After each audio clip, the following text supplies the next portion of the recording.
Matters under Rule 377. Sri Vijay Bahal. Honorable Member Vijay Bahal जी धन्यवाद अध्यक्ष जी, धन्यवाद अध्यक्ष जी। Yes. सर, माननीय सभापति जी, हमारा भारत देश एक कृषि प्रधान देश है। कृषि और कृषक के बगैर भारत की पहचान अधूरी है। सही मायने में यही दोनों भारत के आधार हैं। रासायनिक खेती के दुष्परिणाम की वजह से आज पूरी दुनिया जैविक खेती की ओर अग्रसर है। बहुत से राष्ट्र पूर्णतः जैविक राष्ट्र घोषित किए जा चुके हैं। क्योंकि भारतीय कृषि परंपरा का पुरातन आधार ही जैविक रहा है, इस कारण यहाँ की मिट्टी में जैविक खेती में बेहतर उपज की संभावना ज़्यादा है। इसी बात को ध्यान में रखकर हमारे प्रधानमंत्री माननीय नरेंद्र मोदी जी भी इस दिशा में पहल करते हुए जैविक खेती को बढ़ावा देने के लिए अनेकों योजनाएं बनाई हैं। इसी तारतम्य में सिक्किम राज्य को देश का पहला जैविक राज्य घोषित किया गया था। माननीय अध्यक्ष जी, जैविक खेती को लेकर बन रही विभिन्न योजनाओं के संबंध में कहना चाहूँगा कि आमतौर पर हमने देखा है कि खेती कार्य के लिए डीएपी की आवश्यकता बड़े पैमाने पर पड़ती है, परंतु इसके लिए हम काफी हद तक अन्य पर आधारित हैं। आपका सब्जेक्ट के प्राम के ऊपर है सर, जैविक खेती प्राम के ऊपर मैं आ रहा हूँ सर। नहीं सब्जेक्ट के रूप में हमारे पास जैविक खाद। आपका सब्जेक्ट क्या है? आपका सब्जेक्ट क्या है? वो सब्जेक्ट आप भाषण करो। जैविक प्राम खाद है। आपका सब्जेक्ट भाषण करो। वही है सर, प्राम खाद का है। जैविक सब्जेक्ट के बाहर अलाउ नहीं करे हैं। वही सब्जेक्ट है, सिर्फ वही है सर।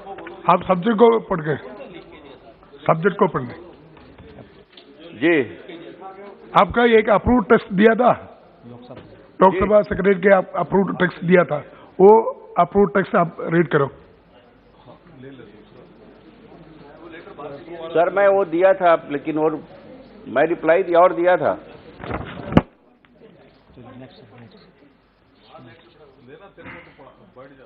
श्री प्राम खाद डीएपी की तरह ही उपज की पैदावार बढ़ाने में सहायक है। भारत के विभिन्न राज्यों में प्राम खाद का उपयोग किसान ओके जी।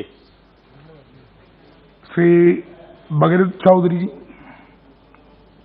सभापति महोदय, आपने मुझे 377 पे बोलने का अवसर दिया, बहुत बहुत धन्यवाद।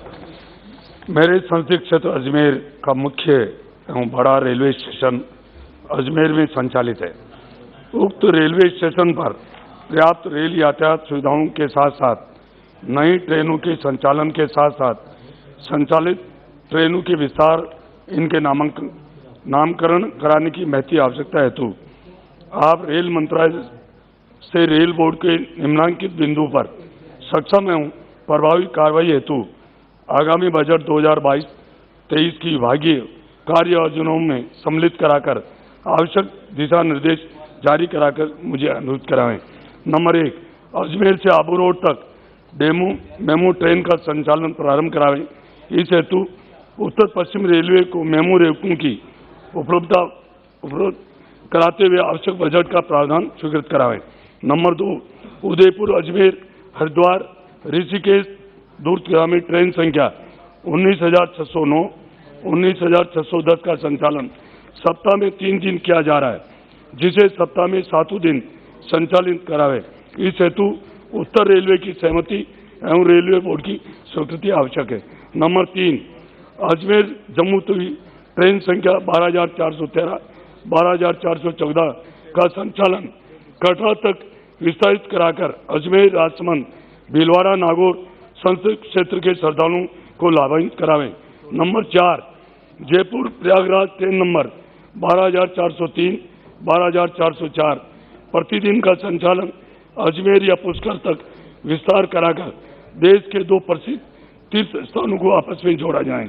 नंबर 5, अजमेर तिरुपति बालाजी और चेन्नई के मध्य द्विसाप्ताहिक ट्रेन का नवीन संचालन प्रारंभ करावें। वर्तमान में जयपुर जोधपुर जाकर संचालित ट्रेन से यात्रा करनी पड़ती है। नंबर 6, अजमेर से संचालित गाड़ी संख्या 12,987, 12,988 अजमेर सियालदह एक्सप्रेस ट्रेन का नामकरण अजमेर के साथ साथ भारत के ऐतिहासिक वीर सम्राट पृथ्वीराज चौहान के नाम पर पृथ्वीराज चौहान एक्सप्रेस एवं गाड़ी संख्या 19,607, 19,608 मदार अजमेर कोलकाता साप्ताहिक एक्सप्रेस ट्रेन का नामकरण विश्व विख्यात जगत पिता ब्रह्मा जी के नाम से ब्रह्मा एक्सप्रेस किया जाए। धन्यवाद। Thank you. श्री नरेंद्र कुमार जी। आदरणीय सभापति महोदय, बहुत बहुत धन्यवाद। नियम 377 के अधीन सूचना गाड़ी संख्या 12,505/06 Kamakhya Anand Vihar terminal north east express के विस्तार से राजस्थान के झुंझुनू, सीकर, जयपुर के प्रवासी सीधे पूर्वोत्तर से जुड़ सकेंगे, क्योंकि वर्तमान में सीकर झुंझुनू से पूर्वोत्तर हेतु ही सीधी कनेक्टिंग रेल सेवा नहीं होने से संपूर्ण यात्रियों को बस द्वारा दिल्ली, जयपुर, आगरा जैसे शहरों तक यात्रा कर पूर्वोत्तर हेतु नॉर्थ ईस्ट ब्रह्मपुत्र मेल से यात्रा करनी पड़ती है, जो काफ़ी कष्टदायी और असुविधाजनक रहती है। बुजुर्ग महिलाएं तथा सीमा के प्रहरी सैनिकों को भी इस कारण से काफ़ी कठिनाइयों का सामना करना पड़ता है। जैसा कि विदित है कि झुंझुनू में सेना में अनेक सैनिक अपनी सेवाएं देश के हर कोने में दे रहे हैं।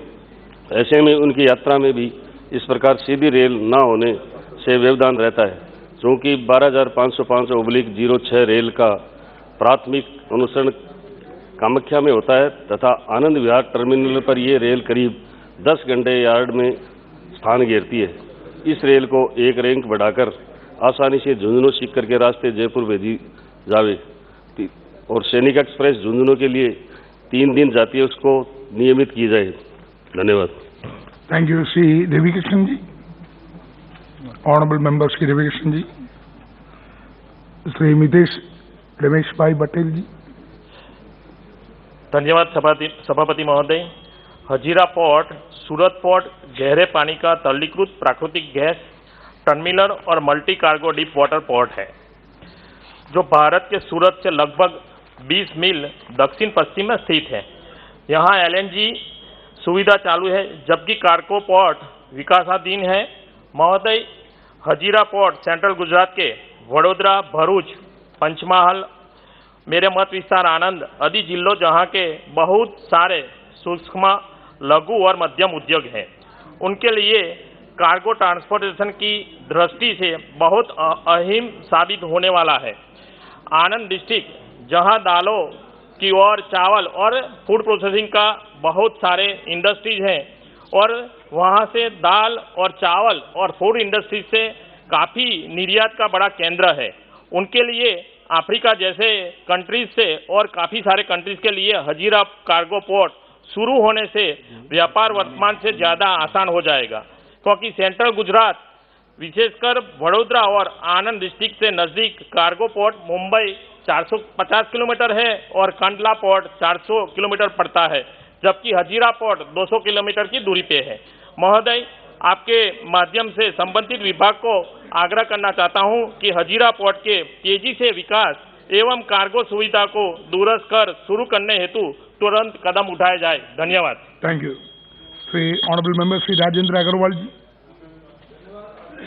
जी। रेलवे द्वारा बनाए गए अंडरपासों में थोड़ी वर्षा से भी पानी भर जाने की समस्या को अनेक बार विभिन्न माननीय सदस्यों द्वारा सदन में उठाया गया है। इस समस्या का अभी तक स्थायी समाधान नहीं हो पाया है तथा परिणाम स्वरूप बरसात के मौसम में इन अंडरपासों से जुड़े गांव मुख्य मार्गों से पूरी तरह कट जाते हैं तथा सभी ग्रामवासियों, विशेषकर किसानों, बीमार व्यक्तियों तथा बच्चों को अत्यधिक कठिनाई होती है। माननीय सभापति जी, मेरठ में खरखौदा मोहिद्दीनपुर मार्ग जनपद का अत्यंत महत्वपूर्ण मार्ग है। इस मार्ग पर खरखौदा रेलवे स्टेशन के निकट ही रेल मार्ग पर अंडरपास निर्माणाधीन है। अंडरपासों के उपरोक्त अनुभव के कारण नागरिकों को आशंका है कि इस मार्ग पर बनने वाले अंडरपास में ही पानी भरेगा तथा संपूर्ण क्षेत्र का आवागमन बाधित हो जाएगा। मेरा आपके माध्यम से सरकार से अनुरोध है कि इस मार्ग पर यातायात के आवागमन को ध्यान में रखते हुए खरखौदा रेलवे स्टेशन के निकट स्थित रेल मार्ग पर एक ओवर ब्रिज बनाए जाने हेतु संबंधित अधिकारियों को आदेश देने की कृपा करें। आपका बहुत बहुत धन्यवाद। Thank you. Honourable member Shri BB Patil. Thank you. I would like to bring to your kind notice, sir, that in my Telangana state there are about 475 Kasturba Gandhi Balika Vidyalaya schools and 96 junior colleges, educating near about 1,71,000 girl students. This is the great contribution of government, Beti Bachao, Beti Padhao. These schools are run by 60% central government and 40% state government contribution, sir. Near about 14,250 women employees work round the clock for the divine aim, but the government is not doing justice to these workers, sir. Employees work round the clock, but very low salaries are paid to them, and moreover, they have no job security as they are appointed on contractual basis. I request the Honorable Minister to provide justice to the KGBV workers by giving equal salary and equal work and to regularize the KGBV workers at the earliest, sir. Thank you, sir. Thank you. Honorable Member Sri Girish Balachandra Bapat.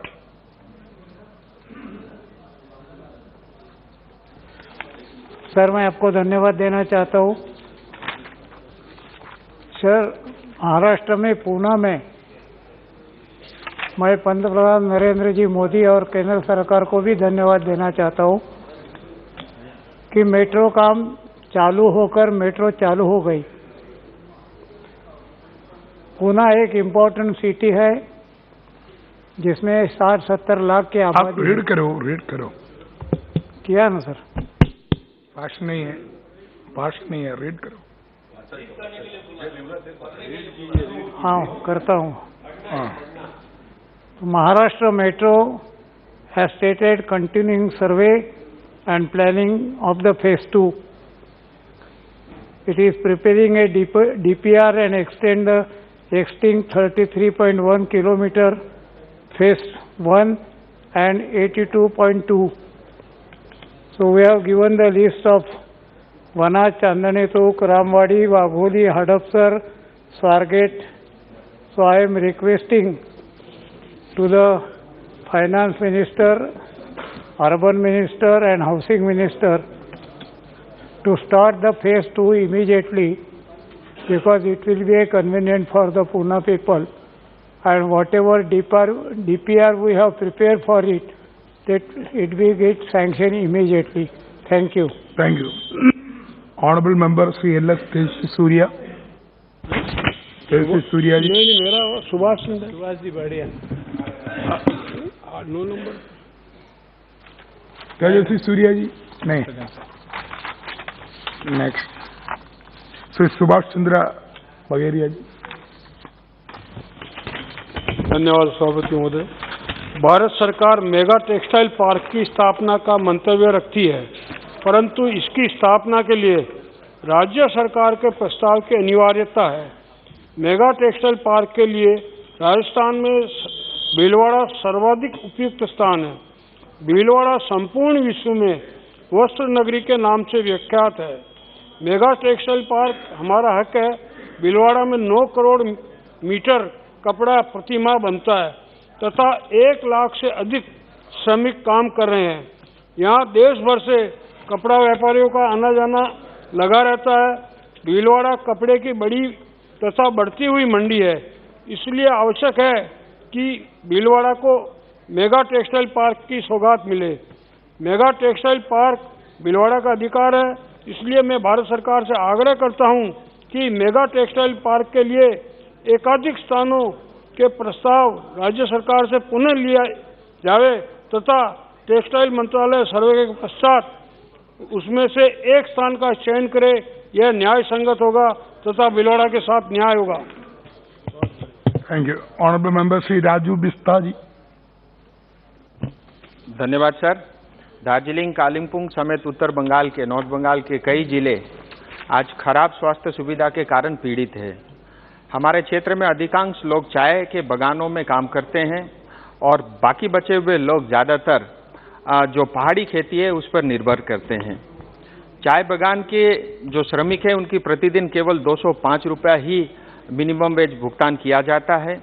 इतनी कम आय के साथ हमारे लोगों के लिए गुजारा करना बहुत ही मुश्किल हो जाता है। ऐसे में यदि परिवार का एक भी सदस्य अस्वस्थ हो जाए तो मानो पूरे परिवार पर एक मुसीबत जैसा पहाड़ टूट पड़ता है। और पश्चिम बंगाल की मौजूदा जो स्वास्थ्य व्यवस्था है बहुत ही जर्जर स्थिति में है और राज्य सरकार बुनियादी स्वास्थ्य सुविधाएं को ठीक कराने में पूरी तरह नाकाम है। स्टाफ ऑफ बेड, डॉक्टर्स या मेडिकल रिसोर्सेज की भारी कमी और अभाव है। हमारे क्षेत्र के लोग इलाज के लिए दूर दराज के शहरों में यात्रा करने में असमर्थ है। चाय बागान श्रमिकों को औद्योगिक श्रमिकों के रूप में सूचीबद्ध किया गया है। मैं श्रम और रोजगार मंत्रालय से चाय बागानों में ईएसआई अस्पताल की स्थापना करने के लिए अनुरोध करता हूं। साथ ही मैं उत्तर बंगाल क्षेत्र के लिए नए एम्स और साथ ही साथ दार्जिलिंग और कालिम्पोंग को जो जिला अस्पताल है उसको अपग्रेड करके मेडिकल कॉलेज बनाने का निवेदन करता हूं। बहुत बहुत धन्यवाद। Thank you. Honourable member Shri Khagen Murmu. धन्यवाद माननीय सभापति जी। मैं आपके माध्यम से अपने संसदीय निर्वाचन क्षेत्र मालदा उत्तर पश्चिम बंगाल में बाढ़ एवं कटान की समस्या की और सरकार का ध्यान आकर्षित करना चाहता हूं। महोदय, मालदा जिला का अधिकांश भाग गंगा और फुलहर नदी के तट पर बसा हुआ है। प्रतिवर्ष आने वाली बाढ़ एवं कटान के कारण तमाम गांव जैसे महानंदा टोला, बिलाईमारी, काहला, देवीपुर, उत्तर दक्षिण भाकुरिया इत्यादि गांवों को बाढ़ एवं कटान के दौरान बहुत ही क्षति का सामना करना पड़ता है। महोदय, महानंदा टोला बिलाईमारी गांव गंगा नदी से 100 मीटर के दूरी पर बचा हुआ है एवं कई गांव जो नदी में विलीन हो चुके हैं वो है मालदा जिला के केबी झाबोना ग्राम पंचायत, जंजाली टोला, खारवरना, रसटोला, जबुनतला, रामायणपुर, रोहिमारी, कुलीदियारा, हुसैनपुर, चीना बाजार, दुर्गाराम टोला, चौधरीपाड़ा, अनूपनगर इत्यादि गांव। महोदय, मैं पुनः आपके माध्यम से निवेदन करना चाहता हूं कि गंगा और फुलहर नदी के बारे में कटान की रोकथाम के लिए मेरे द्वारा केंद्र सरकार और राज्य सरकार को बहुत बार अवगत कराया। अभी तक कटान की रोकथाम के लिए कोई ठोस कदम नहीं उठाया गया। स्थायी कार्य योजना बनाकर इस समस्या का समाधान किया जाए तथा अभी तक जो लोग कटान से प्रभावित होकर सड़कों पर जाने को मजबूर हैं उनको पुनर्वास एवं रोजगार की व्यवस्था की जाए तथा कटान के कारण उनको हुई क्षति का मूल्यांकन करते हुए मुआवजा उपलब्ध कराया जाए। धन्यवाद sir. Thank you. Honourable member Shri Sushil Kumar Singh ji. Honourable member Shri Mohan bhai Kalyan ji Kundariya ji. Not there. Honourable member doctor Heena Vijay Kumar Savit. Thank you, Honorable Chairperson, sir. The young athletes from my constituency have been performing exceptionally at national and international level tournaments by winning gold, silver and bronze in various events. There have been consistent demands from students and young people concerning sports infrastructure in my constituency of Nandurbar, which is a tribal dominated area and also an aspirational district with low human development index. In order to promote a culture of fitness and sports, along with ensuring adequate infrastructure for sports activities in my constituency, there is a need to start a Sports Authority of India Centre at Nandurbar, the proposal for which has already been forwarded by the state government of Maharashtra. In addition to this, there is also a demand for laying of 400-meter synthetic athletic track under Urban Sports Infrastructure Scheme at District Sports Complex, Nandurbar.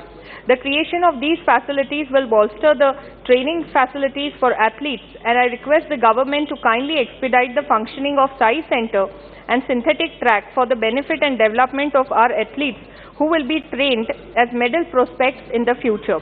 The development of adequate infrastructure will also further the aim of a fit and healthy India, which has been a flagship program of our Prime Minister. Thank you. Honorable Member Sri Ram Kripal Yadav ji. Not there, not present. Sri Vidyut Baran Mahatav ji. धन्यवाद सभापति महोदय। अध्यक्ष महोदय, सभापति महोदय, मेरे संसदीय क्षेत्र जमशेदपुर झारखंड के अंतर्गत एक प्रस्तावित जलमार्ग चंडील सुवर्णरेखा नदी से टाटानगर होते हुए हल्दिया पश्चिम बंगाल एवं उड़ीसा तक भी इस जलमार्ग को जोड़ा जा सकता है। ज्ञात हो कि मंत्रालय द्वारा मंजूर किए गए देश भर में 100 जलमार्ग की सूची मेरे संसदीय क्षेत्र का ये मार्ग भी शामिल किया गया। महोदय, ये मेरे संसदीय क्षेत्र एक महत्वपूर्ण जलमार्ग सिद्ध होगा, क्योंकि ये एशिया के सबसे बड़े औद्योगिक क्षेत्र हैं, जिसमें टाटा टेल्को, ट्यूब, तीन प्लेट जैसे दर्जनों बड़े उद्योग हैं। वहीं मध्यम और लघु उद्योग भी हजारों में स्थापित हैं, और इस कारण इस मालवाहक का सबसे बड़ा क्षेत्र साबित हो सकता है। इसलिए इसका शीघ्र ही पूर्ण होना आवश्यक है।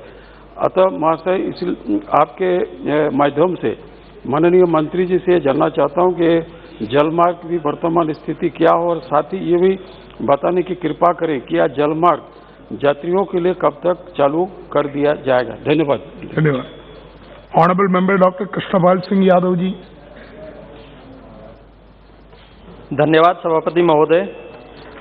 माननीय भारत सरकार द्वारा वर्ष 2005 से राष्ट्रीय स्वास्थ्य मिशन का संचालन किया जा रहा है, जिसमें संविदा पर चिकित्सकों की भर्ती होती है। कोरोना महामारी के समय स्वास्थ्य सुविधाएं बाधित हुई थीं, और प्रतिकूल परिस्थितियों में भी डॉक्टर और अन्य स्वास्थ्य कर्मचारियों ने अपनी चिंता न करते हुए मरीजों की सेवा की और कोरोना की हर लहर में लड़ने में अग्रणी भूमिका निभाई। भारत सरकार के अथक प्रयास से आज देश में कोरोना के मामले बहुत कम हैं, और टीकाकरण अभियान ही 184 करोड़ तक पहुंच गया है। विभिन्न राज्यों में कोरोना के मरीजों की कमी के कारण संविदा पर नियुक्त हुए इन चिकित्सकों की सेवाओं को समाप्त करने का आदेश दिया जा रहा है, जिससे यह चिकित्सक बेरोजगार हो जाएंगे।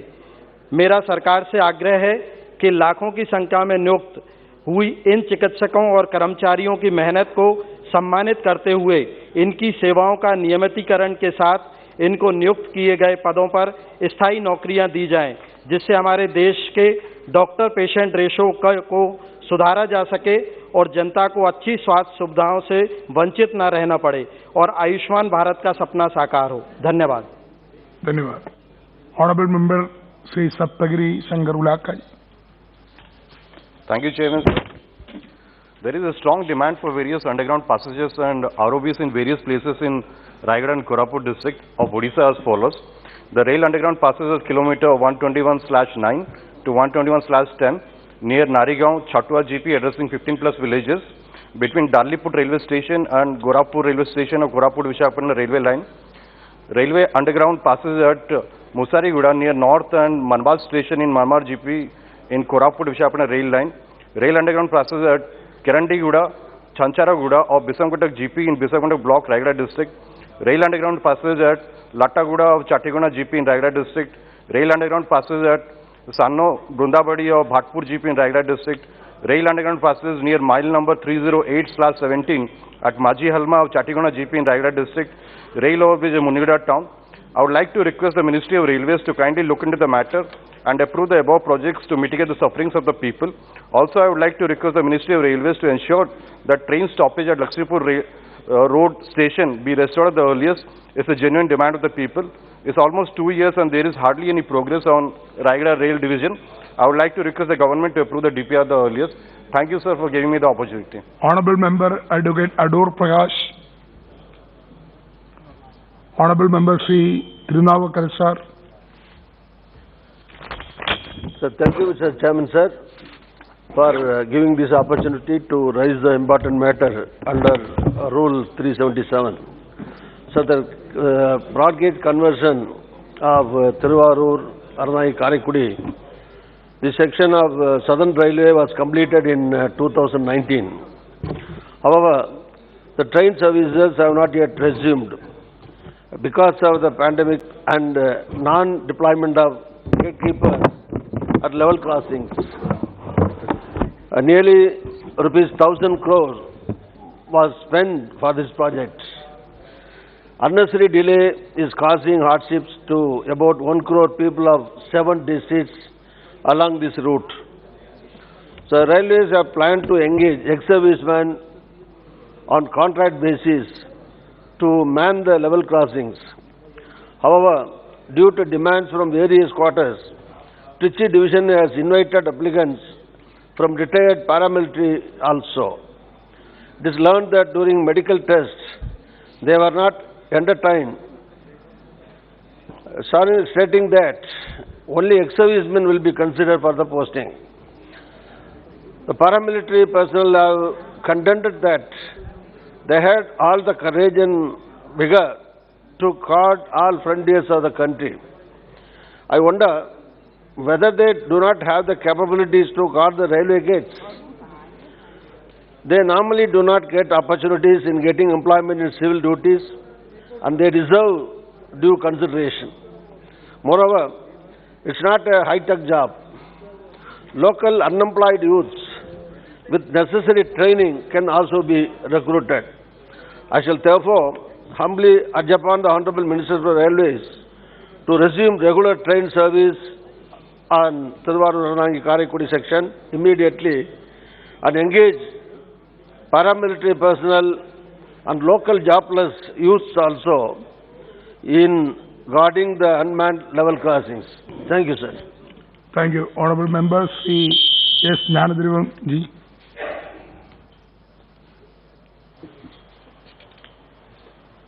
மாண்புமிகு அவைத்தலைவர் அவர்களே, தாமிரபரணியின் ஒரு சிறு கிளை நதி கோதையாறு ஆகும். கோதையாறு நதி 2 கிளைகளாக வடக்கு கோதையாறு 959 மீட்டர் உயரத்தில் உற்பத்தியாகி தெற்கு கோதையாறுடன் சமவெளியில் கலக்கிறது.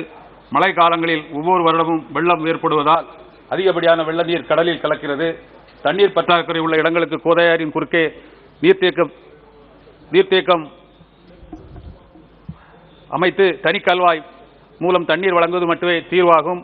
இத்திட்டம் செயலாக்க வடிவம் வரும்போது கால்வாய், குளம் ஆகியவற்றால் 9091 ஏக்கர் நிலங்கள் பாசனம் பெற வாய்ப்புள்ளது. இத்திட்டத்திற்கு மட்ட அளவு மற்றும் மண் தன்மை ஆய்வுப் பணிகள் முடிக்கப்பட்டு வடிவமைப்பு கருத்தமைப்பு முடிக்கப்பட்டுள்ளது.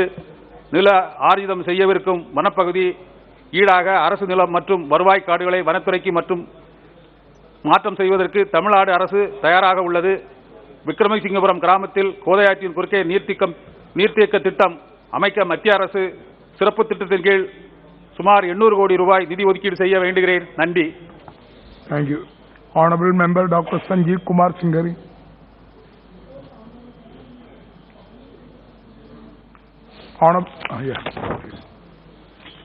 Thank you, sir, for giving me this opportunity to raise a matter under Rule 377 relating to social justice for Budaganjangam community of Andhra Pradesh. Sir, empowerment and development of marginalized sections of the society is the commitment enshrined in our constitution. But the fact is, many marginalized sections are pushed down due to incoherent and inconsistent decisions. I am talking about Budaganjangam community, also called as Beda community. The community was recognized as scheduled caste in Part 1 of the Constitution in SC and ST Act 1976. It was listed at serial number 19 in undivided Andhra Pradesh scheduled caste list. Also, it is listed in Karnataka scheduled caste list at number 98. Yet the community is denied the benefit of SC reservation. Most of them are wandering job seekers, and many of them survive by storytelling profession called Jangama Kathalu. They are in the lowest stratum of the society, both socially and economically. They stay far away from villages and in temporary shelters. They are often humiliated by untouchability. So many committees like Lokur Commission, Ramchandra Rao Commission, Usha Mehra Commission and Motilal Commission have confirmed their presence in 13 districts of Andhra Pradesh. But in AP Reorganization Act 2014, Budaganjangam community was removed from the scheduled caste list. This is one of the consequences of unfair division of Andhra Pradesh. Sir, this is the final punch on the poor and marginalized of Budaganjangam, which has crippled and pushed them to the corner of the society. They are feeling that injustice is meted out to them and is against the vision of father of Indian Constitution, Dr. Ambedkar, and father of nation, Mahatma Gandhi. Sir, I request the Government of India to consider the long-pending demand of Budaganjangam for inclusion in SC list. Thank you. Honorable Member Srimati Pradima Mandal ji. Thank you, Honorable Chairperson, sir, for allowing me to read the matter under Rule 377. Sir, I would like to draw the kind attention of Honorable Railway Minister towards the hardship faced by the railway commuters of Chautkhali area. Chautkhali falls between Taldi and Canning stations on the Shialda-Canning line. Despite having halt station, it is lying unoperational. This has been causing inconvenience to the villagers, students and daily passengers of the area. After 8 years of persuasion and request to the then railway minister, the platform construction has been completed. But even after that, the station is non-functional. The severity of the pandemic has decreased to a commendable degree, resulting in the increased need of an operational halt station. Thus, I sincerely request the Honorable Railway Ministers to take necessary steps and make the Chautkhali halt station functional as soon as possible. Thank you, sir. Thank you. Honorable Member Sri Kripal Balaji Tumne ji. Yes. धन्यवाद speaker महोदय। केंद्रीय श्रम शिक्षा board को विभिन्न सरकारी संस्थानों, संघों और कारखानों के कर्मचारियों को एक निश्चित अवधि में प्रशिक्षित करने के लिए नागपुर में स्थापित किया गया था। देश के केंद्र में स्थित नागपुर शहर के महत्व को देखते हुए तत्कालीन केंद्र सरकार ने 1958 में बोर्ड की स्थापना की थी। तब से इसका मुख्यालय नागपुर में है। इसके कार्यालय हर राज्य में है और इस पर नियंत्रण नागपुर से होता है। मुख्यालय में प्रोफेसर और कर्मचारी है जो उद्योग में औद्योगिक प्रबंधन और कर्मचारियों की भागीदारी और प्रशिक्षित संगठनों के प्रतिनिधियों के गठन के महत्व को सिखाते हैं। 1914 से इस मुख्यालय को दिल्ली लाने की कोशिश की जा रही है, जिसके नाम पर इस संस्था का नाम रखा गया है। ये नागपुर उन दत्तोपंत ठेंगड़ी जी की कर्मभूमि है। अगर ये दिल्ली जाता है तो ये अन्यायकारक है। यह कार्यरत कर्मचारी और अधिकारियों ने इसका विरोध किया है। महोदय, नागपुर की इस महत्वपूर्ण संस्था को स्थानांतरित करने से उद्योग जगत को नुकसान होगा। अतः आपके माध्यम से मेरा सरकार से अनुरोध है कि दत्तोपंत ठेंगड़ी श्रमिक शिक्षा मंडल का मुख्यालय नागपुर से दिल्ली में स्थानांतरित करने पर पुनर्विचार करें और इस मुख्यालय को नागपुर में रहने देने के लिए उचित कदम उठाएं। धन्यवाद। Thank you. Honourable member Shri Kaushalendra Kumar.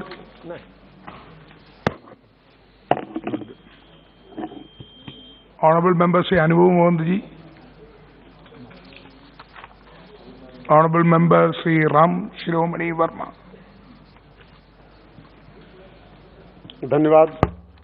माननीय सभापति महोदय, आपने नियम 377 के अधीन सूचना पर बोलने का अवसर दिया।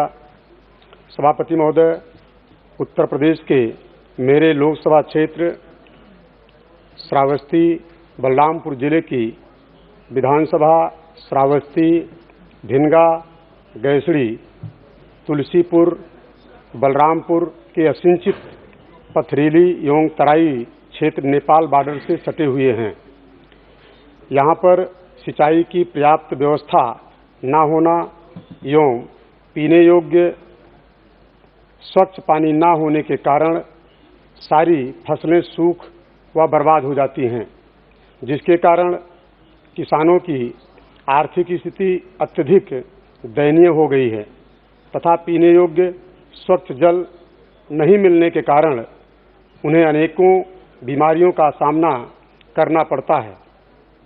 महोदय, आपके माध्यम से सरकार से अनुरोध है कि मेरे संसदीय क्षेत्र श्रावस्ती में सिंचाई के लिए सरकारी नलकूपों की व्यवस्था एवं पीने योग्य स्वच्छ पानी पीने की व्यवस्था की जाए, जिससे किसानों की सिंचाई के लिए पर्याप्त पानी व पीने के लिए स्वच्छ जल उपलब्ध हो सके, जिसके उनकी आर्थिक स्थिति मजबूत हो सके।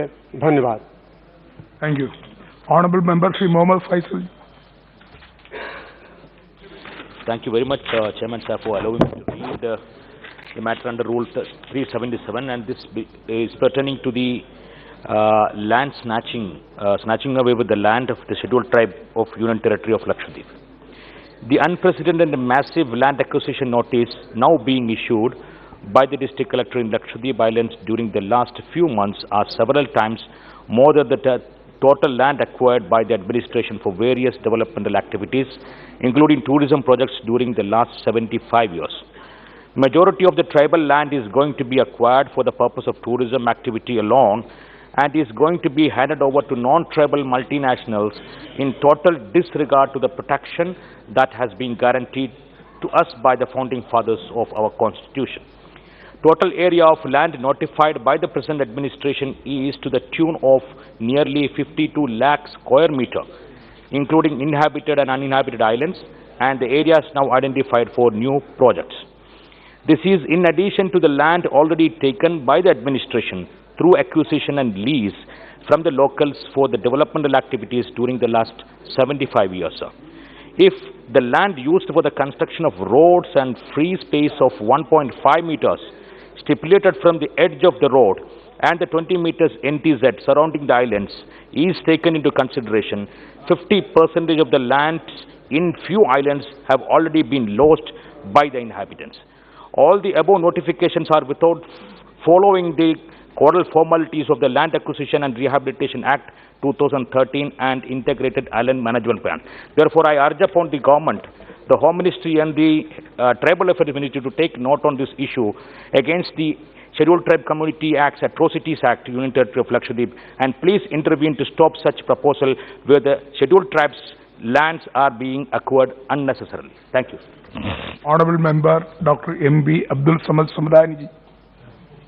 Thank you, sir, for permitting me to raise the matter of fuel price hike. Sir, the fuel price hike is not a normal price hike issue. It has become the worst example of allegedly looting the people of the country. Never and never it happened like this kind of increasing prices of petrol, diesel and CNG on a daily basis and kerosene. Sir, as a result of this, prices of all essential commodities are rising. The new policy adopted by the government for the so-called systemization of 800 drugs is also resulting in rising of their prices. The common people are undergoing the worst kind of financial suffering that has already affected the well-being of each and every walk of their life. Sir, it is reported in the media that oil companies lost about $2.25 billion in revenue for keeping fuel prices in hold during the elections in 5 states.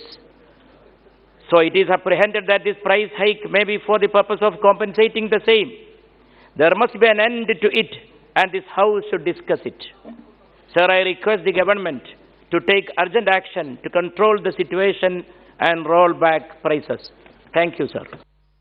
Okay. Now, House is taking up 0 over matter. Sri Imtiaz Jalil ji. 0 over. Imtiaz. Imtiaz Jalil ji. अध्यक्ष महोदय, हर माँ बाप चाहता है कि अपने बच्चे को अच्छे स्कूल के अंदर भेजा जाए, लेकिन आज जो रूरल एरियाज के अंदर और ग्रामीण एरिया के अंदर जब हम जाते हैं, और ये मैं समझता हूं कि देश भर के तमाम ग्रामीण इलाकों के स्कूल्स की हालत है कि जो रूरल एरियाज के जो स्कूल्स है, मैं अपने चुनावी क्षेत्र या महाराष्ट्र के कई ऐसे शहरों की बात करता हूं तो जहां पर गांव में जाते हैं, तपती धूप के अंदर हम तो एसी के अंदर बैठे हुए हैं, लेकिन टीन के शेड के नीचे आज भी बच्चे वहां पर तालीम हासिल कर रहे हैं, और ये बहुत ही अफसोसनाक बात है। कई ऐसे स्कूल्स है कि जब बारिश होती है तो टीन में से पानी टपकता है तो बच्चों को बाहर है तो लाकर है तो पढ़ाया जाता है, किसी झाड़ के नीचे बिठाया जाता है। तो हम ये कहना चाहते हैं कि हम अगर पैसा अगर अलग अलग योजनाओं के ऊपर खर्च कर रहे हैं, ये राज्य सरकार का मुद्दा है, लेकिन अगर राज्य सरकार इसको अनदेखी कर रही है तो कहीं ना कहीं केंद्र सरकार ने इसके अंदर हस्तक्षेप करते हुए देश के अंदर जितने भी ऐसे स्कूल्स हैं जहां पर बच्चे टीन के शेड के नीचे पढ़ रहे हैं, वो टीन के शेड के अंदर लीकेजेस है, वहां पर उनको बैठने के लिए अच्छी सुविधाएं नहीं है, तो केंद्र सरकार ने इसे अपना एक एक योजना के तहत जितने देश भर के अंदर ऐसे स्कूल्स हैं उसको एक साल भर के अंदर दुरुस्त करके कोई भी बच्चा टीन के शेड के नीचे नहीं पढ़ सकता है। ये एक योजना के तहत इसको इंक्लूड करके देश भर के तमाम स्कूल्स को एक अच्छे तरीके से स्कूल्स दिए जाए ताकि ग्रामीण के बच्चे भी, उन्हें भी पढ़ने का अधिकार है और उन्हें भी अच्छे स्कूल्स मिलना चाहिए, इसकी सुविधा मिलनी चाहिए। धन्यवाद। Honorable Member N.K. Premendra. Thank you very much, Chairman sir, for giving me this opportunity to raise a matter of national concern regarding the recent occurrence in the state of Rajasthan. Sir, the Rajasthan police have registered an FIR against Dr. Archana Sharma, a gynecologist in connection with the death of a patient. The police registered the crime under Section 302 of IPC for committing murder without having any inquiry. Sir, the police authorities violated the basic principles of criminal jurisprudence and the judgment of the Supreme Court and High Courts. The action of the police is illegal and unfair. Dr. Archana Sharma committed suicide, and the suicide note reveals the fact of the cause of her death is an illegal act from the part of the police. Sir, such acts will destroy the morale of the doctors dedicated to save the life of the common people in the country. Yes, it was already raised. I am having a suggestion also. So it is the duty vested with the nation to protect the interest and morale of the doctors. Sir, hence I urge upon the government to initiate immediate action against those responsible for the death of Archana Sharma, initiate action. And also I urge upon the government of India to come out with a strong legislation so as to deal with the situation. Insult and attack on the medical fraternity. Doctors and medical fraternity is being attacked like anything. So a stringent legislation to address the concerns of the medical fraternity is highly essential, for which I urge upon the government of India to come out with a legislation to address this situation. Thank you very much, sir. Honorable Member Srimati T. Sumadi. Thank you very much, Mr. Chairperson, sir. So toll gates have become a menace for the common people who feel the pinch of it every time they pass the toll gates. And I would like to term it as a government-sponsored highway robbery, sir. So recently, the Honorable Minister for Road and Transport and Highways, Honorable Nitin Gadkari, has promised in the floor of the House that the toll gates operating within 60 kilometers length of National Highway will be removed within 3 months' time. But nothing has been done in that way, sir. Our Honorable Chief Minister, Thalapathy M.K. Stalin, has requested the Minister to remove all such toll gates immediately, but there are several such toll gates still getting operated, levying high toll fees, causing a lot of grief to the common public, sir. Even our State Minister, Thiru A. Velu, Honorable Minister for Highways, also had given a representation to our Honorable Minister, sir. Sir, existing toll gates between Surapattu and Vanagaram, there's a sudden rise of about ₹40 from ₹10. And this is a heavier price. Yes. And for the one-time travel of car and jeeps and vans, sir, ₹1 minute, ₹5 has been increased. And this is the last straw, sir, on the common man. So, the Surapattu-Vanagaram toll gates are separated hardly by 19.50. Like that, Vikramandi and Sengurichi, the Attur and Vikramandi are just 43 kilometers apart. Sengurichi and the Tirumandurai toll gates are just 52.5 kilometers apart. So I can name Samayapuram and Bhuttagudi. There are so many in the list, sir. I would like to request the Central Minister, Yes. Union Minister through you, to consider this request not only as a member of the Parliament, but as a common citizen of India, Yes. and just to do away with the toll gate fees, sir. Thank you. Honorable Member Sri Subhash Bagedia ji. धन्यवाद सभापति महोदय। सभापति महोदय, मैं आपके माध्यम से सरकार के ध्यान में लाना चाहता हूं कि भारत सरकार ने एक डीएमएफटी फंड की घोषणा की कि जो भी जिस एरिया में खान निकलती है, कोई मेटेरियल निकलता है, मेटल निकलता है, और उसमें जो रॉयल्टी आती है, तो उस एरिया से जिससे माइनिंग हो रही है, उस एरिया के डेवलपमेंट के लिए उस रॉयल्टी का 2% जो है वो डीएमएफटी फंड में वहाँ के जिले का जो बना हुआ है उसमें ट्रांसफर किया जाता है।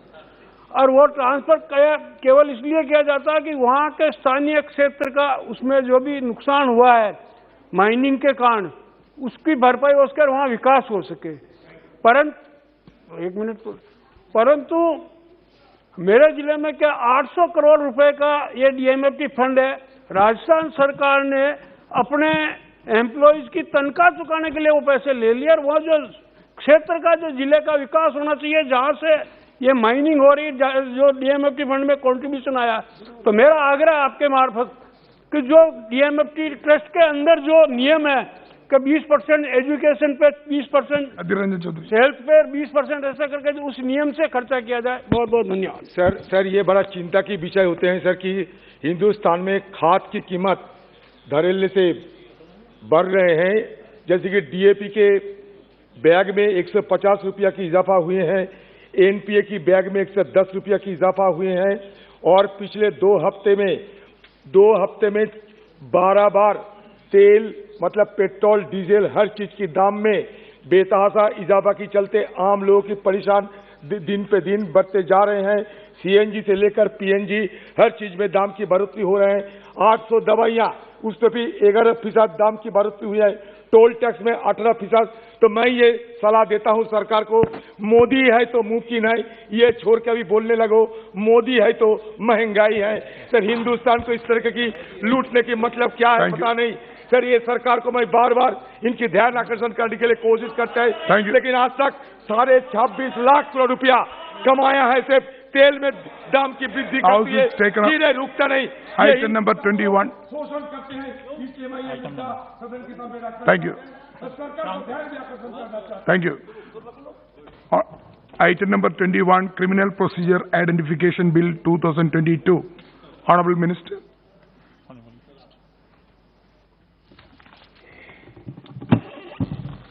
माननीय अध्यक्ष जी, मैं प्रस्ताव करता हूं कि दांडिक मामलों में शिनाख्त और अन्वेषण के प्रयोजनों के लिए सिद्ध दोष और अन्य व्यक्तियों का माप लेने के प्राधिकृत करने का अभिलेखों का परीक्षण करने के और उसके संबंध और आनुषिक विषयों का उपबंध करने वाले विधेयक पर विचार किया जाए। माननीय अध्यक्ष जी, आज मैं ये महान सदन के सामने एक बिल लेकर आया हूं, जो बिल 1920 के बंदी शिनाख्त कानून को रिप्लेस करेगा और 1920 से जो स्थापित है वो बंदी शिनाख्त कानून आज कई दृष्टि से अपने आप में समय की दृष्टि से, विज्ञान की दृष्टि से दोष सिद्ध करने के लिए अदालतों को जिस प्रकार के प्रमाण चाहिए वो प्रमाण उपलब्ध कराने में और लॉ इन्फोर्समेंट एजेंसियों की ताकत बढ़ाने में आज एक समय से कालबाह्य हो गया है। इसको रिप्लेस करके दंड प्रक्रिया शिनाख्त विधेयक 2022 आज मैं जो लेकर आया हूं, उससे ये सारे जो कालबाह्य हुए छिद्र है इसकी न केवल भरपाई होगी और दोष सिद्ध करने के प्रमाण के अंदर बहुत बड़ा इजाफा भी कर पाएंगे। माननीय अध्यक्ष जी, दोष सिद्धि का प्रमाण जब तक नहीं बढ़ता है तब तक देश में कानून और व्यवस्था की परिस्थिति और देश की आंतरिक सुरक्षा दोनों को प्रस्तापित करना, बहाल करना और मजबूत करना एक दृष्टि से संभव ही नहीं है। इसलिए ये विधेयक उचित समय पर लाया गया है। वैसे तो बहुत लेट हो गया है। 1980 में विधि आयोग ने अपनी 87वीं रिपोर्ट के अंदर एक बंदी शिनाख्त अधिनियम 1920 पर पुनः विचार करने का प्रस्ताव भारत सरकार को भेजा था। विधि आयोग ने भेजा था और उस पर बार बार चर्चा भी अनेक फोरम में हुई है। हमने भी सरकार बनने के बाद इस पर राज्यों से भी चर्चा करी है, राज्यों के साथ पत्र व्यवहार भी किया गया है, अनेक प्रकार के इस पर अभिप्राय भी लिए गए हैं। और इस सब अभिप्रायों को समाहित करते हुए और दुनिया भर में क्रिमिनल लॉ में दोष सिद्धि के लिए उपयोग में लिए जाने वाले अनेक प्रावधानों का अध्ययन करने के बाद ये विधेयक लेकर मैं यहाँ उपस्थित हुआ हूँ। माननीय अध्यक्ष जी, मौजूदा स्वरूप में जो कानून है वो बहुत ही सीमित श्रेणी के व्यक्तियों के माप लेने के लिए अधिकृत करता है। कानून में उसका उचित प्रावधान होना बहुत जरूरी है। अतः ये विधेयक लेकर मैं आया हूं, परंतु इतना जरूर कहना चाहता हूं, जब इसको पुरस्तापित किया जा रहा था, मेरे साथी मंत्री मिश्रा जी जब इसको लेकर सदन के सामने आया था, तब अनेक आपत्तियां इस पर उठाई गई। अनेक सुप्रीम कोर्ट के जजमेंटों को भी कोट किया गया। उसको व्यक्ति की स्वतंत्रता और ह्यूमन राइट के एंगल से भी काफी सारे सदस्यों ने इस पर चिंता व्यक्त की है। चिंता उनकी वाजिब है, परंतु इस सब का इसके अंदर उनकी चिंताओं की भी चिंता इसके अंदर कर ली गई है। वो बाद में मैं जब जवाब दूंगा तब बताऊंगा। इसके साथ साथ भारत सरकार मोदी जी के नेतृत्व में एक नया मॉडल प्रिजन एक्ट भी मैनुअल भी बना रहा है, जो हम राज्यों को यहां से भेजेंगे मॉडल प्रिजन मैनुअल के नाम से। वो प्रिजन मैनुअल भेजने के बाद कई सारी चिंता है जो इसके अंदर कवर हो जाएगी। कैदियों के पुनर्वसन के लिए है, फिर से समाज में उनको पुनः प्रस्थापित करने के लिए है, जेल के अधिकारियों के अधिकारों को सीमित करने के लिए है, उनके बीच में अनुशासन कराने के लिए है, अधिकतम सुरक्षा, जेल की सुरक्षा, महिला कैदियों के लिए अलग जेल से लेकर खुली जेल तक की व्यवस्था, ये कई सारी चीजों को ये प्रिजन के जो मॉडल प्रारूप हम यहां से भेजेंगे, वो जेल अधिनियम के अंदर बहुत सारी चीजों को हमने समाहित किया है। इसकी भी मैं जानकारी दूंगा। तो कृपया इस बिल को अकेले में आइसोलेशन में देखने की बजाय आने वाले मॉडल प्रिजन जेल मैनुअल के साथ मिलाकर देखना होगा, और ढेर सारी चीजों को हमने स्वीकारना भी होगा कि समय पर अगर हम इसके अंदर बदलाव नहीं करते हैं तो हमारी अदालतों को जो साक्ष्य हमने दोष सिद्धि के लिए अदालतों की मदद के लिए जो उपलब्ध कराने हैं, इसमें हम पीछे रहते हैं, दोष सिद्धि का दर भी नहीं बढ़ता है, और एक प्रकार से इन्वेस्टिगेशन के अंदर भी मदद नहीं मिलती है। अतः मेरा आप सबसे अनुरोध है कि इस पर सब अपने अपने विचार रखें। मैं भी बाद में डिटेल जवाब सदन के सामने रखूंगा, और नहीं देखेंगे क्योंकि आप सरकार में नहीं हैं। अभी सरकार बना रही है, मैं बताऊंगा इसके बारे में। सरकार में आप होते तो जरूर देखते दादा। तो इसका भी मैं दादा ने जो कहा इसको मैं बताऊंगा, इसके कुछ डायमेंशन भी सदन के सामने रखूंगा। मैं एडवांस में आश्वस्त करने के लिए कह रहा हूं। नहीं, मैं कभी किसी को नहीं डांटता हूं। मेरी आवाज जरा ऊंचा है, मेरी मैन्युफैक्चरिंग डिफेक्ट है। मैं कभी किसी को ना, मैं गुस्से होता हूं। कभी कश्मीर का सवाल आता है तो हो जाता हूं, बाकी गुस्से नहीं होता। तो माननीय अध्यक्ष जी, अतः मेरा सभी सदन के पक्ष विपक्ष सभी सदस्यों से अनुरोध है, इसको एक अलग दृष्टिकोण से देखा जाए। इसके पीछे सरकार की मंशा कानून को और ज्यादा मजबूती के साथ प्रस्तापित करने के अलावा कुछ नहीं है। जो दोषी है इनकी दोष सिद्धि कर उनको समाज के अंदर से अलग कर उनको भी सुधरने की एक मौका देने के अलावा कुछ नहीं है। और आगे पर यहाँ देश के अंदर आंतरिक सुरक्षा और लॉ एंड ऑर्डर मजबूत हो, यही हमारी मंशा है। धन्यवाद। श्री मनीष तिवारी जी। अध्यक्ष जी, आपका बहुत बहुत धन्यवाद।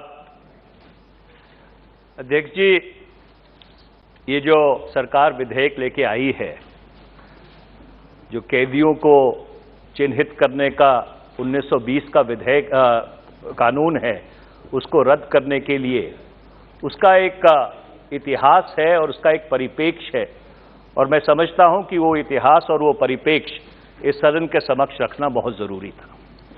सन 1920 में भारत में असहयोग आंदोलन की शुरुआत हुई थी। पूरे देश में ऐसा लगता था कि एक बिजली सी दौड़ गई है। साम्राज्यवादियों के खिलाफ सारा देश लामबंद हो रहा था। महात्मा गांधी जी के नेतृत्व में जो साम्राज्यवादी सरकार थी, जो अंग्रेजी सरकार थी, वो बौखलाई हुई थी। और उन आजादी के आंदोलन में भाग लेने वाले जो हमारे आजादी के गलाटिए थे, उनको डराने के लिए, उनको धमकाने के लिए, उनको आतंकित करने के लिए, उनको प्रताड़ित करने के लिए वो साम्राज्यवादी सरकार, वो अंग्रेजी सरकार ये 1920 का कानून लेके आई थी।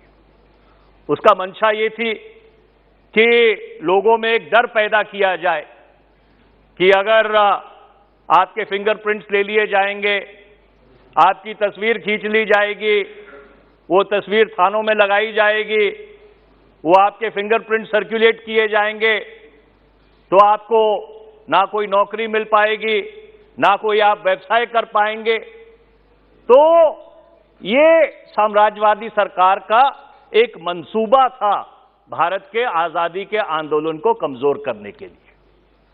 और आज 102 वर्ष बाद जब उस कानून को रद्द करके सरकार एक नया कानून लेके आई है, तो ये उम्मीद की जाती थी कि वो कानून उदारवादी होगा, वो जो मानवीय अधिकारों में तरक्की हुई है पिछली एक शताब्दी में, उसको संज्ञान में लेगा, और उसके साथ साथ जो दुनिया में एक जूरिस्प्रूडेंस है कि किस तरह से अगर कोई अपराधी भी है उसे मानवीय तरीके से सलूक किया जाए, उसको भी जरूर अपने नजर में रखेगा। पर दुर्भाग्यपूर्ण बात यह है अध्यक्ष जी कि ये जो विधेयक है ये किसी मापदंड के ऊपर भी खरा नहीं उतरता।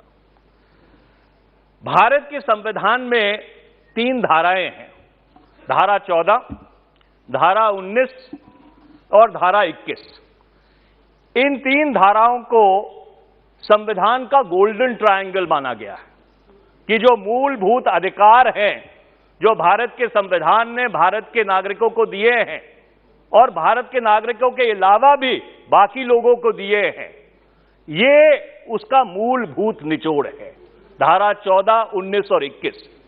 और ये जो विधेयक है वो तीनों उन धाराओं का, और मैं उस पर आऊंगा, और जो धारा 20(3) है उसकी अवमानना करता है। अध्यक्ष जी, वर्ष 1973 में भारत के उच्चतम न्यायालय ने एक आदेश दिया था। उस आदेश का नाम है Keshavchandra Bharati versus union of India. उस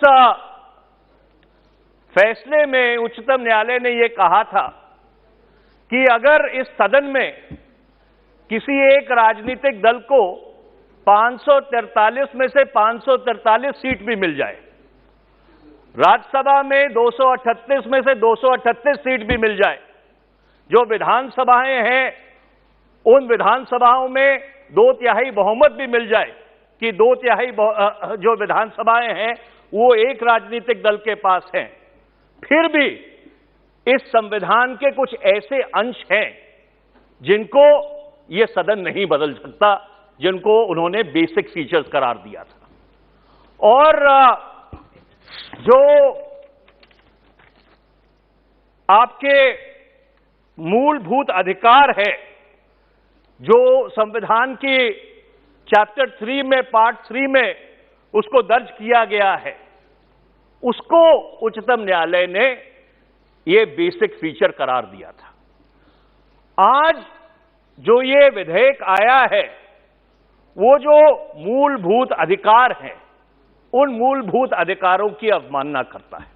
जब ये विधेयक पुनर्स्थापित हो रहा था, मैंने उस समय भी ये आपत्ति उठाई थी और आज मैं आपत्ति को फिर दोबारा से दोहरा रहा हूं कि क्या इस सदन को इस चीज पे चिंता करनी चाहिए, बहुत गंभीरता से अपने संज्ञान में लेना चाहिए कि क्या ऐसे कानून जो भारत के संविधान के मूलभूत अधिकारों की अवमानना करते हैं, जो उसके सीधा सीधा विरुद्ध हैं, क्या इस सदन को ऐसे विधेयकों को अपने संज्ञान में लेना चाहिए या नहीं, इसके ऊपर भी एक बहुत गंभीर चर्चा की जरूरत है। मैं शुरुआत करता हूं इस बिल के मेरिट्स के ऊपर। जैसे मैंने पहले कहा कि संविधान की एक धारा है 20(3) और उसमें साफ तौर पे ये लिखा है कि no person accused of any offence shall be compelled to be a witness against himself. अब ये जो विधेयक माननीय गृह मंत्री जी लेके आए हैं, उसका जो डेफिनेशंस क्लॉज है, उसमें क्लॉज 2(1)(b) है जो मेजरमेंट से संबंधित है, और मैं उसको इस सदन के समक्ष रखना चाहता हूं। मेजरमेंट्स की डेफिनेशन इस कानून में, इस विधेयक में क्या है? Measurements includes finger impressions, palm print impressions, footprint impressions, photographs, iris and retina scan, physical biological samples and their analysis, behavioral attributes including signatures, handwriting or any other examination referred to in section 53 or section 53A of the Code of Criminal Procedure 1973। मैं अध्यक्ष जी बहुत सम्मान के साथ ये बात कहना चाहता हूं कि ये जो डेफिनेशन है ये बहुत ज्यादा ही व्यापक है और बहुत ही एम्बिगुअस और नेबुलस है। और मैं ये इसलिए कह रहा हूं कि जब आप biological samples and their analysis की बात करते हैं, और मैं माननीय गृह मंत्री जी से इस पे ऊपर स्पष्टीकरण चाहूंगा, क्या इसका मतलब आपके ब्रेन मैपिंग और नार्को एनालिसिस भी होगा? क्योंकि the amplitude of this definition is so wide that it completely conflicts with the constitutional guarantee under article 20 sub article 3 of the constitution of India. और उसके साथ साथ अगर आप उसको क्लॉज 5 के साथ पढ़े, जो 5वां क्लॉज है इस बिल का, जो एक मैजिस्ट्रेट को अख्तियार देता है कि वो ये निर्देश दे सकता है कि सरकार किसी भी व्यक्ति के उसकी इच्छा के बावजूद ये सारे सैंपल ले सकती है, तो ये सीधा सीधा एक अक्यूज जो है उसका जो एक हक है जो संविधान ने दिया है कि you are innocent until proven guilty, उसका सीधा सीधा हनन करता है, उसकी सीधी सीधी अवमानना करता है। इसके अलावा इसी डेफिनेशन क्लॉज में अध्यक्ष जी ये बिहेवियरल एट्रीब्यूट्स का जिक्र किया गया। अब ये भी इतना एक व्यापक शब्द है कि सरकार बिहेवियरल एट्रीब्यूट्स इकट्ठा करेगी। किसका बिहेवियरल एट्रीब्यूट्स इकट्ठा करेगी? क्या ये सिर्फ कैदियों तक सीमित रहेगा? क्या ये उन लोगों को भी अपने संज्ञान में लेगा जिनके ऊपर कोई फौजदारी की जांच चल रही है? और it will actually lay the foundations of a mass surveillance state. Those are the questions which are extremely troubling in this bill. अब आप अगर जो इसकी धारा 3 है, क्लॉज 3 है, उसको अगर आप इसके अपने संज्ञान में लें तो उसमें यह लिखा है कि section 107 CRPC, section 108 CRPC, section 109 CRPC, section 110 CRPC, जिन किसी में गिरफ्तारी का कोई प्रावधान नहीं है, ऐसे किसी व्यक्ति को अगर गिरफ्तार किया जाता है तो सरकार को यह अख्तियार होगा, पुलिस को यह अख्तियार होगा कि आप उसके रेटिना स्कैन्स भी लेंगे, उसके आइरिस स्कैन्स भी लेंगे, उसके बायोलॉजिकल सैंपल्स भी लेंगे, उसका बिहेवियरल एट्रीब्यूट्स भी लेंगे। और मैं अध्यक्ष जी ये कह रहा हूं क्योंकि हम में से कई लोग यहां पे ग्रामीण क्षेत्रों का प्रतिनिधित्व करते हैं। 107, 151 सीआरपीसी कानून में सबसे ज्यादा इस्तेमाल किया गया प्रोविजन है। अगर दो औरतों में पानी के ऊपर भी झगड़ा हो जाए तो पुलिस सारे परिवार को 107, 151 में अंदर ले जाती है। अगर किसानों में को का बट के ऊपर लड़ाई हो जाए और गंडासा फरसा ना चले, गोली ना चले, तो उनको भी सारे परिवार को बंद कर दिया जाता है। दिल्ली शहर में ही रोज पार्किंग के ऊपर झगड़ा होता है, पुलिस 107, 151 की कार्रवाई करके उनको बंद करती है। तो क्या ऐसे प्रावधान, जो वैसे 151 इसमें नहीं है, पर अगर 107 को आप संज्ञान में लें, तो क्या ऐसे किसी जुर्म के लिए, ऐसे ऑफेंस के लिए भी क्या पुलिस को मेजरमेंट लेने का अख्तियार होना चाहिए? सरकार को बहुत गंभीरता से इस बात को सोचने की जरूरत है। सरकार की तरफ से यह दलील आएगी कि ये तो पिछले कानून में भी था, पिछले कानून में भी 118 का जिक्र था, तो मैं सरकार को दोबारा से यह बात कहना चाहता हूं कि वो कानून एक साम्राज्यवादी सरकार ने बनाया था, एक कॉलोनियल सरकार ने वो कानून बनाया था, जो भारत की आजादी में लोग शामिल थे उनको प्रताड़ित करने के लिए, उनको आतंकित करने के लिए, उस आंदोलन को तोड़ने के लिए। आज 102 वर्ष बाद ये 107, 108, 109, 110 का कोई औचित्य है इस कानून में? बहुत ही गंभीरता से इस पर विचार करने की जरूरत है। अब आप अगर 108 सीआरपीसी को संज्ञान में ले, डिसेमिनेटिंग सेडिशियस मटेरियल, अध्यक्ष जी, महात्मा गांधी जी ने यह कहा था कि section 124A is the prince among the political sections of the Indian penal code. यह महात्मा गांधी जी ने, जब उनके ऊपर मुकदमा चल रहा था, तो ये उन्होंने बात कही थी 124A के संज्ञान में। हम सबको मालूम है कि किस तरह से 124A का दुरुपयोग किया जाता है, और इसलिए अगर आप किसी के ऊपर सेडेशन का चार्ज लगा के कि भाई वो ऐसा मटेरियल डिस्ट्रीब्यूट कर रहा है जो सेडिशियस हो सकता है, अगर आप उसके फिंगरप्रिंट लेंगे, फुटप्रिंट लेंगे, आइरिस स्कैन लेंगे, आप उसके रेटिना स्कैन लेंगे, आप उसके बायोलॉजिकल सैंपल लेंगे, आप उसकी साइकोलॉजिकल प्रोफाइलिंग करेंगे, ये कहां तक उचित है? इसी तरह से सेक्शन 109, ये अगर कोई आदमी संदिग्ध हो कि भाई वो उसका आचरण ठीक रहे, उसके लिए उसको बॉन्ड एक्सिक्यूट करना पड़ता है। कोई गिरफ्तारी का प्रावधान भी नहीं है 109 या 110 सीआरपीसी में, और आप उससे भी आप अपना ये सैंपल्स लेंगे। ये एक बहुत ही एक ड्रैकोनियन कानून, जो सिविल लिबर्टीज के बिल्कुल विरुद्ध है, आप एक ऐसा कानून यहां पे पारित करने जा रहे हैं। अगर आप क्लॉज 3 को अध्यक्ष जी इस बिल के अपने संज्ञान में देंगे, अब इन्होंने कहा है कि पिछले कानून में था कि, अध्यक्ष जी थोड़ा सा मैं समय चाहूंगा क्योंकि ये विधेयक है छोटा, पर इसकी हाँ गृह मंत्री जी ने सभी सांसदों को एक पत्र लिखा है सीआरपीसी चेंज करने के सुझावों के लिए, जो अपने अपने सुझाव दें। जो बात आप कह रहे हो शायद सरकार उस दिशा की ओर बढ़ रही है। तो अध्यक्ष जी अगर हाँ, एक मिनट, क्या बोल रहे हैं? जी अभी आपको जब लास्ट में देंगे बता देंगे।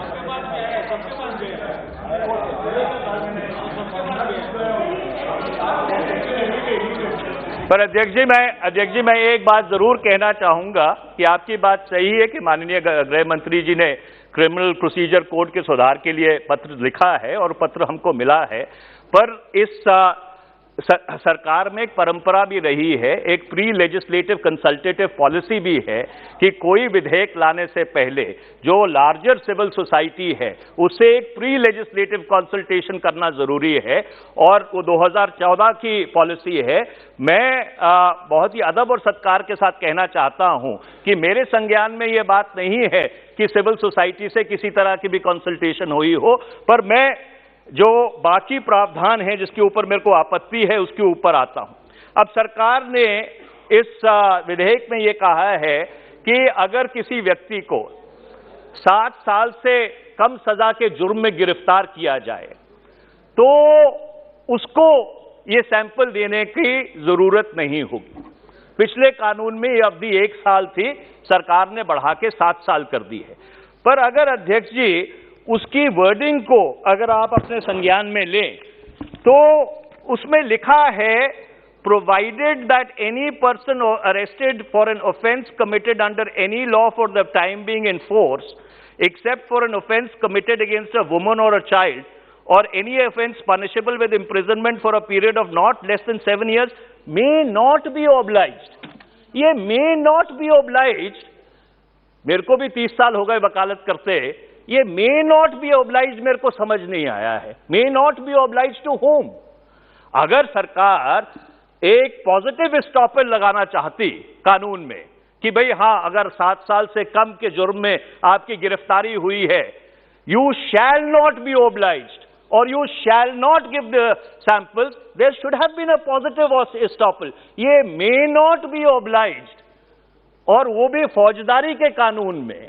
अब सरकार कहे कि मे का मतलब शैल है, पर अनेक सुप्रीम कोर्ट की जजमेंट्स हैं कि फौजदारी के कानूनों में जहां पे लाइफ और लिबर्टी इन्वॉल्व हो, जो लेजिस्लेटिव इंटेंट है वो लेजिस्लेटिव इंटेंट बिल्कुल क्लियर और बिल्कुल साफ होना चाहिए। तो इसलिए ये भी जो प्रोटेक्शन है ये इतनी अमॉर्फस है, इतनी एम्बिगुअस है कि it can lend itself to a million interpretations. और फिर उसके अलावा जो मैजिस्ट्रेट है वो आदेश दे सकता है क्लॉज 5 में कि अगर आप 7 साल से कम जुर्म के लिए भी गिरफ्तार हुए हो फिर भी आपको अनिवार्य है अपने सैंपल देने का। और उसमें भी अध्यक्ष जी पुराने कानून में क्लॉज 5 में एक सेविंग क्लॉज था, और वो सेविंग क्लॉज ये था कि अगर आप मैजिस्ट्रेट डायरेक्ट करता भी है तो अगर आप उस कानून उस जुर्म के लिए आपकी गिरफ्तारी नहीं हुई है, you have not been arrested for that offence, तो मैजिस्ट्रेट के पास भी वो अख्तियार नहीं है कि वो डायरेक्शन दे सकता है कि आपको सैंपल देना जरूरी है। आपने वो जो सेफ गार्ड था वो भी इस विधेयक से हटा दिया है। इसके अलावा अध्यक्ष जी जो कैदी हैं, even prisoners have fundamental rights, और अगर आप सुप्रीम कोर्ट के कई फैसलों को संज्ञान में ले, A.K. गोपालन 1950, खड़ग सिंह 1964, चार्ल्स सोबराज 1978, शीला बरसे 1983, प्रमोद सक्सेना 2008, ये साफ साफ तौर पे ये कहता है कि चाहे आप कैदी भी हैं, your fundamental rights are only suspended. मैं सिर्फ एक लाइन पढ़ना चाहता हूं चार्ल्स सोबराज वाली जजमेंट से, कृष्णा अय्यर साहब की जजमेंट थी कि imprisonment does not spell farewell to fundamental rights, कि अगर आप कैदी भी हैं इसका यह मतलब नहीं कि आपके जो मूलभूत अधिकार हैं वो लिप्त हो गए, दे आर ओनली सस्पेंडेड। तो इस तरह के अगर आप कानून बनाएंगे जहां पे 107, 108, 109, 110 सीआरपीसी में जिसमें गिरफ्तारी का प्रावधान भी नहीं है उसमें भी आपको सैंपल देने पड़ेंगे, तो आप पुलिस को ऐसे अख्तियार दे रहे हैं जब पुलिस उसका दुरुपयोग करेगी। तो मैं बहुत ही अदब और सत्कार के साथ कहना चाहता हूं कि कोई सरकार, चाहे राज्य सरकार हो चाहे केंद्र सरकार हो, उसको आपके कंट्रोल नहीं कर पाएगी। मैं 2 बात करके अपनी बात समाप्त करूंगा अध्यक्ष जी। इस विधेयक में एक क्लॉज 4(1) है। अब ये एनसीआरबी को इजाजत देता है कि आप 75 वर्ष तक जो सैंपल्स इकट्ठे किए जाते हैं, फिंगरप्रिंट्स, फुटप्रिंट्स, बाकी जो सैंपल इकट्ठे किए जाते हैं, आप उसको रख सकते हैं। सिर्फ रख ही नहीं सकते, आप उसको राज्य सरकारों को, जितनी जांच एजेंसियां हैं, लॉ इन्फोर्समेंट एजेंसियां हैं, राज्य सरकारें हैं, उन सबको आप भेज सकते हैं। So there will be a myriad copies of all these records which have been obtained. और अगर जो कानून में लिखा है किसी आदमी, कोई व्यक्ति इससे छूट जाए, उसका अक्विटल हो जाए, तो अगर वो चाहेगा भी, in the absence of a proper data protection law, it will be impossible to extinguish all these records which would have been disseminated all across the country. And this is a clear violation of the Puttaswamy judgment, which held that the right to privacy is a fundamental right. तो मैं इसलिए अध्यक्ष जी अंत में सिर्फ अपनी बात समाप्त करते हुए ये कहना चाहता हूं कि ये विधेयक छोटा है, पर जो इसके परिणाम हैं, जो इसके इम्प्लीकेशंस हैं सिविल लिबर्टीज के ऊपर, ह्यूमन राइट्स के ऊपर, ये बहुत ही इनॉर्मस है और इसका बहुत ही दूरगामी परिणाम होगा। मैं गृह मंत्री जी से ये अनुरोध करना चाहता हूं कि इस विधेयक को आप स्थायी समिति को भेज दीजिए, इसके ऊपर व्यापक चर्चा हो जाए, जो सिविल सोसाइटी से कंसल्टेशन नहीं हुई है, जो आपकी स्टैंडिंग कमेटी है होम मिनिस्ट्री की, उनसे भी सबसे बातचीत कर कर इस कानून में सुधार करके, जिससे कि जो सरकार की मंशा है that they are able to collect scientific evidence for prosecution and conviction, that can also be fulfilled, but at the same time human rights and civil liberties which are enshrined in the Constitution of India, they can also be protected. Thank you very much, Mr. Speaker, sir. Shri Vishnu Dayal Ram.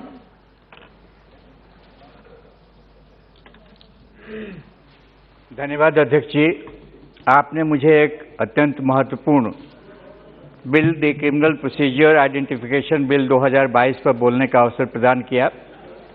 इसके लिए मैं आपके प्रति आभार व्यक्त करता हूं। मैं आभारी हूं माननीय गृह मंत्री जी का, जिन्होंने हमेशा इन्वेस्टिगेटिंग एजेंसीज के अनुसंधान की प्रक्रिया में आ रही कठिनाइयों को दूर करने का प्रयत्न किया है। चाहे वो नेशनल इन्वेस्टिगेशन एजेंसीज एक्ट में नए प्रावधान को लाकर के, या unlawful activities prevention act UAPA में प्रावधानों में बदलाव करके, या the national central forensic universities की स्थापना करके। माननीय अध्यक्ष जी, जब से ये बिल सदन में आया है, तब से इन्वेस्टिगेटिंग एजेंसीज के पदाधिकारियों ने बार बार फोन करके मुझे एक पूर्व पुलिस पदाधिकारी होने के नाते ये जानना चाहे है कि ये बिल सदन में कब चर्चा में आएगा और कब पारित होगा। ये बिल आज सदन में चर्चा के लिए आया है, तो मैं तो यही कहना चाहूँगा कि जिसका हमें था इंतजार, वो घड़ी आ गई, वो घड़ी आ गई। माननीय अध्यक्ष जी, भारतीय संस्कृति में उपयुक्त अवसर का एक बहुत बड़ा महत्व होता है, और आज से ज़्यादा बेहतर उपयुक्त अवसर नहीं हो सकता है। एक पवित्र बिल को एक पवित्र महीने में, चैत्र रामनवमी के महीने में और रमजान के महीने में इस बिल को लाया गया है। इसकी मनसा और वाचा कर्मणा में कहीं भी किसी प्रकार को संदेह करने की आवश्यकता नहीं है। अध्यक्ष जी, इस बिल के पारित हो जाने के बाद मैं पूरे विश्वास के साथ कह सकता हूं कि इन्वेस्टिगेटिंग एजेंसीज के पदाधिकारियों को कन्विक्शन हासिल करने में बहुत बड़ी सफलता मिलेगी। अध्यक्ष जी, इस बिल को राजनीति से ऊपर उठ करके देखने की आवश्यकता है। 120 साल पुराने बिल को रिप्लेस करने के लिए, 102 साल पुराने बिल को रिप्लेस करने के लिए ये बिल लाया गया। सर, विकसित देशों में प्रावधानों में आमूल-चूल परिवर्तन किया गया है और नई नई तकनीकियों का समावेश किया गया है, जिसके माध्यम से मेजरमेंट लेने की व्यवस्था की गई है। मुझे तो आश्चर्य हो रहा है कि इस बिल को लाने में इतनी देरी क्यों हुई। ये बिल बहुत पहले आना चाहिए था। इस बिल को न केवल कन्विक्शन रेट अधिक हासिल करने में सफलता मिलेगी, बल्कि अपराधियों और अपराध पर अंकुश लगाने में भी सफलता मिलेगी। नई नई तकनीक का उपयोग करने का अवसर प्राप्त होगा, उसकी क्रेडिबिलिटी बढ़ेगी और जिसकी विश्व स्तरीय मान्यता भी प्राप्त है। आज के ज़माने में अपराध और अपराध कर्मियों का दायरा असीमित हो गया है। उनका मोडस ऑपरेंडाई बदलते जा रहा है। हर एक प्रकार के अपराध में अलग अलग मोडस ऑपरेंडाई के द्वारा अपराध कर्मियों द्वारा अपराध किया जा रहा है। आज अपराध की दुनिया में नए नए प्रकार के अपराध शामिल हो रहे हैं, जिसकी 100 साल पहले कभी किसी ने कल्पना भी नहीं की थी। मौजूदा समय में विश्व में इतना ज़्यादा अपराध बढ़ गया है कि यदि इन्वेस्टिगेटिंग एजेंसियों को संबल और सक्षम नहीं बनाया गया तो अपराध पर नियंत्रण पा पाना बहुत मुश्किल का कार्य होगा। वैज्ञानिक साक्ष्य के अभाव में बहुत से अपराधी दंड से बच जाते हैं, जिनको हम कहें कि उनको परोक्ष रूप से संरक्षण प्राप्त हो जाता है। ऐसी परिस्थिति में यदि कानून में ऐसा प्रावधान नहीं रहता है कि जांच करने वाली एजेंसी के पदाधिकारी यदि किसी व्यक्ति को अपराधी समझते हैं और समझते हैं कि उसका मेजरमेंट लेना आवश्यक है, तो वो मेजरमेंट इसलिए नहीं ले पाते हैं कि कानून में इसका प्रावधान नहीं। The identification of prisoners act में नई नई तकनीकियों का प्रावधान नहीं है, क्योंकि उस वक्त ये नई नई तकनीकियां उपलब्ध नहीं थी। आज समय का तकाजा है कि इन्वेस्टिगेटिंग एजेंसीज के लिए भी यह आवश्यक है कि कांडों के उद्भेदन के लिए नई नई तकनीकों का उपयोग करके वैज्ञानिक तरीके से साक्ष्यों को इकट्ठा करें, ताकि वे साक्ष्य अकाट्य हों और कोर्ट के समक्ष उसका एविडेंशियरी वैल्यू हो। अध्यक्ष जी, इसी पृष्ठभूमि में पूरे सच्चे मन से इस बिल को लाया गया है और इस बिल का मेरी समझ से एकमात्र इतना ही उद्देश्य है कि किस प्रकार से इन्वेस्टिगेटिंग एजेंसियों का हाथ मजबूत किया जाए, उनको संबल बनाया जाए, उसको सक्षम बनाया जाए। इसके अलावा मैं नहीं समझता हूं कि कोई और मंशा भी इस बिल के पीछे किसी की है। इस बिल के विरोध में जब बिल प्रस्तुत हो रहा था तो विपक्ष के सम्मानीय सदस्यों ने कुछ बिंदुओं को उठाया था। उन बिंदुओं पर विस्तार पूर्वक चर्चा और पूरी स्पष्टता के साथ चर्चा तो आदरणीय गृह मंत्री जी के द्वारा उनके उत्तर के क्रम में जरूर दिया जाएगा। मैं समय को देखते हुए कुछ मोटी बातों पर अपना विचार जरूर व्यक्त करना चाहूँगा। आज भी आदरणीय मनीष तिवारी जी ने अनुच्छेद 20 विदिन ब्रैकेट 3 की चर्चा की। सही है कि ये जो चर्चा है वो इस बिल के अवसर पर की जा सकती है, लेकिन इस संबंध में मैं उनको कहना बड़ी विनम्रता के साथ चाहूँगा। वो बड़े अधिवक्ता हैं, जानकार हैं, लेकिन मैं बड़ी विनम्रता के साथ इस बात को कहना चाहूँगा कि कॉन्स्टिट्यूशनल राइट अगेंस्ट इंक्रिमिनेशन को वायलेट ये नहीं करता है। No person accused of any offence shall be compelled to be a witness against himself. ये जरूर है, लेकिन ये इस टर्म विटनेस को एविडेंस एक्ट की परिभाषा के परिप्रेक्ष्य में देखने की आवश्यकता है। स्टेट ऑफ बॉम्बे वर्सेज काठी कालू ओगट के केस से आप अवश्य परिचित होंगे। उसमें सुप्रीम कोर्ट ने साफ तौर पर कहा है कि there was no infringement of Article 20(3) of the Constitution in compelling an accused person to give his specimen, handwriting or signature or impressions of his thumb, fingers, palm or foot to the investigating officer or under orders of court for the purpose of comparison. माननीय उच्चतम न्यायालय ने Ritesh Sinha versus state of Uttar Pradesh में भी कहा है कि sample देने के लिए कंपेल करने से आर्टिकल 20(3) का वायलेशन नहीं होता है। जब बिल प्रस्तुत हो रहा था तो उस पर विपक्ष के एक सम्मानीय सदस्य ने ये कहा था कि ये बिल बहुत जल्दीबाजी में लाया गया है।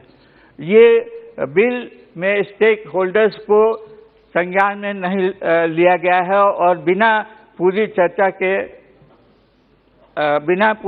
के इस बिल को लाया गया है। इस संबंध में मैं इतना कहना चाहूँगा कि ये बात सही नहीं है। ये बिल जो है माननीय सुप्रीम कोर्ट के आदेशों के अनुरूप और लॉ कमीशन के सुझावों के अनुरूप लाया गया है और लॉ कमीशन की जो रिपोर्ट है 87th रिपोर्ट, इसमें इस बात का जिक्र था और स्पष्ट जिक्र था कि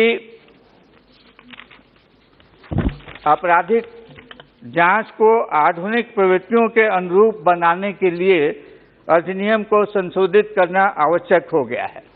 इसके साथ साथ 2-3 टिप्पणियां माननीय सर्वोच्च न्यायालय द्वारा भी की गई थी और उसको भी मैं आपके समक्ष निश्चित रूप से रखना चाहता हूं लेकिन इसके पहले लॉ कमीशन ने यह भी कहा था कि पहचान के उद्देश्य से एकत्र किए जाने वाले मेजरमेंट को सीमित नहीं रखा जा सकता है और वैज्ञानिक ज्ञान का फायदा लेते हुए मेजरमेंट की श्रेणियों को निरंतर बढ़ते रहने की आवश्यकता है।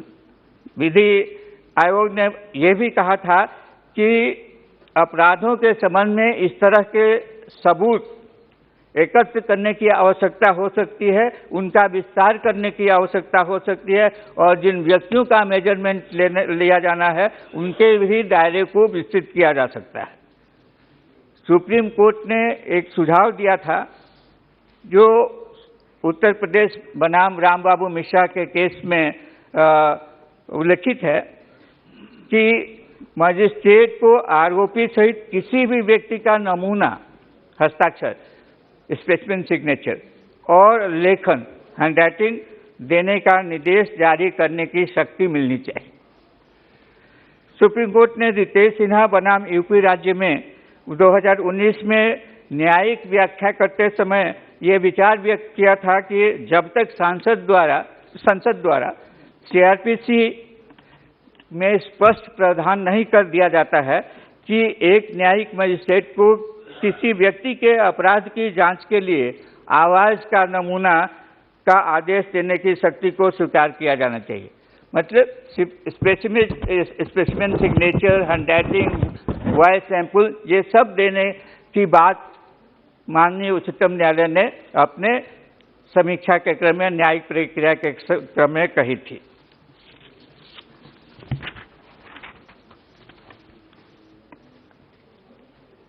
लॉ कमीशन की रिपोर्ट माननीय उच्चतम न्यायालय के दिशा निर्देश के आलोक में एनसीआरबी को ये काम दिया गया था कि वे प्रस्ताव की समीक्षा करें और समीक्षा करने के क्रम में वो राज्यों से और केंद्र शासित प्रदेशों से संपर्क स्थापित करके उनसे बातचीत करके और इसके साथ साथ जो फिंगरप्रिंट्स ब्यूरो के निदेशक हैं उन लोगों से बातचीत करने के बाद अपनी रिपोर्ट दें।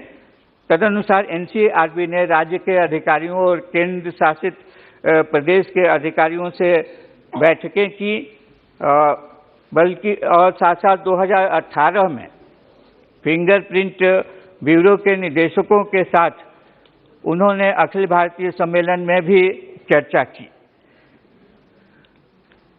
और इस प्रकार का रिपोर्ट सबमिट किया कि माप के दायरे को बढ़ाने और जिन व्यक्तियों के माप लिए जा सकते हैं उनके दायरे को बढ़ाने में सभी एकमत हैं, सबकी राय है कि ये दायरा बढ़ना चाहिए, व्यक्तियों का भी दायरा बढ़ना चाहिए और जिन लोगों का माप लिया जाना है उन लोगों का भी दायरा बढ़ना चाहिए।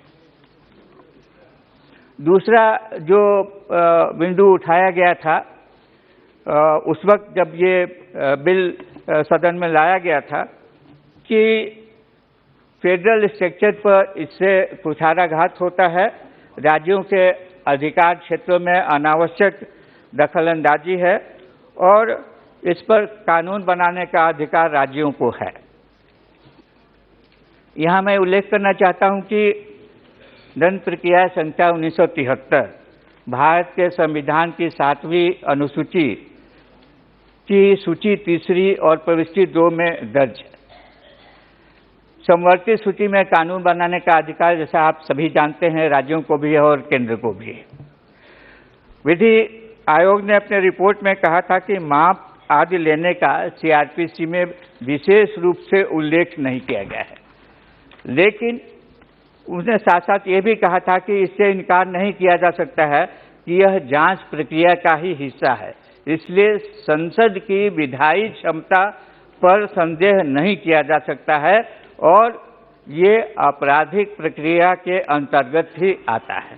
अतः यह कहना उचित नहीं है कि केंद्र सरकार इस पर कानून नहीं बना सकती है और राज्यों के विशेषाधिकार का हनन है या राज्यों के अधिकार क्षेत्र में दखलंदाजी है। सबसे ज़्यादा बात, और आज आदरणीय मनीष जी ने भी पुनः उस बात को दोहराया, right to privacy. Right to privacy सबके लिए बहुत महत्व रखने वाली चीज है। चाहे आप अपोजिशन में हो और हम तेजी बेंच में हैं, इससे कोई फर्क नहीं पड़ता है। राइट टू प्राइवेसी निश्चित रूप से एक ऐसा राइट है जिसका सभी को कद्र करना चाहिए। लेकिन आपको स्वयं पता होगा कि राइट टू प्राइवेसी एब्सोल्यूट नहीं है। राइट टू प्राइवेसी एब्सोल्यूट नहीं है और it is subject to restrictions. और वो भी पता होगा कि किस किस परिस्थितियों में रेस्ट्रिक्शन इम्पोज किया जा सकता है। इन सारे बिंदुओं पर माननीय गृह मंत्री जी द्वारा विस्तृत रूप से चर्चा की जाएगी। और जो जिसकी चर्चा माननीय गृह मंत्री जी ने अपने भाषण के क्रम में की कि मॉडल जेल मैनुअल भी बन रहा है और राज्यों को भेजा जाएगा, और जो बहुत सारे बिंदु ऐसे हैं जो अभी उठाए गए हैं उनका भी निराकरण हो जाएगा। तो इस संबंध में इतना ज़्यादा नहीं कहते हुए मैं ये कहना जरूर चाहूँगा कि आप यूनाइटेड स्टेट्स की बात कर लीजिए या यूनाइटेड किंगडम की बात कर लीजिए, उसमें इतना ज़्यादा स्ट्रिंजेंट रूल्स बना हुआ है सैंपल्स कनेक्शन का, जिसकी हम आप कल्पना भी नहीं कर सकते हैं, चर्चा भी नहीं कर सकते हैं। उन बातों की यदि चर्चा हम करें और उदाहरण दें तो आपको स्वयं अंदाजा लग जाएगा कि दूसरे देशों में सैंपल्स कलेक्ट करने के लिए कितना स्ट्रिंजेंट रूल्स बना हुआ है। आप विस्तार पे से मैं नहीं जाना चाहता हूं, क्योंकि विस्तार में जाने पर व्याख्या करना आवश्यक हो जाएगा। लेकिन एक दो चीज़ मैं जरूर इस संबंध में कहना चाहता हूं कि बहुत सारे प्लेथोरा ऑफ जजमेंट्स हैं यूनाइटेड स्टेट्स के भी, यूनाइटेड किंगडम के भी, जिसमें जो चैलेंज किया गया है राइट टू प्राइवेसी के आधार पर, वो सारे चैलेंजेस को न्यायालय ने निरस्त कर दिया है। आप यूनाइटेड किंगडम के police and criminal evidence act 1984 का विशेष रूप से अवलोकन करना चाहेंगे, क्योंकि इसके सेक्शन 62 में इस बात का उल्लेख किया गया है कि अंतरंग नमूने भी लिए जाने चाहिए, लिए जा सकते हैं, उसका प्रावधान किया गया है।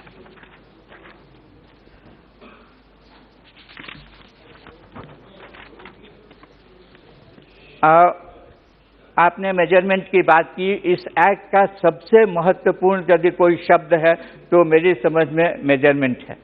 मेजरमेंट में क्या क्या चीज़ें इंक्लूडेड हैं वो आपने बताया और पढ़ करके भी सुनाया, उसको दोबारा पढ़ करके सुनाने की आवश्यकता नहीं है। लेकिन एक बात आपने कही 107, 108, 109, 110 की 100 से जितनी मेरी जानकारी है, जितना मैं समझता हूँ, हो सकता है मैं गलत भी हूँ, लेकिन 107, 108, 109, 110 के अंतर्गत बाउंड डाउन नहीं किया जाता है गुड बिहेवियर के लिए। 117 के ही अंतर्गत बाउंड डाउन किया जाता है गुड बिहेवियर के लिए। तो 117 में जब बाउंड डाउन किया जाएगा या जमानत देने के लिए कहा जाएगा, तभी ये अट्रैक्ट करेगा, अन्यथा नहीं अट्रैक्ट करेगा, जो आप बात कर रहे थे।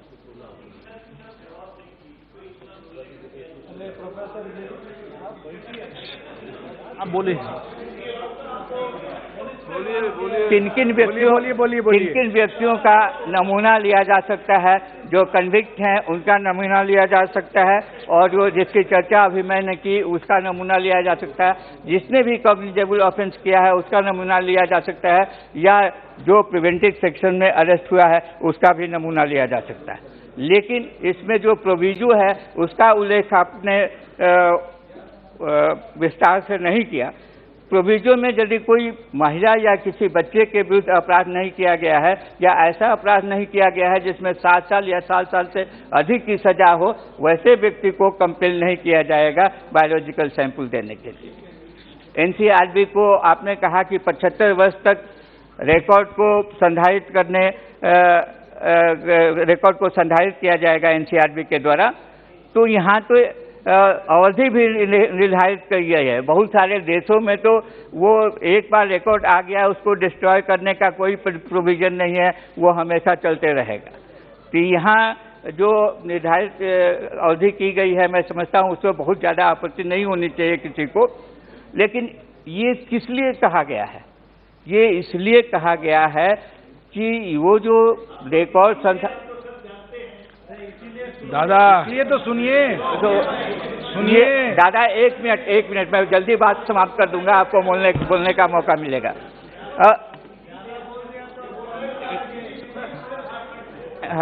ये दादा 2 मिनट का समय दीजिए बस। पूरा बोलिए। नेशनल क्राइम रिकॉर्ड ब्यूरो अपराध की रोकथाम के लिए, उसके डिटेक्शन के लिए, उसके इन्वेस्टिगेशन के लिए, वो उसके प्रोसिक्यूशन के लिए ये रिकॉर्ड को हासिल करेगा, स्टेट से भी हासिल करेगा, डिफरेंट इन्वेस्टिगेटिंग एजेंसीज से भी हासिल करेगा, उसको स्टोर करेगा, प्रिजर्व करेगा, उसको शेयर करेगा, उसको एनालाइज करेगा, ताकि भविष्य में होने वाले अपराधों और अपराध कर्मियों के विषय में ज़्यादा जानकारी इस आधार पर जुटाई जा सके। एक बात कह करके अपनी बात समाप्त करना चाहूँगा कि लॉ कमीशन ने और सुप्रीम कोर्ट ने जो दिशा निर्देश दिया और राज्यों से जो विचार विमर्श हुआ, उसमें पाया गया कि बहुत सारे प्रोविजंस में चेंजेस की आवश्यकता है और जो विभिन्न राज्यों के द्वारा इस में संशोधन किया गया है उसमें भारी अंतर है। इसलिए ये कम्प्रिहेंसिव और यूनिफॉर्म लॉ बनाने के लिए इस बिल को सदन में उपस्थापित किया गया है, जिसमें ये भी प्रावधान किया गया है कि एक हेड कांस्टेबल या एक वार्डन रैंक का पदाधिकारी ये मेजरमेंट ले सकता है। अंत में सिर्फ इतना ही कहना चाहूँगा कि मुझे पूरा विश्वास है और मैंने निश्चित रूप से 38 साल की पुलिस की के कार्यकाल में बहुत सारे अवसरों पर देखा है। उस आधार पर मैं ये बात कह रहा हूँ कि जांच एजेंसियों को आपराधिक मामलों को सुलझाने में इस बिल के पारित हो जाने के बाद बहुत ज़्यादा सुविधा मिलेगी और बहुत दफ़ा जो सालों से न्यायालयों में उचित साक्ष्य या सबूत के अभाव में कांड लंबित रहते हैं, उनमें उनको गतिमान बनाने में यह बिल मील का पत्थर साबित होगा। इसी धारणा और इसी विश्वास के साथ मैं अपनी बात समाप्त करता हूं। बहुत बहुत धन्यवाद। दयानिधि मारन जी। So thank you, Speaker Sir, for giving me the opportunity to talk on this bill. Sir, I rise to oppose the bill and strongly vote against the bill in the current form. So I feel this is anti-people and anti-federal. Sir, I would have appreciated that if the Home Minister had brought the law en masse to ensure that all the antique logs which were brought by the Britishers are being given a new offense. But they seem to be cherry-picking, sir. Cherry-picking whichever laws they want to change. That too, if they feel they can terrorize the country. If they terrorize the country, sir, reason I'm saying, sir, right now, sir, I have a data which was published, the Prison Statistics of India report of 2020, sir, which was released on 31st December. Sir, the total capacity of the prisons is 4,14,033, sir. The present occupancy is there 4,88,511, sir. Whereas we have nearly 120% capacity, 20% over capacity, sir. Out of this, sir, the convicted people are only 1,12,589. The people are going under trials is 3,71,848. Literally, sir, 70% of the people who are in the prison are under trials. Basically, sir, they have not got an opportunity to go argue for themselves, and preferably, sir, the punishment for the offences committed for them would have been petty. They are still overstaying in the jail, but our Home Minister is not worried about that, because to get them out and bring the law, because they are all under antique law, because which will also save money for the government and also bring about an order in the prison system, sir. Sir, I would also appreciate if the Home Minister had come out with data by bringing this criminal procedure identification bill, that he will improve the efficiency of the police department and say that we will be able to identify the crime within 24 hours or 48 hours or 56 hours of the crime is done. No, sir. It is not that. Sir, basically, sir, this bill is against the fundamental rights to privacy of the citizen, and which has been guaranteed by the Honorable Supreme Court in the case of Justice case Puttaswamy. Sir, the union government is always, I sometimes wonder whether the Home Minister, the Prime Minister forget where they are coming from. Sir, you all coming from Gujarat. Sir, you were the Home Minister of the state of Gujarat. Our Prime Minister was the Chief Minister of Gujarat. At that time, you were against the union government taking over the rights of the state governments. So, but the moment you come and sit in the center, sir, you want all the powers to yourself. Sir, let me tell you, sir, there's always a saying, you can't be a king throughout your lifetime. Sir, the political cycles keep changing. So what happened to the Congress will also happen to you. But do not feel that you will always be in power, taking all the powers from the state. Sir, we feel that you're getting into the state, sir. Sir, again, sir, this is a fundamental rights, privacy, sir. Sir, I would like to ask you, sir, are we trying to create a surveillance state? Sir, we have seen that in this present government, that there's a fear which is put amongst the civilians to do that. Sir, first of all, sir, the data protection bill is still yet to be tabled in this house. Before the data protection bill is being tabled, sir, what is the rush for the Home Minister to come with this bill?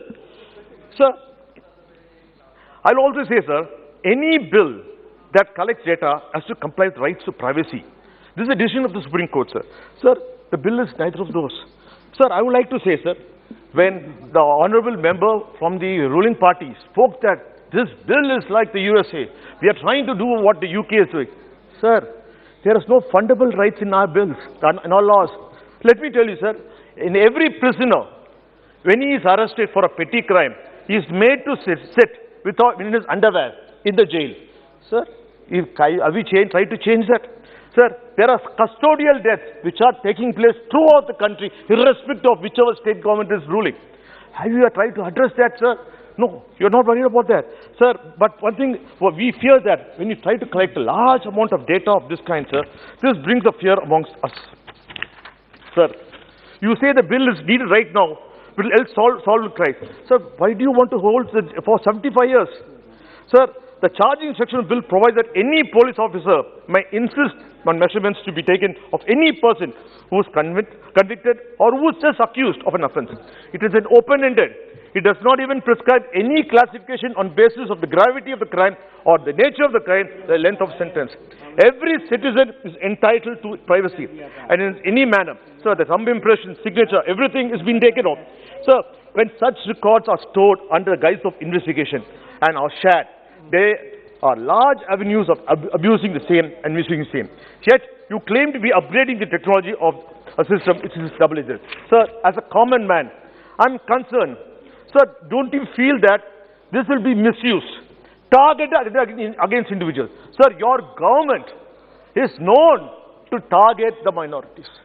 Any law you break, the first abuse is done to the minorities.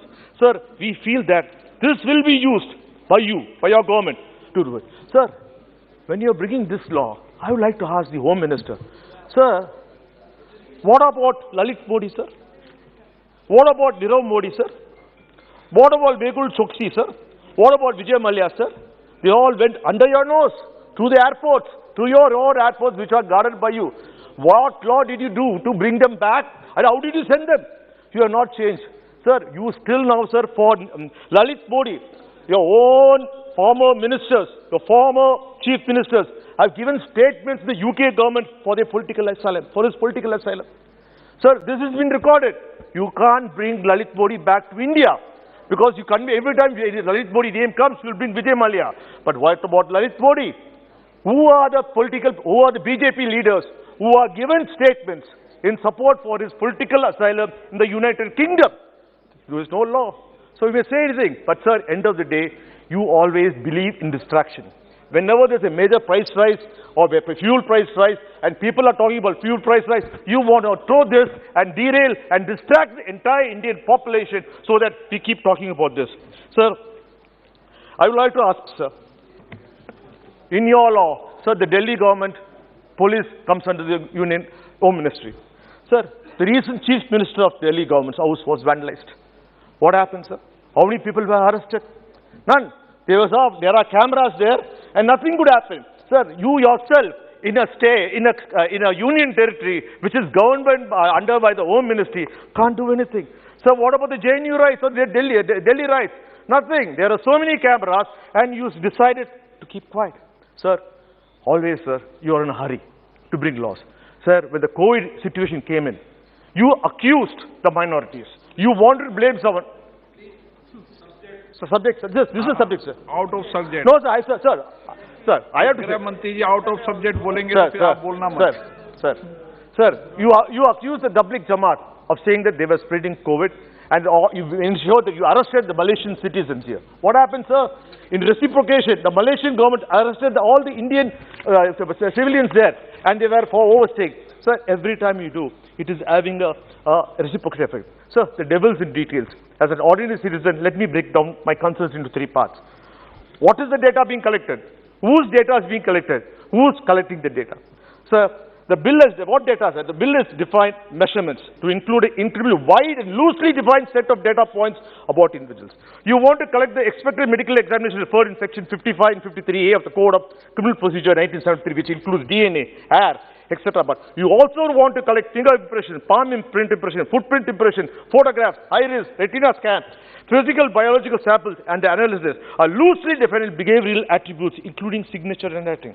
If we intend to use this information in applied ways, we are not allowing a creation of a fundamental database and digital infrastructure for a police state.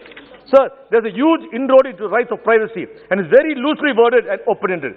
The bill is so broad, we fear it does not satisfy the two-folded check of necessity and proportionality. So the bill causes fear, great fear, because it is the first step towards the infrastructure needed to create a police state.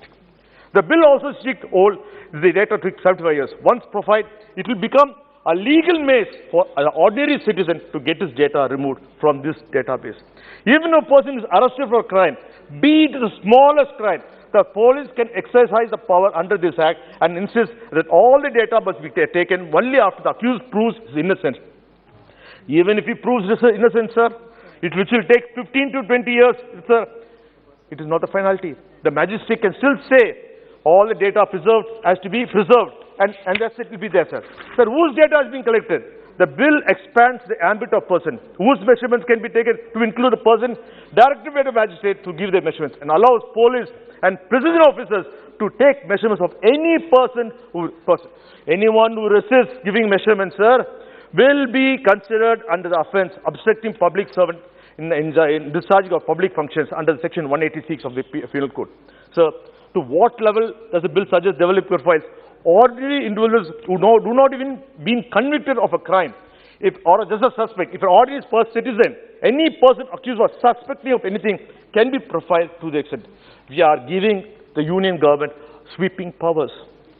Sir, already, sir, we feel that the union government is spying on the Indians with the Pegasus software, which you failed to address. But it's a fact that the Israeli government has accepted that it has sold Pegasus to Indian government.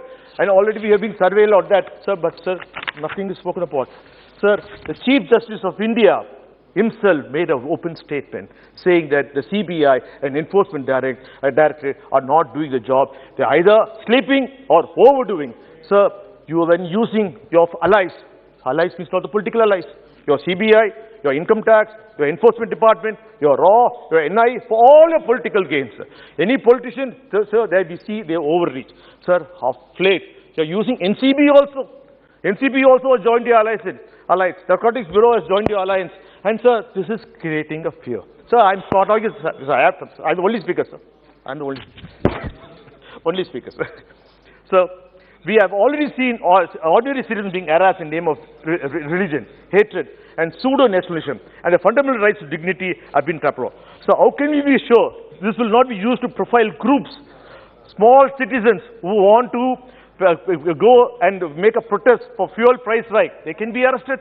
Tomorrow, if people say price of petrol is gone to 120 rupees, if the gas price is gone to 1,000 rupees, if they go protest, you might arrest them and you might start profiling them. And tomorrow they'll be at a preventive arrest because, sir, you are getting into the every domain.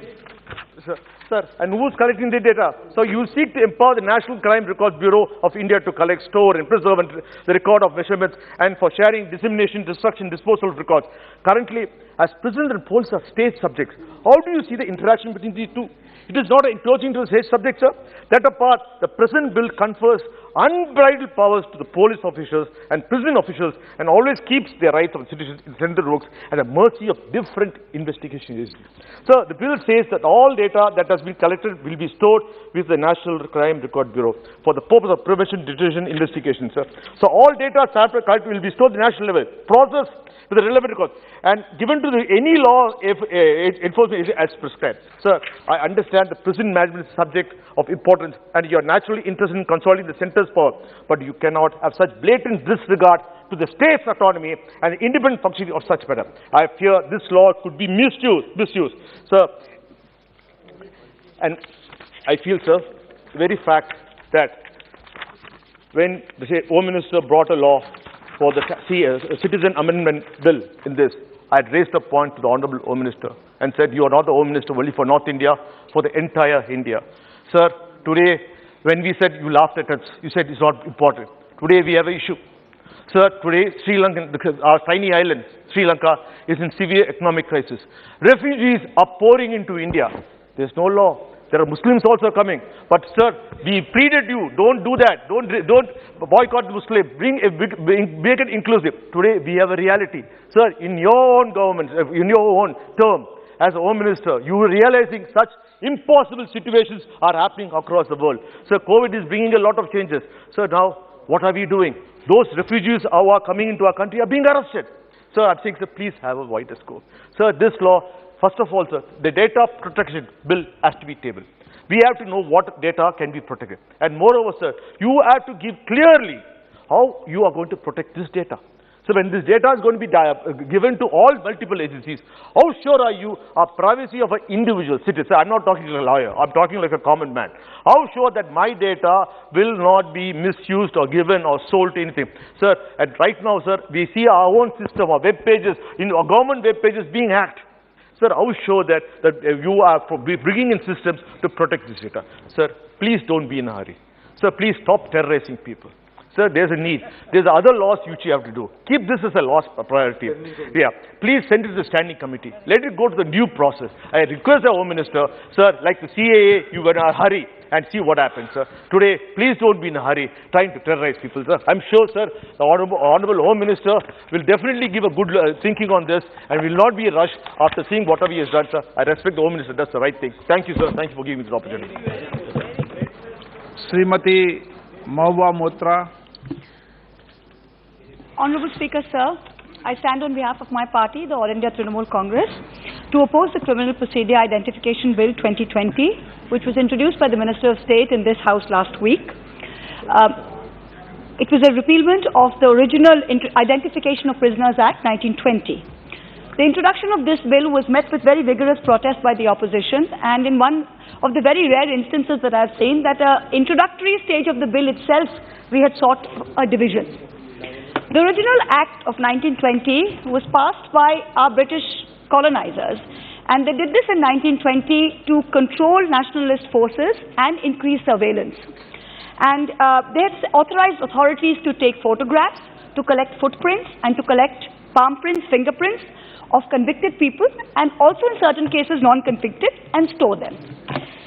Now, how tragic is it, how ironic that a century later, 100 years later, that we have an elected Indian government. This is not a British era colonizer. It is an elected Indian government who claims to be more nationalistic than any of its predecessors. And today you are bringing in a law that is more intrusive, that collects more data than the original law, and has fewer checks and balances, fewer safeguards than even the British era law did. It is very ironic. The stated objective of the Criminal Procedure Bill of 2022, which was introduced, as set out in its statements of objects and reasons, is to update the law by taking into account new techniques of measurement and identification that have evolved over the last century. And the bill seeks to authorize police and prison officers to take measurements of those who have been arrested, detained, convicted of any person directed by a judicial or executive magistrate. The key words here are any person. The bill has redefined the term measurement to allow police to take retina scans, iris scans, fingerprints, palm prints, footprints, physical and biological samples, and even behavioral attributes, which are what? Which is your signature, which is handwriting. So anything that is referred to under section 53 or 53 of the Code of Criminal Procedure 1973 falls within its ambit. The original act, remember, was only photographs and palm prints and fingerprints. This has increased the ambit. So what is it that is so dangerous about this bill? I'm going to try and explain it in layman's terms so everyone who's watching this can understand how this affects us. Because I remember opposing the UAPA bill, in those days a bill, standing here, and the Honorable Speaker told me that why are you getting so excited about this? Ye to aatankwadiyon ka liye hai. And I remember answering, saying that, sir, if this bill comes in, tomorrow there is a risk of all of us becoming aatanwadis. And the UAPA has been misused, and today we have a fear that this bill itself may be misused, which is why we are standing up today. Sir, say disturb. मैंने क्या कहा था कि इतना क्यों विरोध कर रहे हो? सर वो रिकॉर्ड में है सर। आपने बोला कि अध्यक्ष महोदय ने कहा कि आप इतना विरोध क्यों कर रहे हो? ये आपने कहा था कि आप कभी भी अध्यक्ष के मामले में बोलते समय मैं आपको फिर कह रहा हूँ कि बिना कोई ऑथेंटिक टिप्पणी के लिए आसन के बारे में मत बोला करो। अच्छा, आप देख लीजिएगा रिकॉर्ड, सर है रिकॉर्ड में, आपने कहा था, ठीक है। So what is it that is so dangerous about this bill? This law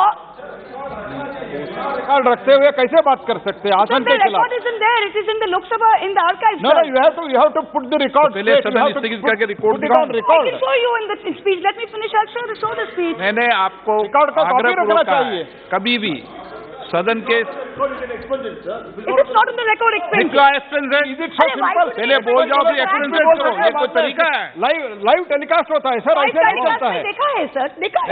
क्या अध्यक्ष जी ने विरोध किया क्या? अध्यक्ष जी ने विरोध किया क्या, ये बताओ आप। क्या अध्यक्ष जी ने विरोध किया क्या, ये बताइए। आपकी बात का अध्यक्ष जी ने तो विरोध नहीं किया ना। The honorable speaker sir has already addressed me, Mr. Meghwal. Please, I would advise you, please let me finish. Thank you. The law speaker sir has spoken. There is no need for you. There is no need for you, Nishikanji. The speaker sir has spoken. Please sit down. The speaker has spoken to me. Sit down. Speaker has addressed me. I have accepted it. This law is being proposed in the absence of any overreaching data protection law, which India so desperately needs today. 5 years ago, we mentioned the data protection law. It is still not being brought in. You are saying that there has been advance of technology in the last decade, which is why we need to repeal it. But with the advance of technology, there is a flip side. The state has even greater powers of surveillance. So when we in this House authorize any legal expansion of the ambit of these powers, we need to ensure that these powers can be controlled, can be regulated. The old act was only photographs and fingerprints. Now you've added retina, you've added biological samples, behavioral. So we are signing off, basically all of us, on much greater powers of the state. So we need to put in very solid safeguards. This bill has no such safeguards.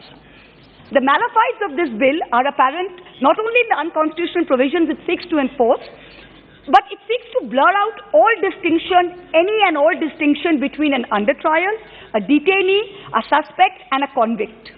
And it is using the words a person involved in any crime. It's a very broad sweep. The expansion of this ambit of the law's operation to people who have been arrested for any offense include people under preventive detention laws.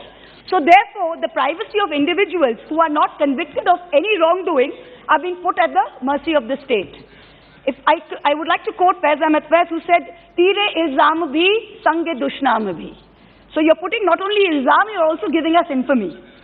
The 1920 law enabled the taking of measurements from convicts sentenced to a prison term of at least 1 year. And anyone arrested on a charge that attracted a prison term of only 1 year. And thirdly, one who has furnished a bond for good behavior. This present bill includes all convicts and anyone arrested under any law or detained even under preventive detention. It is increasing the offences from minimum of 1 year to 7 years imprisonment under Section 3. But as Mr. Tiwari pointed out, the proviso to Section 3 has been very poorly drafted.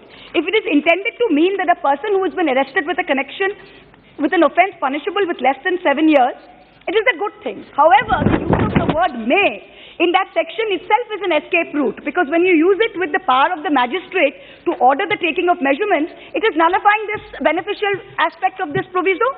So if Section 3 read with Section 5 and the introduction of preventive detention is making this far more draconian than the existing law, I would really request you to look into this. So I suggest that the word may in Section 3 be changed to shall. And it be clarified that under Section 5, the magistrate has no power to direct a person arrested for offences punishable with less than 7 years. Otherwise, Section 3 is completely nullified. Another dangerous thing about this bill, the average life expectancy of Indians is 69.6 years. You are permitting the retention of records for 75 years. And you're allowing the National Crime Records Bureau, the NCRB, to share and disseminate personal data with any law enforcement agency. This violates the best practices of data protection, which is the principle of purpose limitation, which means that you can collect data legitimately for one purpose, but it must be used for that purpose. It cannot be used for another purpose. There's a very vague term in this bill. It says investigation and prosecution of crime. So you can have agencies all over the country with no purpose limitation having access to your personal data. And the collection of data for personal data for some crimes may be very necessary. We understand that. But there is no distinction between those crimes and other crimes. It's a very wide sweep which can be very dangerous. Now this bill will make the dreaded Thanedar, even more dangerous. It gives virtual carte blanche to the police for sample collection. The old 1920 Act authorized police officers of the rank of sub-inspector and above. This new bill is letting police officers not below the rank of a head constable and prison officers not below the rank of a head warden to take measurements. So it's lowered the threshold. And if you refuse to take these measurements, that is an offence under Section 186, which is obstruction of duty for public servant, as Mr. Maran pointed out, of the IPC. Now this bill is allowing police and prison officials to collect measurements regardless of the refusal. This is a violation of fundamental rights, and this is going to shut out any dissent. This is the vagueness and overbreadth of several provisions is extremely concerning. Now there's no appeal mechanism. If the magistrate says directing it, there's no appeal mechanism against the decision of the magistrate. The most dangerous and insidious aspect of this proposed law is the grouping of those booked for preventive detention. So Indian citizens, like all of us sitting here in the opposition, we can be arrested or detained even before the commission of any act of criminality. You may think we will do something, you may think we will say something, and we could be put under preventive detention. So before doing anything, you can take me and I will be grouped with those arrested for serious offences and convicts. So if this bill becomes a law, I mean, we are entering a full-fledged police state. Any opposition will be brutalized into silence. Now, that is something we must safeguard against. The Home Ministry says, trust us. Yes, we would like to trust you, Mr. Home Minister, but even in UAPA, look at its misuse. You brought in this bill, look at its misuse. I was looking at Mr. Kishan Reddy, who was our Minister of State for Home, putting out the numbers. And if you look at the increase in the number of UAPA cases, from 16 to 19, 5,000 cases were registered and 7,000 people were arrested in the period 16 to 19, but only 2.2% of cases were resulting in a conviction. Preventive detention, 177 politicians arrested in Kashmir after revocation of Article 370, 71 from National Conference, 35 from PDP. When the CAA protests happened, 1,100 people were under arrest, 5,500 kept in preventive detention. There was a 28% increase in the number of sedition cases filed each year. Each year, 28% increase between 14 and 20. So if you look at the arrest of journalists, detentions of journalists in India, I was reading a report by the Free Speech Collective, and it said in the last 10 years, 154 journalists in India were detained, arrested. 67 of these were in 2020 alone. I'm going to now read a quote from the Supreme Court judgment, the state of Andhra Pradesh versus Challa Ramakrishna Reddy, year 2000. The right to life is one of the basic human rights. It is guaranteed to every person by Article 21 of the Constitution, and not even the state has the authority to violate that right. A prisoner, be he a convict or under trial or a détenu, does not cease to being a human being. On being convicted of crime and deprived of their liberty with the procedure established by law, prisoners still retain the residue of constitutional rights. Our democracy, however flawed, seeks to give each Indian equal rights as human beings. Our laws are based on the principle of innocent till proven guilty. I will quote the poet Javed Akhtar, and he says it very nicely. He says, मुझे दुश्मन से भी खुददारी की उम्मीद है, मुझे दुश्मन से भी खुददारी की उम्मीद है, किसी का भी सर कदमों में सर अच्छा नहीं लगता, कदमों में सर अच्छा नहीं लगता. This bill places the privacy of individuals at the mercy of the state, allows for the retention of personal data with no framework for data protection whatsoever. I appeal to the government and to the Honorable Home Minister, please send this bill to a standing committee for further deliberations if you don't take it back. Thank you very much. Shri Vinayak Raut जी. धन्यवाद अध्यक्ष महोदय. माननीय गृह मंत्री जी के माध्यम से criminal procedure bill 2022 ये जो पेश किया है, इस बिल को हम समर्थन नहीं कर सकते. साथ साथ विरोध करते हुए हम माननीय गृह मंत्री जी से प्रार्थना करूंगा कि इसके पहले वक्ता ने जो अपने विचार व्यक्त किए उसकी तरफ अगर ध्यान देते हैं और इस बिल का भविष्य काल में जो दुरुपयोग होने वाला है उसके तरफ अगर गंभीरता से अगर आप देखें तो इस बिल को आप स्टैंडिंग कमेटी के पास रेफर करें. उस स्टैंडिंग कमेटी में पूरी तरीके से बहस होने दो और उसके बाद आगे कुछ करना हो उसका निर्णय फिर एक बार लेने के लिए आप इस सदन में आ सकते हैं. सभापति महोदय, बिल पेश करते वक्त माननीय गृह मंत्री जी ने जो कहा है कि कानून को मजबूत करने हेतु और दोष सिद्ध होने के लिए मदद हो, ऐसे हेतु से यह विधेयक लाने की कोशिश केंद्र सरकार के माध्यम से हो रही है. लेकिन मैं कहना चाहता हूं कि कानून को मदद करने के लिए तो छोड़े, दोष सिद्ध तो नहीं हो सकते, लेकिन पूरी तरीके से मानवता के ऊपर आघात करने वाला और मानवता और इंसानियत नष्ट करने वाला ये बिल है और राइट टू प्राइवेसी का हनन करने वाला ये बिल हो सकता है. इसलिए ऐसी तरह से बिल संसद में लाकर उसके ऊपर अच्छी तरह से बहस जब तक नहीं होती है, स्टैंडिंग कमेटी में इसके ऊपर बहस नहीं होते, तब तक मानवता के ऊपर आघात करने वाला ये बिल इस सदन में पास होना यानी इंसानियत का क्रूर ठट्टा हो सकती है, इंसानियत नष्ट होने वाली ये बिल है. इसलिए इस बिल को हम शिवसेना की तरफ से विरोध कर रहे हैं. सभापति महोदय, एक मौलिक अधिकार संविधान के माध्यम से अपने देश में सारे इंसान को प्राप्त हुआ है, लेकिन आजकल एक मौलिक अधिकार जो है और रहे नहीं है.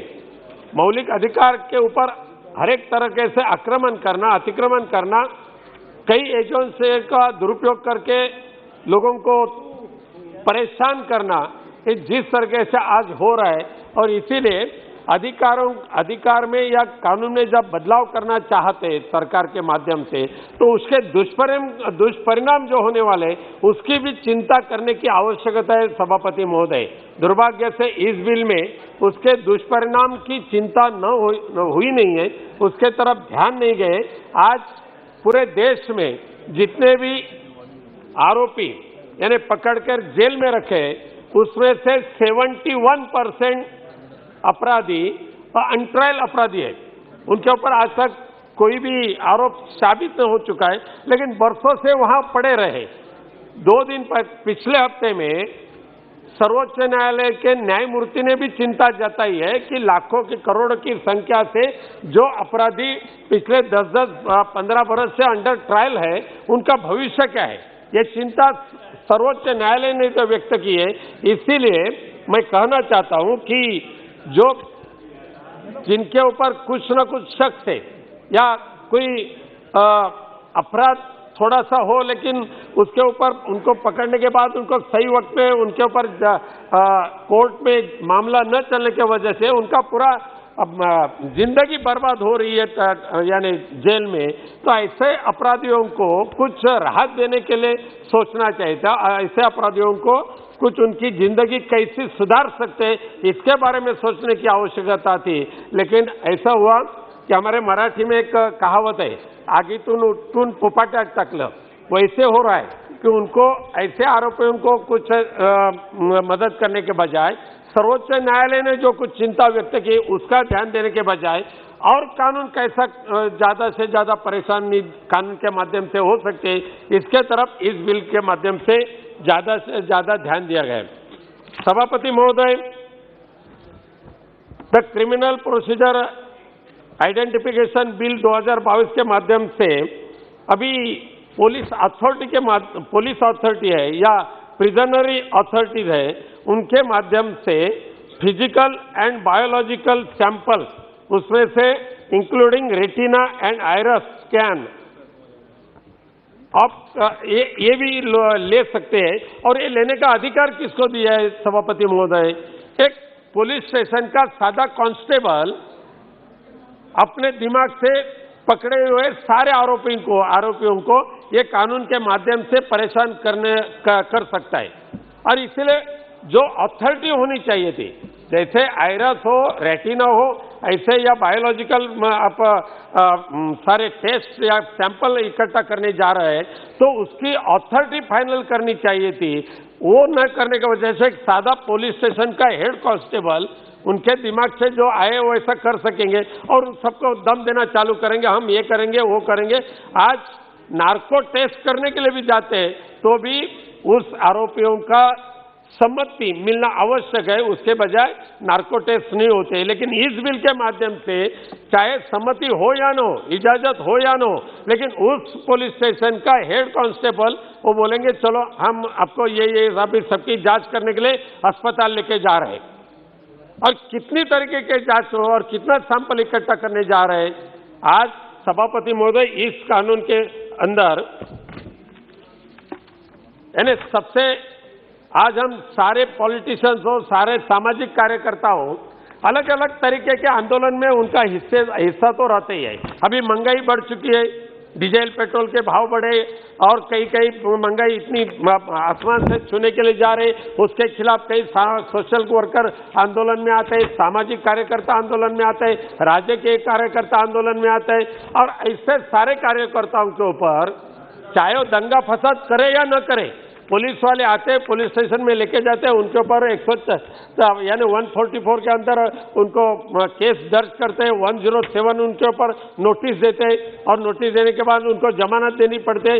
सबसे बुरा असर इस बिल के माध्यम से होने वाले सभापति महोदय, जिनके ऊपर 107, 108, 109 और 110 ऐसे सामान्य धारा के माध्यम से भी प्रिकॉशनरी एक कुछ सावधानता लेने के लिए जो पुलिस स्टेशन के माध्यम से एक्शन लेने की जो अभी की जो प्रोविजन है, ऐसे लोगों के ऊपर भी इस कानून के माध्यम से उनका रेटिना लेने की व्यवस्था है, आइरस ले लिया जाएगा और भी कुछ ना कुछ उनके ऊपर जो भी जितने पर्सनल डिटेल्स डाटा कलेक्शन करना है वो सारे के सारे करने के लिए उस पुलिस स्टेशन का हेड कांस्टेबल हमेशा तैयार रहेगा।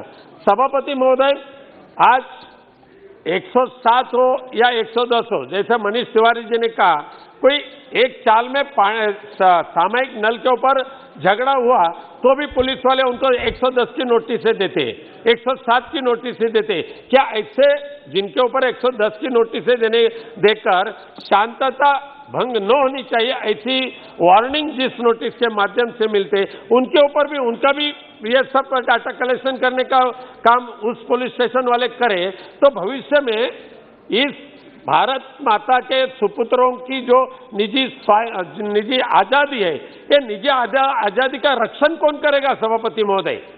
अगर इस सभागृह में ऐसे बिल पास हुआ, मंजूर हुआ तो निजी आजादी रहेगी नहीं है, कुछ भी नहीं हो सकता। ये अमानुषता है, एक क्रूरता है ऐसे बिल पास करके।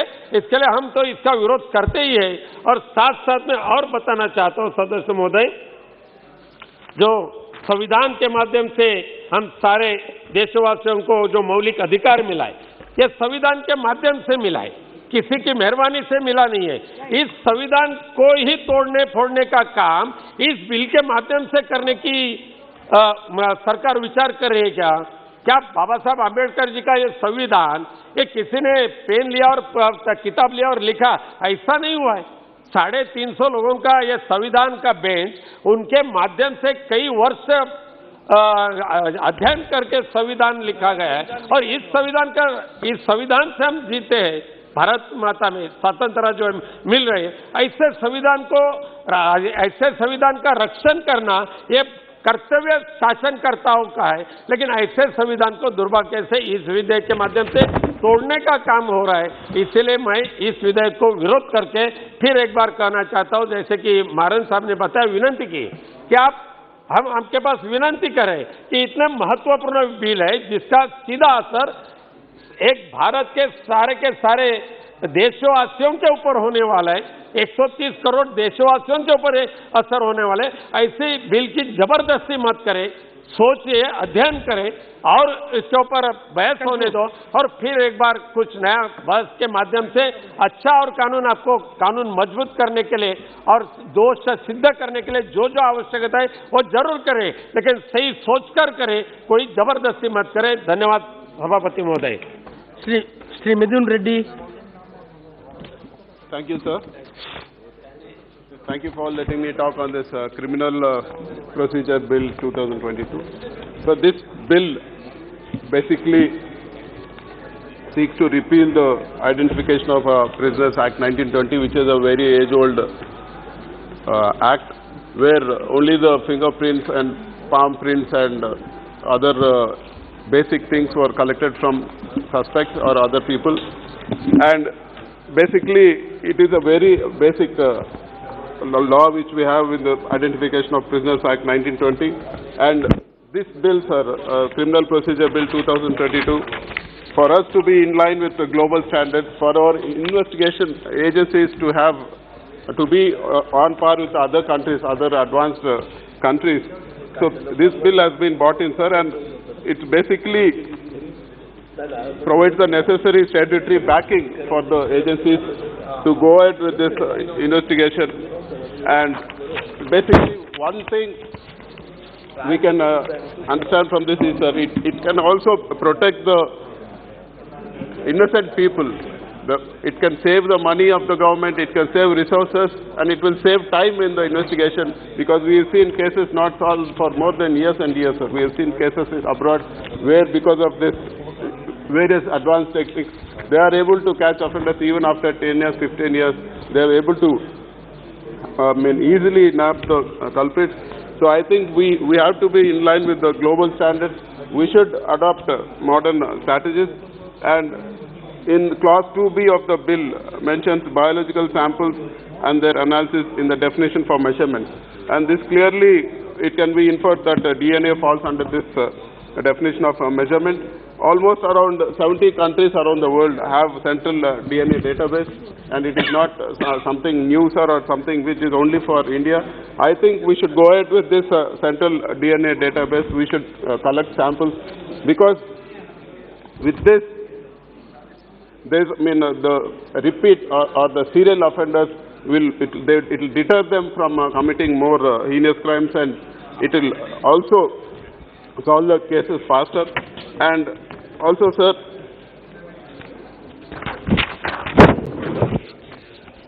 in 2018, the Home Ministry launched the National Database of Sexual Offenders, NDSO, which includes names and other details, and this has greatly helped in curbing these offenders. So similarly, sir, this bill also provides for database for other criminal offenders, which is a welcome move also. If such a database is there, it can strengthen the law enforcement agencies. Sir, and I would like to suggest a couple of points. You've seen the other speakers, everybody is having serious concerns about two things, sir. So this bill should not be used as a means for political witch hunt. The government should give proper comfort. It should convince, the Honorable Home Minister should convince the whole House that this bill will not be used for political witch hunt. And also, the DNA profiling also, which is a sensitive thing, should be purely used for serious crimes and other counter-terrorism purposes only. And there's another important question, sir. How safe is the data which is being collected? The data should not be misused, and Honorable Home Minister should give a proper methodology or a way where he can assure that this data will not be misused. And with these suggestions, I would like to support this bill on behalf of YSR Congress Party, sir. Thank you very much. Hand up. Hand up.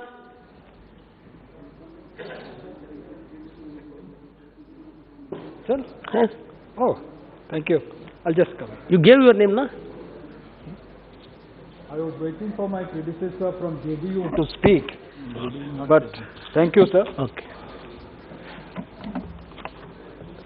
This reminds me of the deliberation that we had 20 years ago or 22 years ago, when the then Deputy Prime Minister, Mr. L.K. Advani, being the Home Minister, had moved a bill which was an ordinance by that time, Prevention of Terrorist Ordinance, POTO.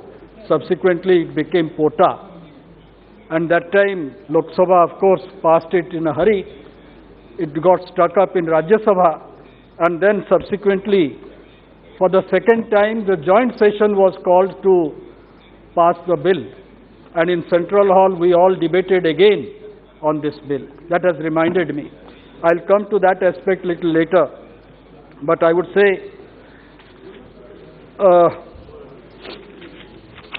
the Central Procedure Identification Bill 2022 intends to replace the Identification of Prisoners Act 1920. This bill enables the police to collect fingerprints, photographs, iris scans, and a range of biological identity samples from individuals. If it authorizes the National Crime Record Bureau to create a central repository of this evidence and share it with law enforcement agencies. On the face of it, this 2022 bill appears to be broader, more modern version of its colonial predecessor.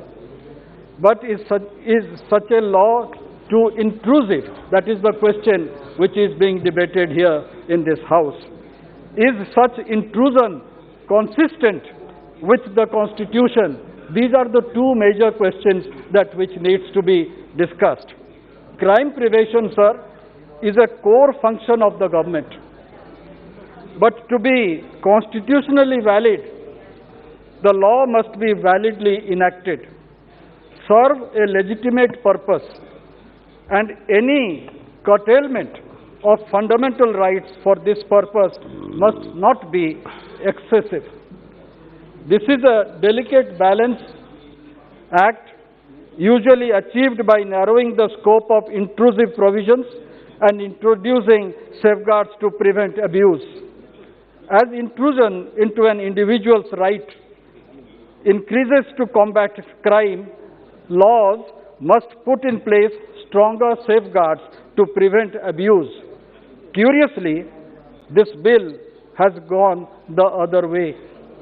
It allows the police to collect samples not only from convicts, but also those arrested or even detained under any preventive detention law. This blanket provision between local gunda detained when a dignitary is visiting or those convicted by terror offences. More worryingly, even if a person has never been arrested in connection with an ongoing investigation, a magistrate can order their samples to be collected. This has the potential to create a comprehensive profile of all citizens in this country. Is this what the government wants? We have discussed today, my predecessors have discussed about data protection. A bill is pending before the government. A joint committee has already given its report. The DNA bill, already the standing committee has given its report to the government. It is still pending. These two major bills, if it would have come to the House to be passed, then it would have been easier for us to accept the provisions that are there in this bill. I think the government may think over it. Back in 1980, sir, the Law Commission of India in its 87th report and the Supreme Court in a judgment titled State of Uttar Pradesh versus Ram Babu Mishra had nearly simultaneously suggested the need to amend the statute. There is no doubt about it. However, we find devil in the details, with three expansions in the power of the state surveillance. First, the definition of measurement is not restricted to taking measurements. It also includes analysis.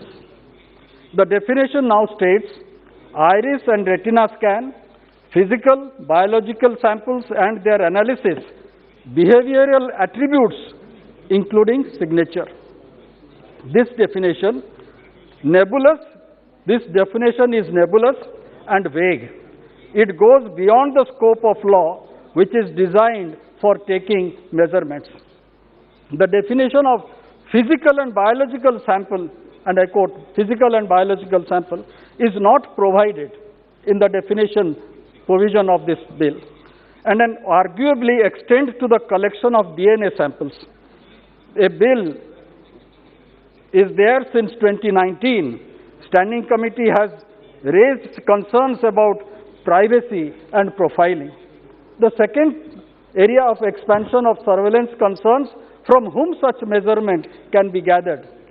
The existing law permits data capture by police and prison officers, either from persons convicted or persons arrested for offences punishable with a minimum of 1 year's imprisonment. Parallel powers are granted to the judges or the judiciary who can order in aid of investigation. While judicial power is left undisturbed, it is the powers of the police and prison officials that are being widened in this bill. Through this bill, it is expanded to all persons who are placed under arrest in a case. The bill contains muddled language. Mark my words, it contains muddled language stating that a person, and I quote, may not be obliged to allow taking of his biological samples. Repeatedly, I think Nishikant Dubey will agree with me. He has heard me saying this many a time. English is a very funny language. And if you read it 3 times, you get 3 definitions, especially the draft, three definitions. And especially the draft that is done by our Department of Legislature, what is it called? जो draft बनाते हैं legal affairs की, ये उसी हिसाब से एक व्यवस्था है. और मैं बताना चाहता हूं कि ये जो प्रोविजन लिखा गया है, may not be obliged to allow taking of his biological samples, ये दोनों तरफ से ये होगा. और ये this is in surface offers a choice to a person to refuse. However, the words may not be obliged may also be read to offer discretion onto a police officer to confer such a choice. This choice, and I say, may not be truly voluntary when there is absence of accountability in our police practices. Sir, third area of concern is the database of the measurements which are gathered and would be kept for 75 years and to be destroyed earlier if the person is discharged or acquitted. I am of the belief that the concern expressed in this House over privacy and safety of the data is significant. Such practices that involve the collection, storage and destruction of vital details of a personal nature ought to be introduced only after a strong data protection law. Sir, India has a long history of state governments, because ultimately this bill, when it becomes an act, will be implemented by the state police. At very few instances, the central government will be enforcing this bill when it becomes an act. It will be enacted by the state police. And we all know, most of us have the experience, police departments in the state hound opponents. The bill needs to provide enough checks and balances to prevent abuse of its provision by police to harass or implicate innocent persons. Neither it dwells on unauthorized access to stored data or misuse of data by the police. Lastly, sir, I would draw the attention of the House to the bill where it is mentioned, and I quote, any other examination referred to in section 53 and 53A of Criminal Procedure Code, unquote. These are the two provisions in CRPC. In turn, is very loosely worded. If you go through, sir, you yourself very much aware about the legal terminology. What does it say? Such other tests which a registered medical practitioner thinks necessary. This is the word, and you are giving so much of wide scope to the police officer, to the registered medical practitioner to allow the person to do the mapping.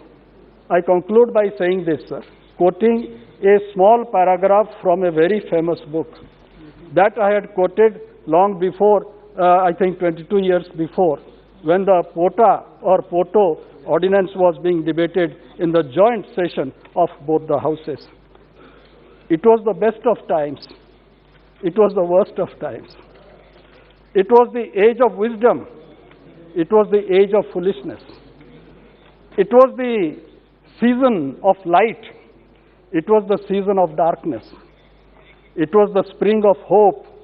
It was the winter of despair. We were all going directly to heaven.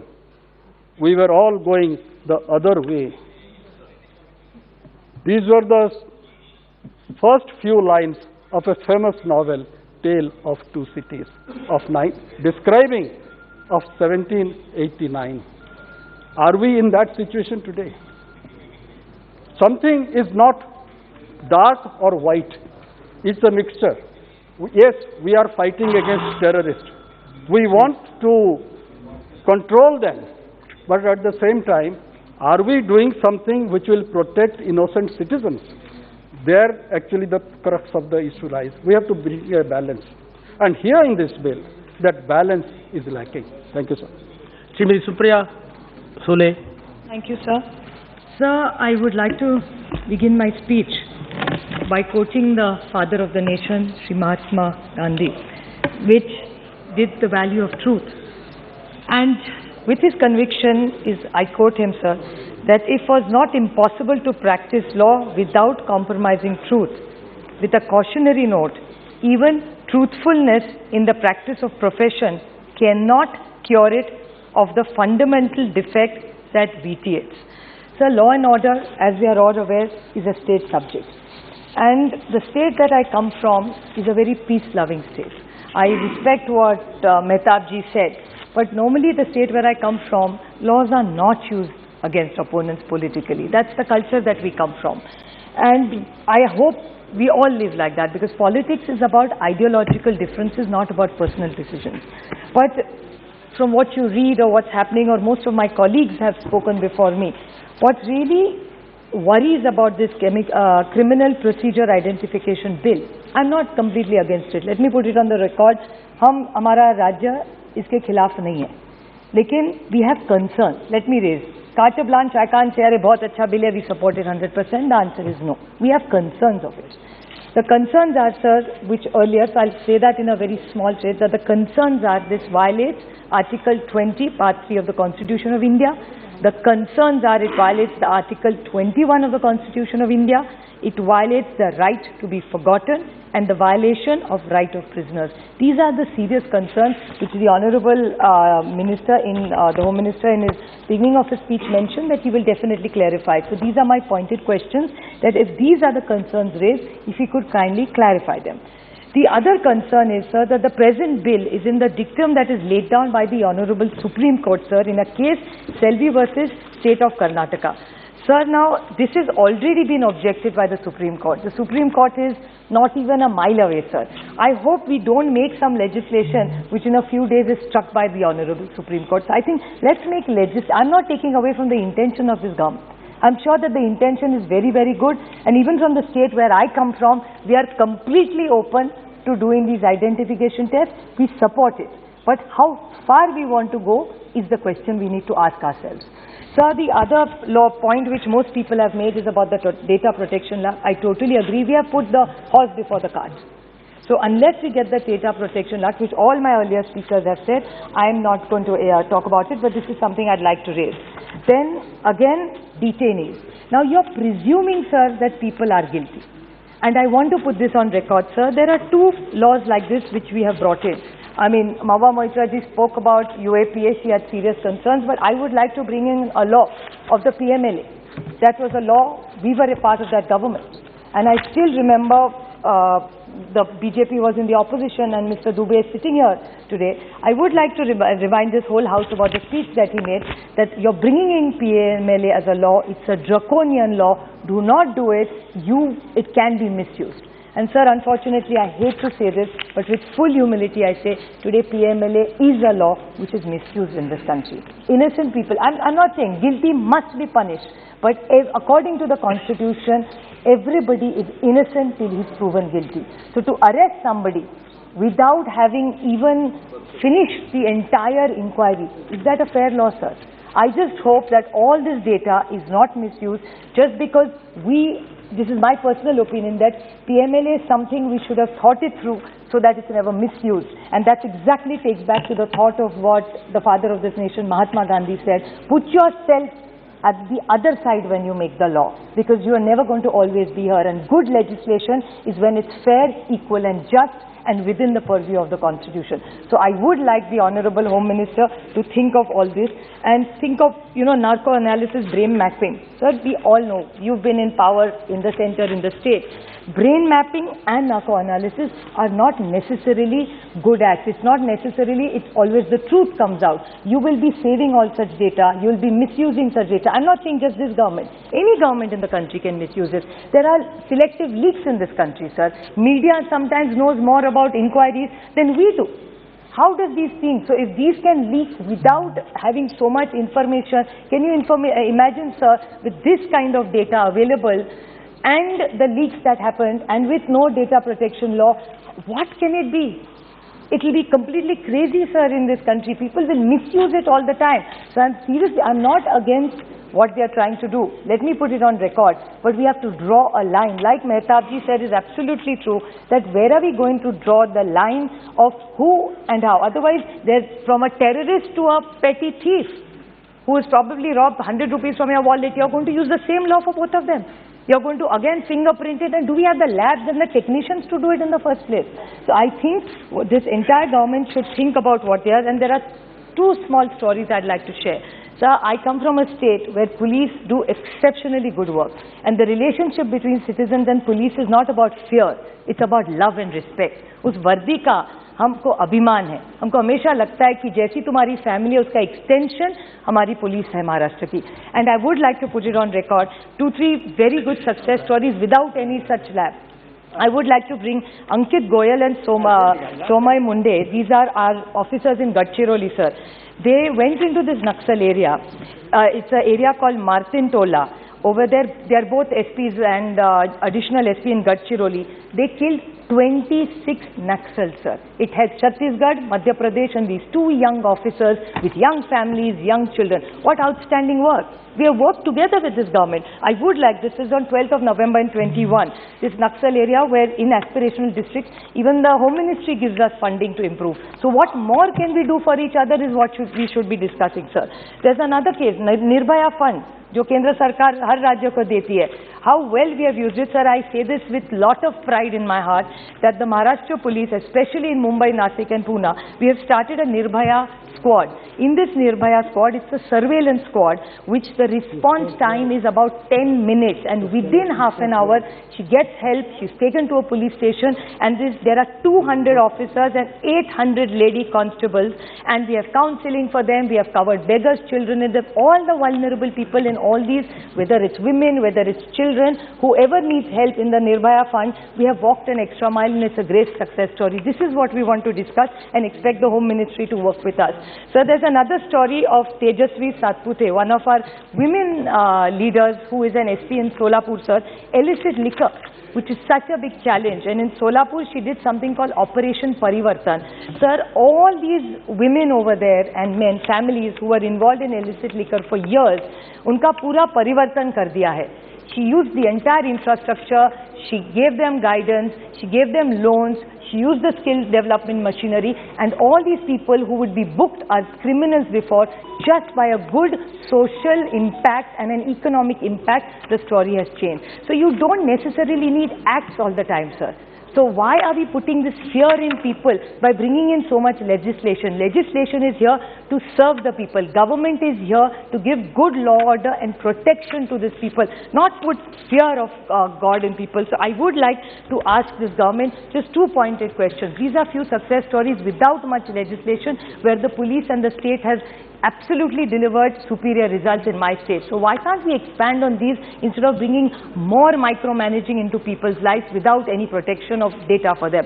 Sir, I would like to ask why, Teni ji, आप यहाँ आप उस दिन bill ला रहे थे, उस दिन आपने कहा था कि ये बिल का purpose modernisation of criminal investigation और कन्विक्शन बढ़ाने के लिए किया है आपने, और दूसरा आप कहा जो बॉटल नेक्स्ट कन्विक्शन में आते हैं उसमें इससे सुधार होगा. तो जस्ट डेटा बढ़ाने से conviction कैसे बढ़ेगा? How did you come to this conclusion, or how did the department come to the conclusion that just by bringing in more data, how are we going to solve the cases? Anyway, he's identified or she is identified. And how will women be protected, sir? There are young children. There are women with this kind of micromanaging of their data, taking their DNA samples, doing their brain mapping, narcos testing. Sir, how can you help and how will you give the confidence to these people? सब डर जाएंगे जितना ज़्यादा legislation हम लोग home ministry में आते हैं, लोगों को डराने, पुलिस डिपार्टमेंट लोगों को डराने के लिए, लोगों को सपोर्ट करने के लिए. हमेशा हमारे यहाँ कहते हैं कि जब पुलिस स्टेशन में एक औरत जाती है उसको लगना चाहिए उसका मैका है यहाँ. जब डोमेस्टिक वायलेंस की केस आती है उसको लगना चाहिए कि मुझे अगर कहीं न्याय मिलेगा तो मुझे पुलिस देगी. तो इस हिसाब से जब आप इतना सब मैपिंग करोगे, उनको डराओगे, उनका डीएनए करोगे, इतना सारा जब करोगे तो लोग भय से थोड़े डर जाएंगे पुलिस से. वर्दी का हमने प्यार करना चाहिए, उसका सम्मान करना चाहिए, उससे डरना नहीं चाहिए. Thank you. Honorable member, you are having another member to speak in your party. So thank you very much, Honorable Chairperson, sir, for allowing me to speak on the Criminal Procedure Identification Bill 2020. सभापति महोदय, मुझे वो दिन याद आ रहा है जब इस लोकसभा में ही टाडा और पोटा डिस्कस हुए और फिर इसी सदन ने अपनी गलती मानी और उन दोनों एक्ट्स को रिपील किया. लेकिन तब तक बहुत देर हो गई थी. बहुत सारे बेगुनाह लोग उन ड्रैकोनियन लॉस का शिकार हुए. इस सदन में भी एक सदस्य हैं, आज दिखाई नहीं दे रहे हैं मुझे, शंभू शरण सिंह जी, ब्रिजभूषण सिंह जी, कि वो भी इस टाटा लॉ का दुरुपयोग हुआ था, उसके शिकार वो हुए. सभापति महोदय, हम पुलिस में रिफॉर्म्स हो, मॉडर्नाइजेशन ऑफ पुलिस फोर्सेस हो, एजेंसीज हो, इसके विरोधी नहीं है. आतंकवादियों पर, देश विरोधी ताकतों पर सरकार अंकुश लगाए, उसके हम पूरी तरीके से समर्थन में हैं. और जब जब कोई भी सरकार रही है, इस सदन ने एकमत होकर फैसला किया है. लेकिन ये जो बिल लाया जा रहा है आइडेंटिफिकेशन का, हम तो क्योंकि छात्र आंदोलन से निकल करके आए हैं और हमें याद नहीं हम इस पार्लियामेंट स्ट्रीट के पुलिस स्टेशन में कितनी बार जिंदाबाद मुर्दाबाद करते हुए, आंदोलन करते हुए अरेस्ट हुए होंगे और डिटेन हुए होंगे और रिलीज हुए होंगे. और बहुत सारे लोग यहाँ ऐसे उच्च पदों पर बैठे जो 19 महीने मीसा में भी रहे, ऐसा नहीं है. लेकिन ये जो कानून लाया जा रहा है, ये जो बिल लाया जा रहा है सर, इसके दूरगामी परिणाम बहुत घातक होंगे। मैं आपके माध्यम से सभापति महोदय यही कहना चाहता हूं, आप क्या इसको पुलिस स्टेट बनाना चाहते हो? आप क्या पुलिस स्टेट बनाना चाहते हो भारत को? आप किसको आप पावर दे रहे हो? एक इसमें बिल में जो कहा है कि एक हेड कांस्टेबल जो है वो अगर चाहेगा तो आपका पूरा जो है प्रोफाइल, आइडेंटिफिकेशन प्रोफाइल वो कर सकता है। अरे डाटा प्रोटेक्शन बिल अभी आया नहीं, आज कंट्रडिक्शन है। मैं तो देखता हूं सब डाटा प्रोटेक्शन की क्या हालत है। मेरे ख्याल से मेरा, क्योंकि मैं एक मोबाइल रखता हूं और वही सरकारी है, वही प्राइवेट है, उसी पे सबसे बात होती है, पता नहीं दिन में कितनी कॉल मार्केटिंग कॉल आ जाती है। तो ये हाल तो डाटा प्रोटेक्शन की है इस देश में। और आप जो है डाटा कलेक्ट कर रहे हो, उसका कौन जिम्मेदार होगा? और जहां तक सुप्रिया जी ने कहा कि महाराष्ट्र में राजनीतिक द्वेष से कार्रवाई नहीं होती, अच्छी बात है, आई कॉम्प्लीमेंट। लेकिन सुप्रिया जी, सारे राज्य ऐसे नहीं हैं। मैं जानता हूं कि किस तरीके से पुलिस का दुरुपयोग राजनीतिक स्कोर सेटल करने के लिए होता है, और ये सब जानते हैं। मुझे मालूम है कि आपने भी एक अच्छी अपने ऊपर से दिल से ये बात कही है, लेकिन जो सच्चाई है वो हम सब लोग जानते हैं कि दुरुपयोग क्या होता है। और इसमें जो एक क्लॉज है सभापति महोदय, अगर किसी ने मान लीजिए आप जो है जाते हैं किसी प्रोटेस्ट में और दरोगा जी आपसे खफा हो गए और आप मना करते हो कि आपका जो है वो आइडेंटिफिकेशन आप अपना नहीं कराना चाहते, आपका रेटिना का, आपका डीएनए का, बाल का, हर चीज लेने जाए, लेकिन आपने मना कर दिया, तो एक और मुकदमा दर्ज हो जाएगा सेक्शन 186 में, सरकारी कार्य में बाधा। तो ये तो वो वाला हो गया, गए थे नमाज पढ़ने, रोजे भी गले लग गए। तो ये होगा जो आंदोलनकारी होंगे उनके साथ देश में ये होगा। आप जो है ये पता आप ये करना चाहते हैं कि आप जो है इस देश में कोई आवाज ना उठे। आंदोलनकारी लोग जो ह्यूमन राइट्स की बात करते हैं वो जो है वो अपने घर बैठ जाए, वो कोई आवाज ना उठाए। मैं आपके माध्यम से सिर्फ इतना ही कहना चाहता हूं सभापति महोदय कि हम लोग बहुत यहां बड़ी बड़ी बात करते हैं। गृह मंत्रालय कई बिल लेके आया। जब पिछले 2019 में यूएपीए यहां डिस्कस हो रहा था तो मैंने उस वक्त भी कहा था कि इसका मिसयूज होगा, और आज ये साबित हो रहा है कि कितने निर्दोष लोग यूएपीए के तहत जेलों में बंद हैं।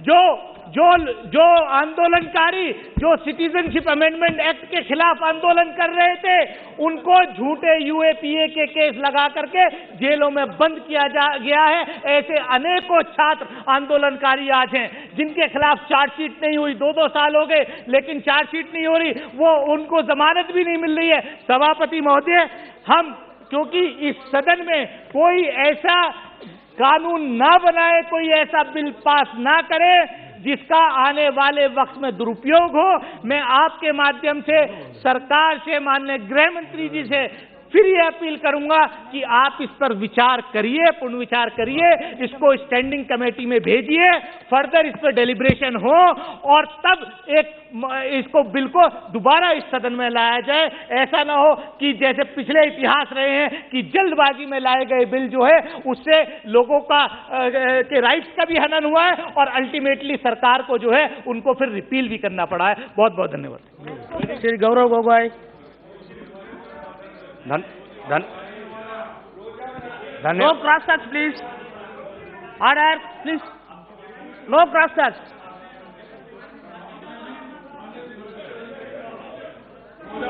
So nothing will go on record except to Honorable Member Gogoi. Please continue. Keep silence, please. धन्यवाद No सभापति cross महोदय।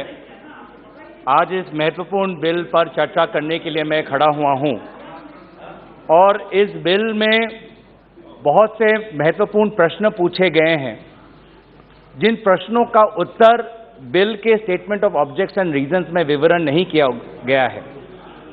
और कभी भी कानून अच्छा या बुरा सिर्फ कानून पढ़ के हम नहीं कह सकते, लेकिन कानून का उपयोग या दुरुपयोग करने वाले जो सरकार है उसका हिस्टोरिक रिकॉर्ड, उसका आचरण देख के हम कह सकते हैं कि ये कानून भविष्य में हमारे सहयोग में आएगा या इस कानून के द्वारा विपक्ष के आवाज को कुचलने की कोशिश होगी। आज ये कानून में बहुत से खामियां हैं और बहुत से प्रश्न हम उठा सकते हैं। सैद्धांतिक रूप से हम प्रश्न उठा सकते हैं, संवैधानिक रूप से हम प्रश्न उठा सकते हैं, सुशासन के रूप आधार पे हम प्रश्न उठा सकते हैं। सिद्धांत के रूप में सर, लोकतंत्र का मंदिर 4 स्तंभ पर खड़ा होता है: executive, legislative, judiciary and media, and we want all 4 pillars to be strengthened. But only if the executive strength is strengthened, without proportionate strengthening of legislation, judiciary and media, then the temple of democracy is vulnerable. And therefore, what is this bill is a classic case where the executive is giving itself more power, but the same proportionate power is not given to legislative. And that is why when checks and balances are not there, that is when a democratic country or a democratic state can be an autocratic state. And that is something that we have to be careful of, because with the advent of technology, with advent of new tools, a government has much more powers than what it did in 1920. With the hordes of surveillance technologies, including technologies like Pegasus, this government has powers that no other government in the past has seen. And therefore, the question of checks and balances and legislative scrutiny and parliamentary scrutiny become that much more important. And that is why I make my party's demand right at the onset that send this bill to the standing committee for it to be evaluated at a comprehensive level. This question, there is also the constitutional question which has been outlined by my senior member of parliament, Manish Tiwari, on Article 14, Article 21, Article 16 and Article 23. Also, sir, on the Puttaswamy judgment outlined the 3 basic principles of proportionality and necessity. Please tell us, how has that 3 tests been implemented in the bill of proportionality, of necessity, when you're talking about storage of records? One second, Gaurav. 1 minute. अध्यक्ष महोदय, सभापति महोदय, सैद्धांतिक रूप से प्रश्न है, संवैधानिक रूप से प्रश्न है और सुशासन के रूप से भी प्रश्न है, जिसका उल्लेख हमारे वरिष्ठ सांसदों ने किया है कि यहाँ पे डेटा प्रोटेक्शन लॉ नहीं है, यहाँ पे डेटाबेस मैनेजमेंट क्या होगा, चाहे सेंट्रल लेवल, स्टेट लेवल, उसका विवरण नहीं है, और तीसरा, आज के तारीख पे डीएनए लॉ भी मिसिंग है। तो जब सराउंडिंग इकोसिस्टम नहीं है तो ऐसे बहुत से प्रश्न उठ सकते हैं। इसीलिए हम चाहते हैं कि आप इस बिल को लेके जल्दबाजी मत करिए। हम सब चाहते हैं कि हमारी पुलिस कर्मचारी उनके हाथ में और ताकत दे। हम सब चाहते हैं कि पुलिस कर्मचारी आज बहुत कठिन परिस्थिति में काम करते हैं, उनको मदद की जरूरत है, लेकिन उनके इतने समस्याएं हैं, आज कानूनी व्यवस्था में इतने समस्या हैं, लेकिन उस समस्याओं का समाधान करने के लिए आप बिल नहीं लेके आए हैं। आज there is a high level of acquittals, the large volume of under trials not facing their trials and they are suffering in jails. There is a lack of fatigue amongst police officers. They are underpaid, they are overworked, they don't have the necessary tools. So there's so much that you can bring in order to strengthen the arms of law enforcement agencies. But it is unfortunate that this government always brings bills that can only be politicized and be used to harass its political opponents. We've talked about the UAPA bill. Please, in your reply today, give how many hardcore terrorists have been caught under UAPA, and how many students and petty activists have been caught. Please tell us, under Sedition Act, how many hardcore sedition acts have you arrested? Unfortunately, sir, they are ministers who talk about shooting people. गोली मारने वाले, slogan देने वाले लोग हैं, लेकिन उन पर कोई कार्रवाई नहीं होती। जेएनयू के उल्लेख किया गया है, विभिन्न और उल्लेख किए गए हैं। सर, इसलिए मैं जानना चाहता हूं क्या आज मूल प्रश्न क्या पूछ रहे हैं? हम कानून को लेकर, हम मूल प्रश्न नहीं है। मूल प्रश्न ये है कि इस कानून का दुरुपयोग हो सकता है कि नहीं हो सकता। और बहुत अफसोस की बात है कि अगर 2014 से इस सरकार का अगर हम रिकॉर्ड देखें तो दुरुपयोग होने का ज्यादा और प्रोबेबिलिटी है, ज्यादा और वहां पे चांसेस। और इसीलिए इस बिल को लेके हम अपना चिंता प्रकट कर रहे हैं। 87 कमीशन की बात की गई है। सर, 87 लॉ कमीशन के रिपोर्ट में भी when they talk about categories of persons whose measurements can be taken, they talk about convicts of offenses punishable with rigorous imprisonment for a term of 1 year, or they talk about convicted under specified offenses like Section 19 of the Dangerous Drugs Act. This is the recommendation of the 87 Law Commission. But आपके यहाँ पे आपने सारे दायरे हटा दिए। कोई भी कॉन्विक्ट हो सकता है किसी भी ऑफेंस के लिए, किसी भी ऑफेंस के लिए अरेस्ट हो सकता है, या प्रिवेंटिव डिटेंशन लॉ के अंदर भी उसको इस कानून के अंदर लाया गया है। तो इसलिए जो बार बार जो ये लांछन आप पे आ रहा है कि क्या ये सरकार क्या पुलिस स्टेट होना चाहती है, सर्वेलेंस स्टेट होना चाहती है, जो हमारे नागरिकों की जो अधिकार है, जो संवैधानिक अधिकार जो उनके संविधान से मिलती है, जो डॉक्टर बाबा साहब अंबेडकर ने जो अधिकार हमारे देश के नागरिकों को दिया है, क्या उन अधिकार को आप हनन करना चाहते हैं, छीनना चाहते हैं? अगर दूसरा, there was a measurement that the magistrate could order in the old bill, in the 1920 bill, the magistrate said could order that no order shall be made under this section unless the person has at some time been arrested in connection with such investigation or proceeding. So there has to be a prior arrest, which was there in the 1920 law, and also it was reiterated in the 87th Law Commission report. But now in your bill, you give the magistrate far more powers than what has been recommended under the 87 Law Commission. अब आप बोल रहे हैं the magistrate can order collection of measurements of any person whether or not arrested. तो इसीलिए आप हमें बताइए कि 87 लॉ कमीशन का आप जरूर आप जिक्र करिए, लेकिन उन्होंने जो रिकमेंडेशन दिए है उससे आप और बाहर क्यों गए हैं? एग्जीक्यूटिव ओवररीच क्यों हो रहा है? तीसरी बात आई है ये सेंट्रलाइजेशन, ये पूरा डाटा आप चाहते हैं कि नेशनल क्राइम रिकॉर्ड्स ब्यूरो में ये पूरा डाटा रिकॉर्ड होना चाहिए। कहीं ना कहीं लॉ एंड ऑर्डर जब स्टेट सब्जेक्ट होता है और पूरा ये data national crime records bureau में आता है, तो इसको लेके मुझे एक पुरानी बात याद आती है प्रधानमंत्री मोदी जी की, जब वो गुजरात के मुख्यमंत्री थे और उस समय की यूपीए सरकार ने नेशनल काउंटर टेररिज्म काउंसिल का उल्लेख किया था। और उस समय मुख्यमंत्री मोदी जी जो आज के तारीख में प्रधानमंत्री हैं, उस समय गुजरात के मुख्यमंत्री होने के नाते उन्होंने नेशनल काउंटर टेररिज्म काउंसिल का विरोध किया था कि ये संघीय ढांचा पर एक आक्रमण है। तो आज जो आप पूरा ये जो डाटा है स्टेट का अब आप नेशनल क्राइम रिकॉर्ड में लाना है, तो क्या मुख्यमंत्री मोदी जी ने उस समय जो कहा था, क्या उसके बातें के अनुकूल आप नहीं है? तो ये अब मैं जानना चाहता हूं।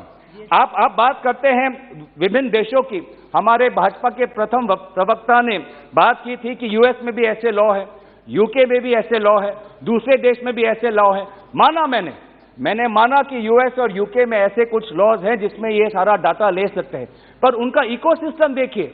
यूएस में जब एक पुलिस कर्मचारी अगर अपने ड्यूटी का डिरेक्शन करता है, जॉर्ज फ्लॉयड के केस में जब एक पुलिस कर्मचारी के एक्शन से जब एक आदमी मर गया तो उसका ट्रायल जज कोर्ट में हुआ और उसको सेंटेंस मिली।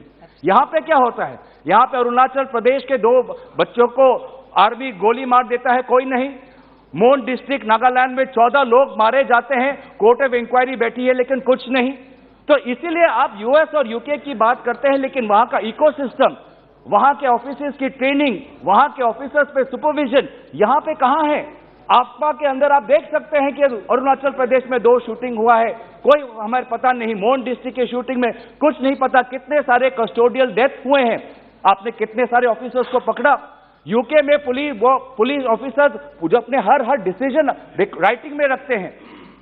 यूएस में पुलिस ऑफिसर्स अपने आर्मर में बॉडी कैमरा रखते हैं ताकि हमेशा लीगल वहां पे चैलेंज हो सकता है। ऐसे एक आप तकनीक दीजिए, ऐसा एक इकोसिस्टम बनाइए हमारे कर्मचारियों को सशक्त करने के लिए, उनको ट्रेनिंग दीजिए, उनको अस्त्र दीजिए, उनका जो पगार है वो बढ़ाइए, और तब जाके आप कंपेयर करिए यूएस और यूके के साथ। तो इसीलिए मैं बार बार मैं बात करता हूं, the home minister has given us know assurance that this bill will not be abused, and that is a central question. Therefore, on basis of constitutional propriety, on the basis of propriety of Indian principles, on the basis of propriety of governance, I demand that this bill should be sent to the standing committee. Thank you very much. Shri Satyapal Singh. Order, sir. Sir, Rule 349(14). A member shall not wear to display badges of any kind in the house except the national flag in the form of a lapel, pin or a badge. Sir, यहाँ पर इस सदन में cabinet minister जो है अपनी party का symbol लगाकर टोपी पहनकर आते हैं, गिरिराज सिंह जी. सर, फुटेज निकालिए और उनको जो है डायरेक्शन दीजिए कि ये अलाउड नहीं है. सर, ये क्या करना चाहते हैं? इस सदन को पार्टी का दफ्तर बनाना चाहते हो आप? इसकी कुछ तो मर्यादा है कम से कम. ऑन रिकॉर्ड है सर, फुटेज निकालिए. आई चैलेंज, फुटेज निकालिए आप और इनको डायरेक्शन दीजिए sir.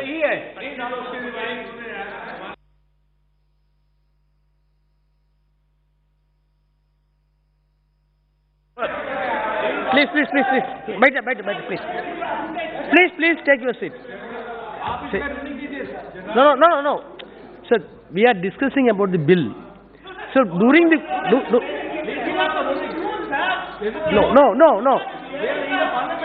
No, wait. No. No.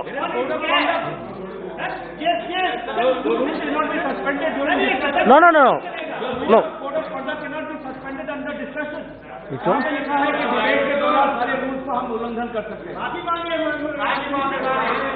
not your display.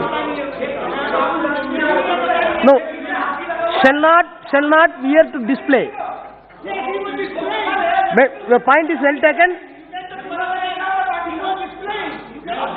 No. Display. Okay. Okay. Oh, we will discuss later after this. No. However, he removed it. No, removed it. Your point has been honored by the member himself.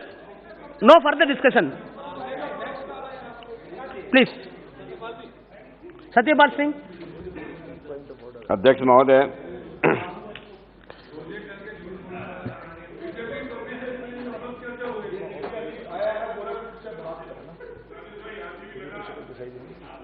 अध्यक्ष महोदय,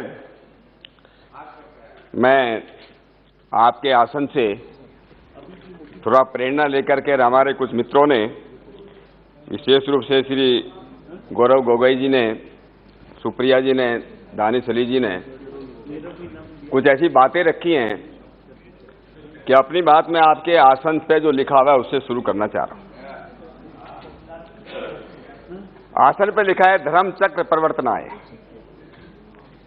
ये सदन हम सब लोग इसलिए यहां पर बैठे हैं कि धर्म का, सच्चाई का, न्याय का, इंसाफ का हम लोग प्रचार और प्रसार कर सकें, उसी का काम करें. और ऐसा ही कानून हम लोग यहां पर बनाएं.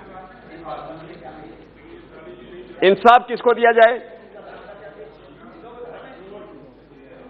कि इंसाफ इस बात का है कि जो लोग अपराधी हैं उनको दंड दिया जाए, जो अपराध के शिकार हुए हैं, जो पीड़ित हैं, उनको न्याय मिले. ये सेंसिटिविटी चाहिए. और इसलिए हमारी परंपरा ने इस बात पर बहुत जोर दिया. अगर हम एक ऐसे राज्य का निर्माण करना चाहते हैं, समाज का निर्माण करना चाहते हैं जहां सुख, समृद्धि और शांति रहे, वहां दो बातें साथ साथ करना पड़ेगा. हमारे वेदों में आता है कि इंद्रम वर्धन्तो अप्सुरः क्रमवन्तो विस्मार्यम अवगणन्तो अरावणे. अगर श्रेष्ठ देश का निर्माण करना चाहते हैं तो अच्छे लोगों के साथ हमको खड़ा होना होगा, अच्छे कानून बनाने होंगे, अच्छी पार्टी के साथ खड़ा होना होगा, और उसके साथ साथ जो दुर्जन हैं, अपराधी हैं, गुंडे लोग हैं उनका हमको दमन करना होगा। और इसलिए हमारे पुलिस वाले, विशेष रूप से सुप्रिया जी यहाँ बैठी, हमारे महाराष्ट्र पुलिस का मैंने बहुत 34 ईयर्स काम किया। हमारी महाराष्ट्र पुलिस का ब्रीद वाक्य है, सत रक्षणाय खल निग्रहणाय, सज्जनों की रक्षा करना है, दुर्जनों का दमन करना है। ये कैसे संभव होगा? दुर्भाग्य से जिस बात के हमारे कई लोग इस बात को कह रहे हैं, हमारे यहाँ जब हम देखते हैं इस बिल को लेकर, जैसे मैंने कहा कि इन अपराधियों पर नकेल कैसे कसी जाए, ये बिल इसलिए लाया गया है, इसलिए उसके समर्थन में मैं खड़ा हूं। हो क्या रहा है इस देश के अंदर कि हमारा जो, जिसको हम कन्विक्शन रेट बोलते हैं, जिसको दोष सिद्धि बोलते हैं, कॉलोनियल कानूनों के कारण, या जिसको गौरव गोगोई जी बोल रहे हैं हमारा इकोसिस्टम ठीक नहीं, हम अपने इकोसिस्टम को कैसे ठीक करें, इसलिए मैं अपनी बात उस पर रख रहा हूं। हमारा इस देश के अंदर कन्विक्शन रेट, दोष सिद्धि रेट जो है अभी भी आईपीसी में 14.35% है, केवल 14.5%। इसका मतलब ये है कि लगभग जो है 85% अपराधी जो हैं वो उससे सजा से बच जाते हैं। कुछ स्टेट ऐसे हैं जहां पर 1.5% लोग केवल जेल में जाते हैं, उनको सजा होती है। मर्डर में केवल 41% लोगों को सजा होती है। रेप के अंदर केवल 39% लोग सजा होती है। और महिलाओं के खिलाफ जो अपराध होते हैं उसमें लगभग 28% लोगों को ही सजा मिल पाती। तो देश की बात कर रहा हूं मैं दादा। आपके वेस्ट बंगाल में तो हालत बहुत ही खराब है। वहां तो निर्दोष लोग भी अंदर जाते हैं, उनको सजा मिल जाती है। दोषी लोग बाहर रहते हैं, निर्दोष लोग अंदर चले जाते हैं। और इसलिए सामान्य आदमी को न्याय व्यवस्था के अंदर उनको जो है विश्वास कम होता जा रहा है। इसके कई कारण लोग बताते हैं कि पुलिस वाले ठीक से इन्वेस्टिगेशन नहीं करते, वो साइंटिफिक इन्वेस्टिगेशन नहीं करते। एक कारण ये बताया जाता है। तो ये पुलिस वाले साइंटिफिक इन्वेस्टिगेशन कर सकें, उनके पास डेटा इतना हो कि कौन क्रिमिनल है, कौन कर रहा है, कौन रिपीट ऑफेंडर हो सकता है, ये डेटा उनके काम आएगा। और निर्दोष लोग इस डेटा के कारण बहुत बार जो है निर्दोष लोगों के खिलाफ एफआईआर होती है। कुछ लोग अपनी, जिसको बोलते हैं अपनी दुश्मनी के कारण लोगों का नाम लिखा जाता है। कई बार पॉलिटिक्स के अंदर भी जो लोग इन्वॉल्व नहीं होते उनके नाम दिए जाते हैं, उनको जो है आरोपी बनाया जाता है। ऐसे लोगों को बचाने का काम भी ये एक्ट, ये कानून करने वाला है। इस कानून से, जैसे मैंने कहा, कोई क्राइम होता, अपराध होता है, कहीं फिंगरप्रिंट मिला, कहीं जो है कहीं फुटप्रिंट मिला, कहीं किसी का फोटोग्राफ मिला, एक से काम नहीं चलता। कई बार आजकल के जो आपके जो क्रिमिनल हैं, जो अपराधी हैं, जिस प्रकार से आजकल के टेक्नोलॉजी को जिस तरह से ज्यादा समझदार होते जा रहे हैं यार, इसलिए इस कानून के अंदर ये जो लाया गया है कि अलग अलग तरह के मेजरमेंट हम लोग जो है उसका डेटा बना सकें। इसलिए अगर एक से बात नहीं बनती तो मल्टीपल हमने जो मेजरमेंट यूज करके पुलिस जो है अपराधियों का पता लगा सकती है और हमारे कन्विक्शन रेट जो है उससे हमारे बढ़ सकते हैं।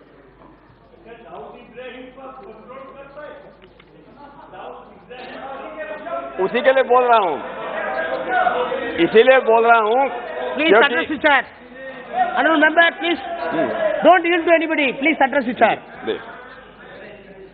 तो मेरा कहना, मेरा सदन से मेरा निवेदन है कि हम लोग जितना ऐसा हो रहा है कि हमारा जो कॉलोनियल सिस्टम है, हमारा क्रिमिनल जस्टिस सिस्टम है, जिसकी बात जो है, जिसकी बात हम बार बार कह रहे हैं कि लॉ कमीशन ऑफ इंडिया ने जो रिपोर्ट दी थी 87, तो जिस रिपोर्ट की बात करते हैं, उसने, अगर आप उसको ध्यान से पढ़े, उसमें बड़े ध्यान से उन्होंने बोला है कि इस देश का जो क्रिमिनल जस्टिस सिस्टम है वो बहुत ही कॉलोनियल है और ये एक्यूज के फेवर में, अपराधियों के फेवर में बहुत हेवीली टिल्टेड है।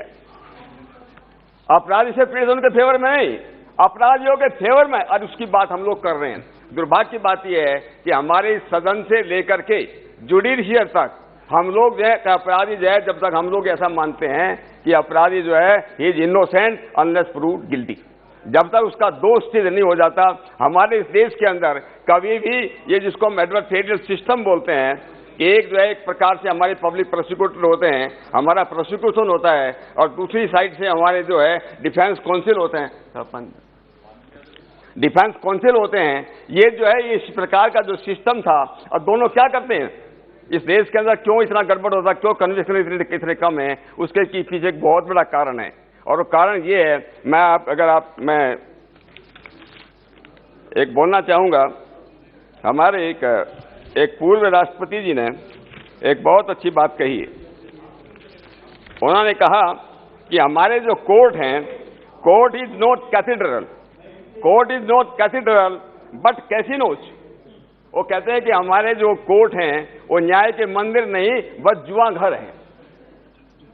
ये मैं जो कह रहा हूं, ये हमारे पूर्व राष्ट्रपति ने बोला है, के.आर. नारायणन ने, while addressing the judicial officers of this country। उन्होंने कहा court is not cathedral but casino where so much depends on the throw of the dice. पासे कैसे कौन फेंकते हैं उसके ऊपर डिपेंड करता है। Where so much depends on throw, mysterious are the ways of justice. यहाँ जो है जो इंसाफ होता है उसके बड़े रहस्यमय तरीके हैं। Any comment on the judiciary or any court? I think we should best avoid it. It has been quoted already, बहुत बार कोट हुआ है। अरे मैं तो कोट कर रहा हूँ, नाम लेकर कोट कर रहा हूँ। एड्रेस हाँ, नाम लेकर कोट कर रहा हूँ।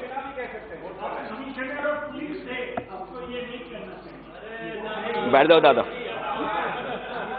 ये चिंताएं हैं। देखिए, मैं बात जो गौरव जी ने आपने बताई है, इको सिस्टम अध्यक्ष महोदय, मैं उस बात को ले रहा हूं जिस बात की गौरव गोविंद ने खुद चिंता व्यक्त की है कि हमारे यहाँ इको सिस्टम नहीं है, हमारा कन्विक्शन रेट बहुत कम है। इसके पीछे कारण क्या है? और इसी के लिए मैं इस बात को कोट कर रहा हूं कि हमारे पूर्व राष्ट्रपति ने कहा, जजेज are not here, जजेज are not here to do justice. यहाँ जज जो है जस्टिस करने के, न्याय करने के लिए नहीं है, but to decide cases according to evidence on record. न्याय के लिए नहीं है, उसके हिसाब से। It is not allegation. अरे बैठ जाओ।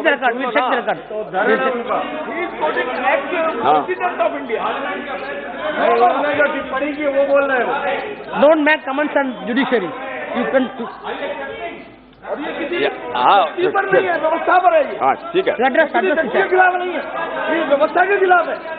No no no sir, I will check the record. I will check the record. Please check. अरे भाई, ठीक है। Address the chair. Ji, We will check. आप सुन लीजिए। अभी मैं एक और, अरे दोनों बात कर रहा हूं मैं। हमारे इस सुप्रीम कोर्ट के जस्टिस वी.आर. कृष्णा अय्यर की बात जो है, मैं ऐसे किसी ने कही थी, किसी साथी ने कही थी। जिस इको सिस्टम की आप बात कर रहे हो, कृष्णा अय्यर जी ने क्या कहा, उनका एक आर्टिकल है, पढ़ो उसमें। मैं कोट करता हूं, sans the punitive rule of law democracy becomes a rope of sand. India is not a soft state, a sick society. ये बहुत पहले की बात है, 980 उसमें लिखा है। A pathologically submissive polity in this darkling national milieu, the penal law and its merciless enforcement need strong emphasis। कि यहाँ अच्छे स्ट्रॉन्ग कानून बनना चाहिए, उनका जो है ठीक से उनका एनफोर्समेंट होना चाहिए। Alas, the criminals is on the trump. The police suffers from decadence syndrome and integrity is on the decadence, and the judges themselves are activists is in acquittals of anti-social felons। ये जज बोल, supreme court के जज बोल रहे हैं। Less than 10% of crimes finally and in conviction and societal demoralization is inevitable। ये sir, ये जनरल बात है। हमारे सुप्रीम कोर्ट के जजेज भी, चीफ जस्टिस भी इन बात को जो है वो कर चुके हैं। जैसे मैंने कोट किया, एक्स प्रेसिडेंट ऑफ इंडिया ने इस बात पर चिंता जाहिर की, जैसा हमारा इको सिस्टम चल रहा है, जैसा हम क्रिमिनल जस्टिस सिस्टम चल रहा है, इस पर हमको बहुत ही गंभीर चिंता करने की बात है। कई हमारे लोग, और जैसे मैंने कहा था कि हमारे पास जब डेटा आएगा, हमारे पास जब मेजरमेंट आएंगे, मेजरमेंट के आधार पर, जैसे मैंने कहा, आज ज्यादा से ज्यादा लोगों को हम जो सजा दिलवाने का क्रिमिनल जो है साइंटिफिक इन्वेस्टिगेशन होगा, उनको जो सजा मिलेगी, जो निर्दोष लोग पकड़े जाएंगे वो बचेंगे। और मैं कह रहा हूं कि पुलिस का डर नहीं होना चाहिए, सुप्रिया जी बोल रही थी, कानून का डर जरूर होना चाहिए, कानून का डर जरूर होना चाहिए। पुलिस का नहीं होना चाहिए। जब कानून का डर होगा कि भाई अगर तुम गड़बड़ करोगे कल को तुम्हारा डेटा तुम पकड़े जाओगे, आज नहीं तो कल तुम फंसने वाले हो, निश्चित रूप से समाज के अंदर जो है ये क्राइम कम होगा और अपराध कम होगा, ऐसा मैं मानता हूं।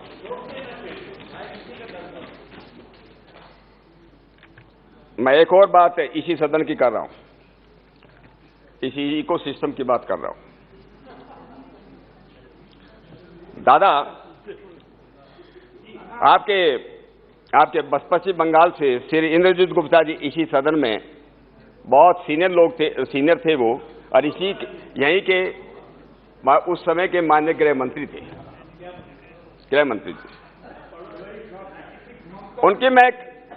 उनके बाद मैं कोट कर रहा हूं, उन्होंने कहा देयर इज ए नेक्सस, 1997 की बात है ये, इसी सदन में बोलते उन्होंने कहा there is a nexus between politicians and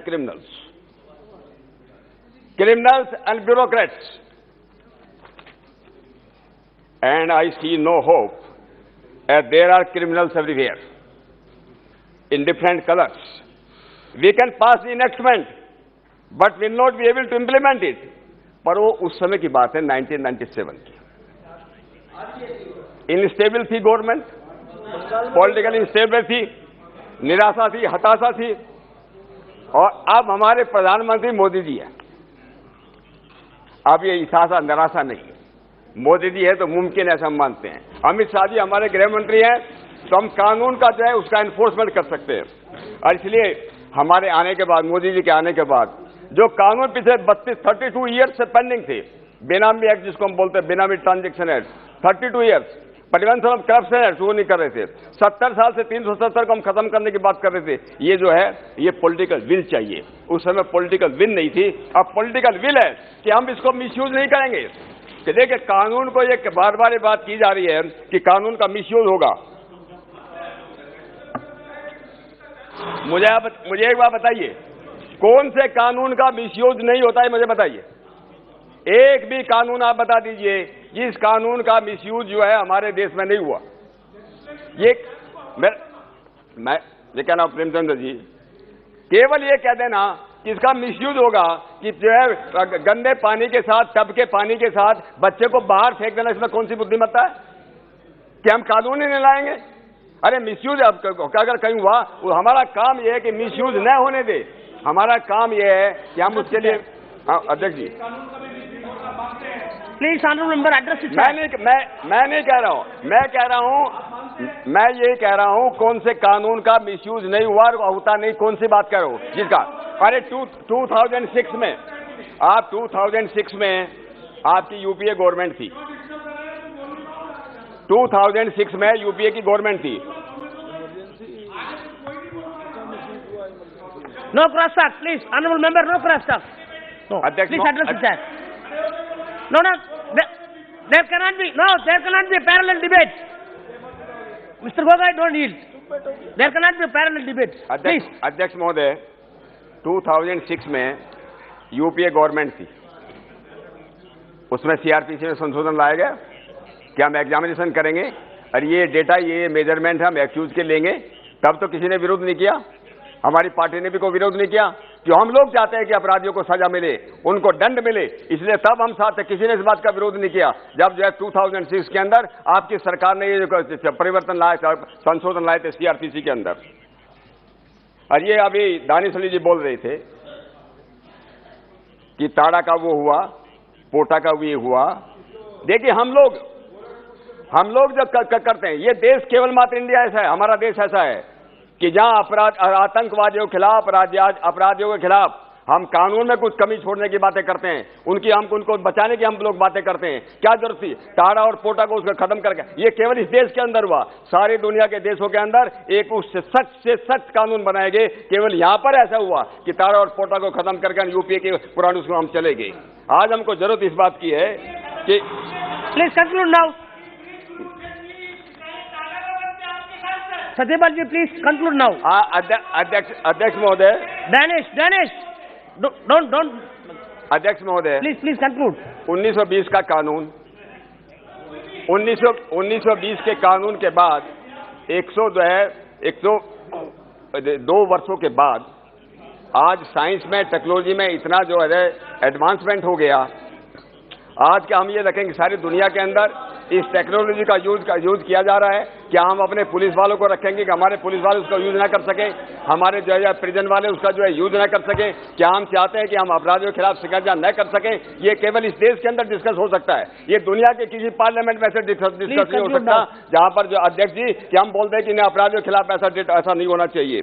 मेरा कहने का मतलब ये है कि हर एक आदमी का जो शरीर है ये सब लोग जानते हैं, वो एक खत्म कर रहा हूं सर, प्लीज एकदम यूनिक है। हर एक आदमी जो है सॉरी नहीं, प्रैक्टिकल है। मैं कह रहा हूं दादा, हर अध्यक्ष महोदय, आदमी का शरीर जो है दिखता है लेकिन सब एकदम अलग है। उसके बाल अलग है, उसकी जबान अलग है, उसकी वॉइस अलग है, उसकी स्किन अलग है, उसके फिंगरप्रिंट अलग है, ये सब कुछ उसका अलग है। और इसी साइंस का इस्तेमाल, इसलिए हम कई बार कहते हैं कि हर एक आदमी जो है वो भगवान का यूनिक सिग्नेचर है, भगवान का है, वो कोई फैक्ट्री की प्रोडक्ट नहीं है। और इसलिए इस बात के जो यूज करके हम लोग इस साइंस का टेक्नोलॉजी का जो है यूज करके हम लोग जो है गुंडों और बदमाशों के खिलाफ जो है हम लोग काम कर सकें। उसके एक और बात मैं कहना चाहता हूं, आज पुलिस के ऊपर एक आरोप लगाया जाता है, सरकारों के ऊपर एक आरोप लगाया जाता है। जो सरकार सत्ता में होती है, आपकी सरकार को भी लगता है ऐसा नहीं है, पुलिस के ऊपर लगाया जाता है कि पुलिस वाले जो है थर्ड डिग्री का इस्तेमाल करते हैं। पुलिस वाले जो है कन्फेशन कराने के थर्ड डिग्री का इस्तेमाल करते हैं। अगर हम उनको साइंस और टेक्नोलॉजी का इस्तेमाल कराएंगे, उनके बाद ज़्यादा से ज़्यादा डेटा हम लोग दोगे, ये पुलिस वाले ही बच पाएंगे। उनको थर्ड डिग्री या सेकंड डिग्री हमको करते हैं, जो भी जिस ह्यूमन राइट्स की हम बातें करते हैं, ये इस कानून के आने के बाद मानव अधिकारों की ज़्यादा रक्षा होगी। गरीब लोग जो है, जो भाकार में फिरते हैं, उनको उसको बचाया जा सकता है। ये जो मल्टीपल टेस्ट है, please conclude now, please Satyapal ji please. ठीक है, मैं कोई ज्यादा रिपीट नहीं कर रहा हूं, कुछ बातें मैं ठीक है। मैं ये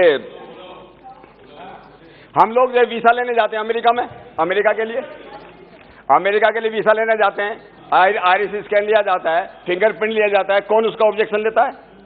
कौन उसका वो कर रहा है? सब लोग जो उसको जाकर के चुपचाप जाकर दे के चले जाते हैं। कोई इस बात का विरोध नहीं करता कि अमेरिका में जो है हमको वीसा है। मैं दुनिया के किसी देश में ऐसा नहीं है कि जहां पर जो है मेजरमेंट लेने का जो है विरोध किया जाता हो। और दूसरी बात, अध्यक्ष महोदय, कई स्टेट गवर्नमेंट ने 19 से 20 के कानून में, चाहे वो केरला रहा हो, चाहे वेस्ट बंगाल रहा हो, महाराष्ट्र रहा हो, कर्नाटक रहा हो, सबने अमेंडमेंट लाए, सबने संशोधन लाए हैं। सब लोग चाहते थे इस 1920 के कानून को जो बदला जाए, और जो है लॉ कमीशन की रिपोर्ट के बाद, स्टेट गवर्नमेंट के अमेंडमेंट के बाद नेशनल लेवल पर पहली बार ये कानून लाया जा रहा है, जिसकी बहुत ज्यादा जरूरत थी। Please conclude now. मैं कंक्लूड करने की बात करूं। मैं अध्यक्ष महोदय ज्यादा नहीं, 5 मिनट लूंगा।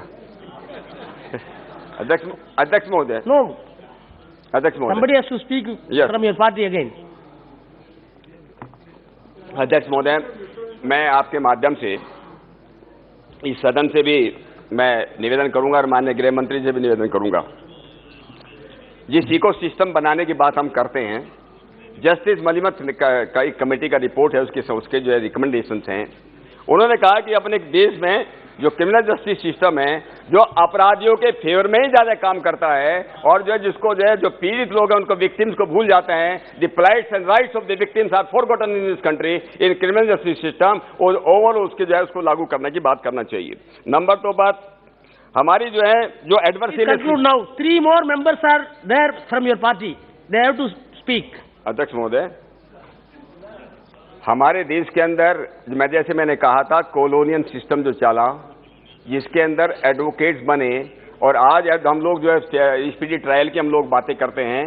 स्पीडी ट्रायल होगा तो कन्विक्शन रेट बढ़ेंगे। कन्विक्शन रेट उसके लिए जरूरी है कि हमारा जो एडवर्सरियल सिस्टम है, जो एक एडवोकेट जो है, एडवोकेट किस तरह से अपॉइंट होते हैं, किस तरह करते हैं, आप लोगों को मालूम है। हमारे जितने डिफेंस काउंसिल्स हैं वो एडजोर्नमेंट आफ्टर एडजोर्नमेंट मांगते हैं। They don't accept any judgement as final, और अपील अगर करते हैं। हम इनको भी यहाँ पर हम लोगों को अमेंडमेंट लाने की जरूरत है, चेंज करने की जरूरत है। मैं एक और बात करना चाहता हूँ कि हमारे देश में इंसाफ का, न्याय का, जिसे कोई आदमी जो है 100 रुपए मोहम्मद बशीर, मैं खत्म कर रहा हूँ, एक जस्ट गिव मी 1 मिनट। मैं ये कह रहा हूँ कि हमारे यहाँ हमारी जो है बिचौलियों को खत्म करने की बात है। तो क्या न्याय व्यवस्था के अंदर बिचौलिए हम खत्म कर सकते हैं क्या? कि हम लोग डायरेक्ट जो है, इसलिए बलीमत कमेटी की रिपोर्ट की मैं बात कर रहा हूँ, और इसलिए मैं हमारी संस्कृति के अंदर कि हम किस प्रकार से जो है हम लोग जो है अपराधी को जो है हम लोग उनको दंड दे सकें, उनको सजा दे सकें, इस बात की हम लोगों को बहुत ज़्यादा जरूरत है। और पुलिस को हम लोग आरोप से बचा सकें, साइंटिफिक इन्वेस्टिगेशन कर सकें, नागरिकों को सुरक्षा दे सकें, उनकी जिसकी प्राइवेसी और अपराधियों की बात हम जो करते हैं, एक संतुलन बनाने की जरूरत है। अंत में सभी एक बात कह के, I think you have heard him right. The translation perhaps has not come out correctly. He has mentioned about bicholia in Nyaya Vyavastha. In judiciary, bicholia ka kya hoga? That should be deleted.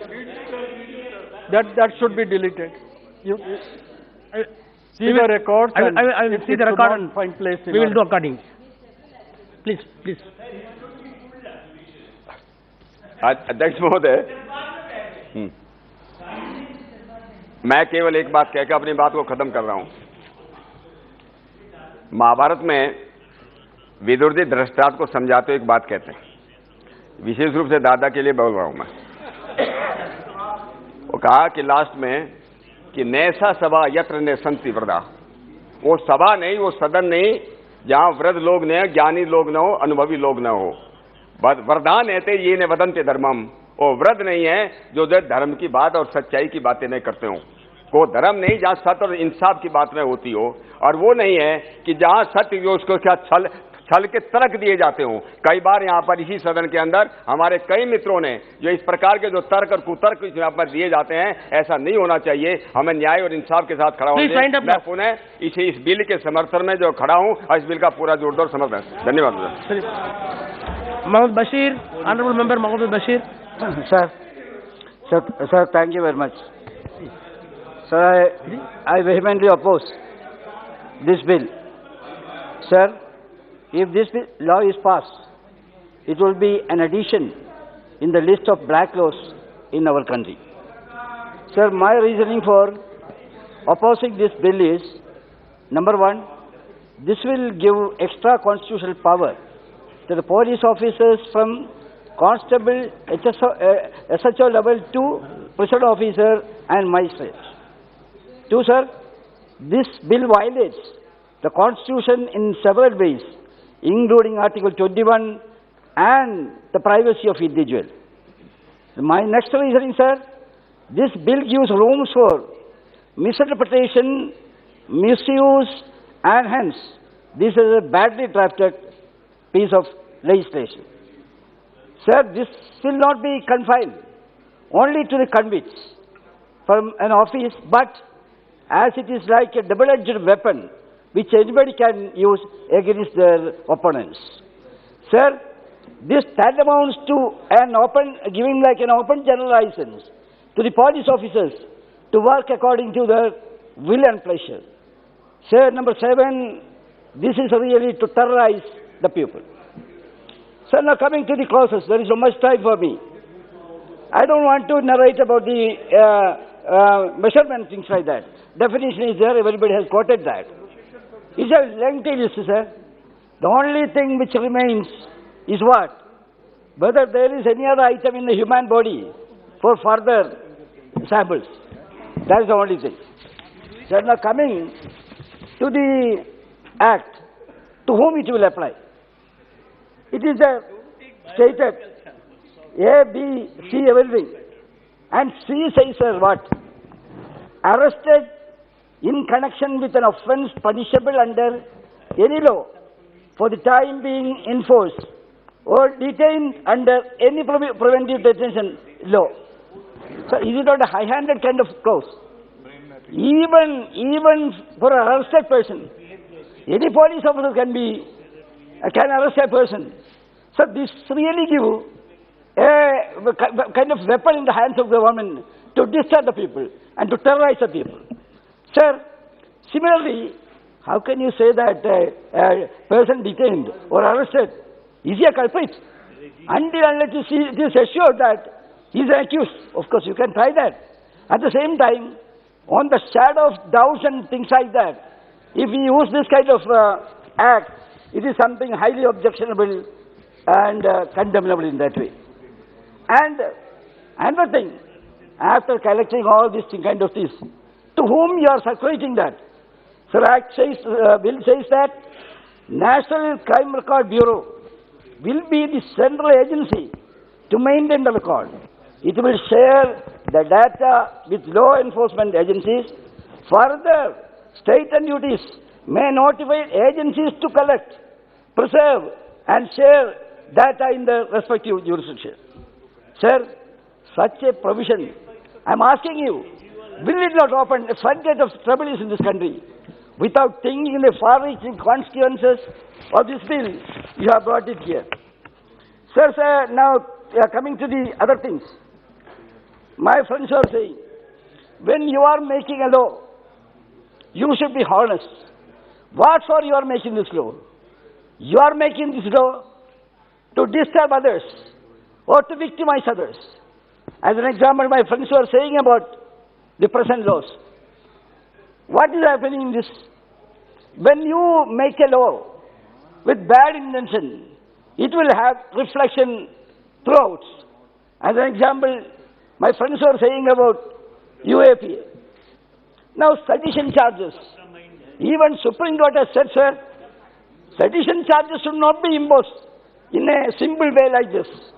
Similarly, sir, national security kind of legislation, that also is misused in a wide way. Sir, conversion law. Now what is happening, sir? In that account also, a lot of kind of harassment is going on. Cow protection laws. What for all this law you made? I would like to ask you, what was your intention? Your intention was to create enmity among the people. That is what it's done. This law was really laws of prejudice, sir. Laws of lawlessness and laws of what is happening? Innocent people are languishing in Indian jails, sir, even without trial. These kind of things are going on in this country. You are now adding fuel in the fire and making such a legislation also. Towards the end, sir, I would like to say only one thing. That is, heart of the law. What is that? Article 14. Equality before law. That can be treated as heart of the legislations. Now, what is happening, sir? This equality before the law, is it there? Are we making law according to this principle, according to your desire, or according to your political dimension? You are making law. Actually, you are spoiling the very spirit of justice before everybody and equality before law. This is in addition to that. That's why I am saying that we oppose it vehemently. If government is honest, and if you have got even an iota of sincerity, I would like to tell you to send it to the committee of Standing Committee of the Parliament. With this few words, sir, I conclude. Thank you very much. Thank you. Sir N.K. Bremchand. Thank you very much, Mr. Chairman, sir. Sir, I rise to oppose the bill.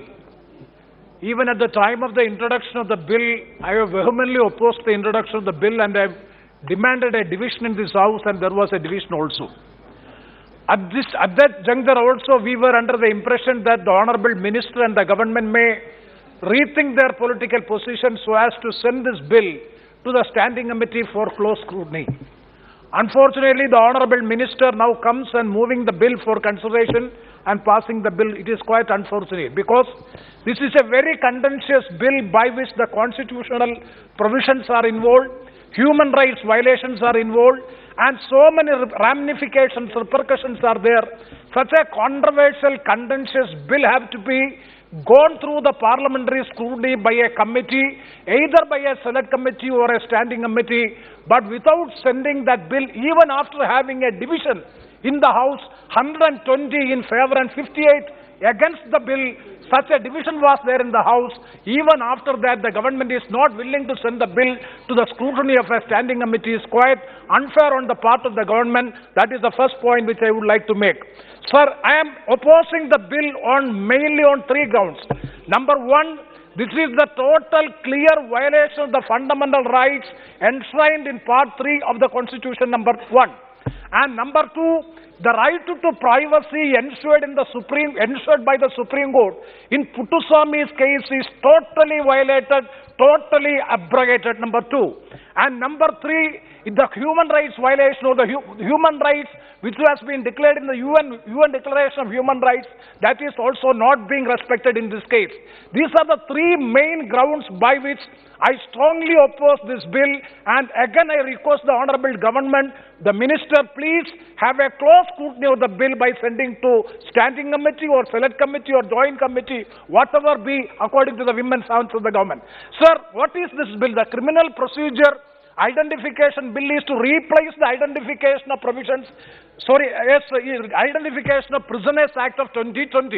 Sir, the 2020 Act of the British India government law is more liberal than this. I'm corrected. 1920 bill is more liberal than that of this bill.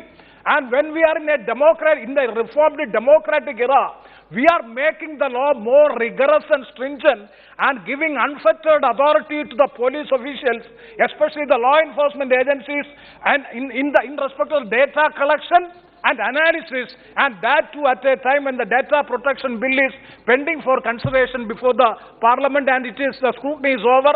The Standing Committee has already submitted the report. Unfortunately, the government is not coming with the data protection bill for consideration passing.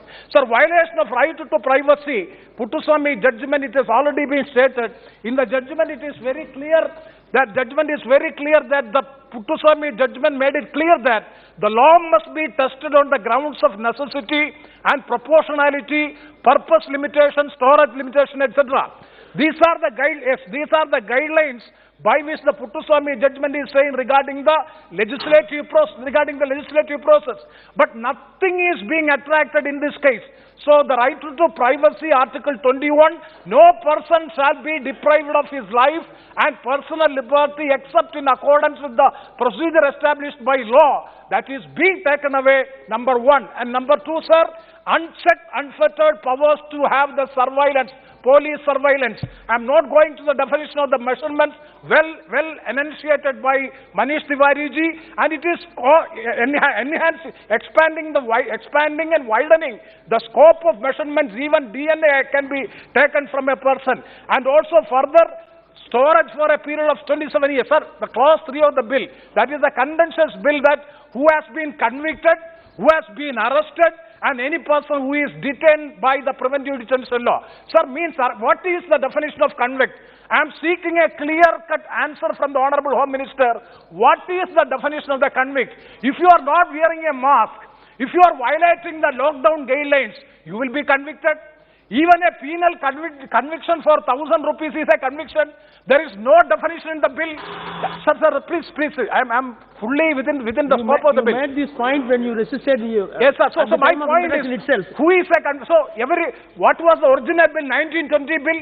The 1920 bill is very clear that those rigorous imprisonment for 1 or more year, then only it will be a conviction. Here, what is the conviction? Even if you are not wearing the mask, you are being convicted for 3,000 rupees as the fine, then your DNA can be taken. Sir, the police officer, head constable is the officer, and the jail warden is the officer, for which also I have given the amendment. And last point, sir, excessive rule-making power is given in the delegated legislation by virtue of clause 8 of the bill. Manner of taking measurements, collection, storing, and sharing of all these things, and also this is also excessive delegated legislation, sir, and also it is against the recommendation of the 87, the Law Commission's recommendations has not been considered to. In all these aspects, I would once again urge upon the government, this is a draconian legislation to take away the democratic, individual, fundamental rights of the citizens or persons of our country. So please send this bill to the Standing Committee, and I strongly oppose with this. Mr. K. Subrayan. Thank you, sir. இது ஒரு draconian bill. எனவே இது நான் கடுமையாக ஆட்சேபிக்கிறேன். இதை standing கமிட்டியின் ஆய்வுக்கு அனுப்ப வேண்டும் என்றும் வற்புறுத்துகிறேன். இங்கே எதிர்த்தரப்பிலே பேசிய, எனக்கு முன்னர் பேசிய அனைத்து உறுப்பினர்களும் இந்த பில் மனித உரிமைக்கு எவ்வாறு எதிராக இருக்கிறது, அரசியல் சாசனத்திற்கு எவ்வாறு எதிராக இருக்கிறது என்ற விவரங்கள் முழுவதும் ஏற்கனவே சொல்லப்பட்டு விட்டன. நான் அதை ரிப்பீட் செய்ய விரும்பவில்லை, அவற்றை நானும் வழிமொழிகிறேன். அடுத்து நான் இங்கே குறிப்பிட விரும்புவது, இது ஒரு ஜனநாயக அரசியல் அமைப்பு. ஜனநாயக அரசியல் அமைப்பில் ஆளுகிற தகுதி பிஜேபிக்கு இல்லை என்பதைத்தான் அவர்களின் ஒவ்வொரு பில்லும் அழுத்தம் திருத்தமாக வெளிப்படுத்தி கொண்டிருக்கின்றன. இந்த பில் எவ்வளவு கடுமையானது என்பதற்கு இதனுடைய இன்ட்ரடக்ஷன் ஸ்டேஜிலேயே எதிர்க்கட்சிகள் வலிமையாக எதிர்த்தன, ஆட்சேபித்தன. அதை உணர்ந்தவற்றை திரும்ப பெறக்கூட இவர்கள் தயாராக இல்லை என்பது இவர்கள் ஒரு ஜனநாயக அரசியல் அமைப்பை நிர்வகிக்க தகுதியற்றவர்கள் என்பதைத்தான் நிரூபித்துக் கொண்டிருக்கிறார்கள். இன்னொரு விஷயத்தை நான் இங்கே குறிப்பிட விரும்புகிறேன். 75 ஆண்டுகளுக்கு அது சேமிக்கப்பட்டு வைக்கப்படும் என்று சொன்னால் மனிதன் இயல்பு என்ன? குற்றம் செய்வது மனிதனுடைய இயல்பா? இல்லை. மனிதன் குற்றம் செய்கிற இயல்பை கொண்டவன் அல்ல. குற்றம் செய்ய இன்றைய சமூக அமைப்பு நிர்பந்திக்கிறது. எனவே குற்றவாளி சமூக அமைப்பை தவிர மனிதர்கள் அல்ல. எனவே இவ்வளவு நீண்ட காலம் அவற்றை வைத்திருப்பதும் பொருத்தமானதல்ல என்பதை நான் இங்கே குறிப்பிட விரும்புகிறேன். அதே போல இந்த யூனியன் கவர்மெண்ட் நடவடிக்கைகளில் மிக மோசமான ஒன்று, இதனுடைய மூல சட்டம் எது? 1920 கலோனியல் லா. இன்னமும் கலோனியல் கான்செப்டில் இருந்து பிஜேபி விடுபடவில்லை என்பதைத்தான், அது அந்த மூல சட்டத்தில் இல்லாதவற்றை கூட இணைக்கிறார்கள். இதில் அதற்கு என்ன இவர்கள் லூப் கோட் சொல்லிக் கொள்கிறார்கள்? டெக்னாலஜி அட்வான்ஸ் ஆகி இருக்கிறது என்று. வெறும் டெக்னாலஜி அட்வான்ஸ் ஆகி இருக்கிறது என்பதல்ல, பிற்போக்குத்தனமான முறையில் மக்களை நிரந்தரமாக அச்சுறுத்தி வைத்துக் கொள்ள வேண்டும் என்பதும், எதிர்க்கட்சிகளை மிரட்டுவதற்கும் இவற்றை பயன்படுத்துவது என்பதுதான் இந்த அரசாங்கத்தினுடைய அப்பட்டமான உள்நோக்கம். எனவே இதை நான் கடுமையாக எதிர்க்கிறேன். அதே மாதிரி இப்பொழுது இந்தியாவில் விசாரணை கைதிகள் என்ற பெயரால், விசாரணை சிறைவாசிகள் என்று நூற்றுக்கணக்கான இஸ்லாமியர்கள் சிறை வைக்கப்பட்டிருக்கிறார்கள். ஜனநாயகவாதிகள் வலியுறுத்தினார்கள், சிறை வைக்கப்பட்டுள்ளவர்கள் வெறும் விசாரணை கைதிகள். 10 ஆண்டுகள் 20 ஆண்டுகளா விசாரணை கைதிகளாக? ஏன் அவர்களை விசாரணை கைதியாக வைத்திருக்கிறீர்கள்? அவற்றை விடுவிக்க வேண்டும் என்று வலியுறுத்தினால் ஜனநாயக பண்பற்ற இந்த ஆட்சியாளர்கள் அவற்றை ஏற்க தயாராக இல்லை, நிராகரித்திருக்கிறார்கள். அதே மாதிரி இன்னொன்றை நான் சொல்ல விரும்புகிறேன். முடிச்சிருங்க. ஒரே நேரம் இல்ல. வித்தின் a minute ஒரே ஒரு விஷயத்தை நான் குறிப்பிட விரும்புவது, ஆட்சியாளர்கள் ஒவ்வொரு நடவடிக்கைகளிலேயும் நீங்கள் ஜனநாயக விரோத, மக்கள் விரோத, தேச விரோத நடவடிக்கைகளைத்தான் வெளிப்படுத்துகிறீர்கள். தமிழ்நாட்டிலிருந்து நேற்று ஒரு குரல் கேட்கிறது, மாநில அரசு மாநிலங்கள் வளர்ச்சி அடைவது ஆபத்தானது என்று ஒரு குரல் தமிழ்நாட்டிலிருந்து கேட்கிறது. இந்த குரலுக்கு யார் தைரியம் ஊட்டியது? இப்படி சொல்லுவதற்குரிய உரிமை அவர்களுக்கு யார் வழங்கியது? அதுவும் மாநிலத்தை கண்காணிக்கிற தலைவர் பொறுப்பில் இருக்கக்கூடிய ஒருவர் இத்தகைய வார்த்தையை சொல்லி இருப்பது அத்துமீறல், தண்டிக்கப்பட வேண்டிய அத்துமீறல். இவை மத்திய அரசு, யூனியன் கவர்மெண்ட் கவனத்தில் கொள்ள வேண்டும் என்று கேட்டு முடித்துக் கொள்கிறேன். Sri Imtiaz Jalil. Thank you, Mr. Speaker, sir. This government loves to collect citizens' data, but hates to be held accountable. It refuses to protect citizens' data. It does not believe in due process, and it definitely does not believe that the Puttaswamy judgment is to be followed. Mr. Speaker, my objection to this bill is not that we cannot collect this data. It is not that we should not use technology to prevent crime.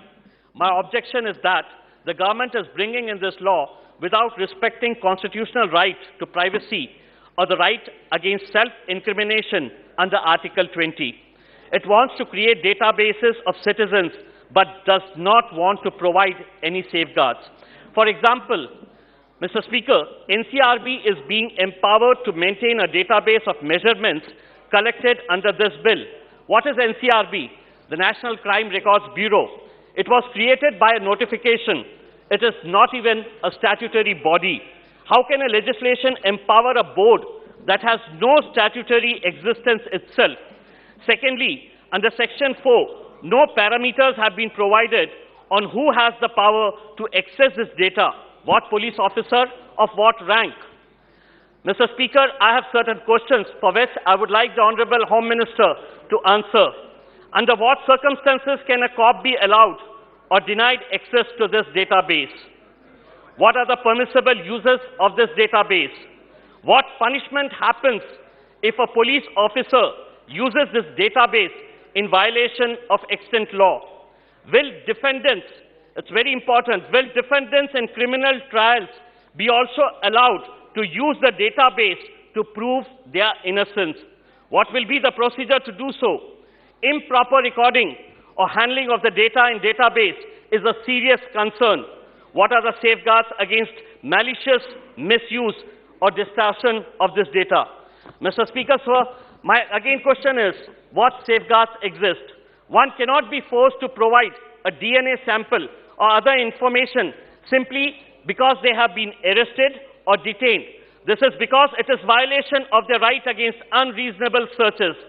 After Puttaswamy judgment, the police have to follow this standard. In short, collection of DNA or other measurements is only permissible if it is justified, and it cannot be a general practice. Similarly, when searching a database of fingerprints, DNA or other measurements, the police officer will have to show a probable cause for this search. It cannot be based on the mood of the cop or just a gut feeling. He has to demonstrate why he specifically searched the database.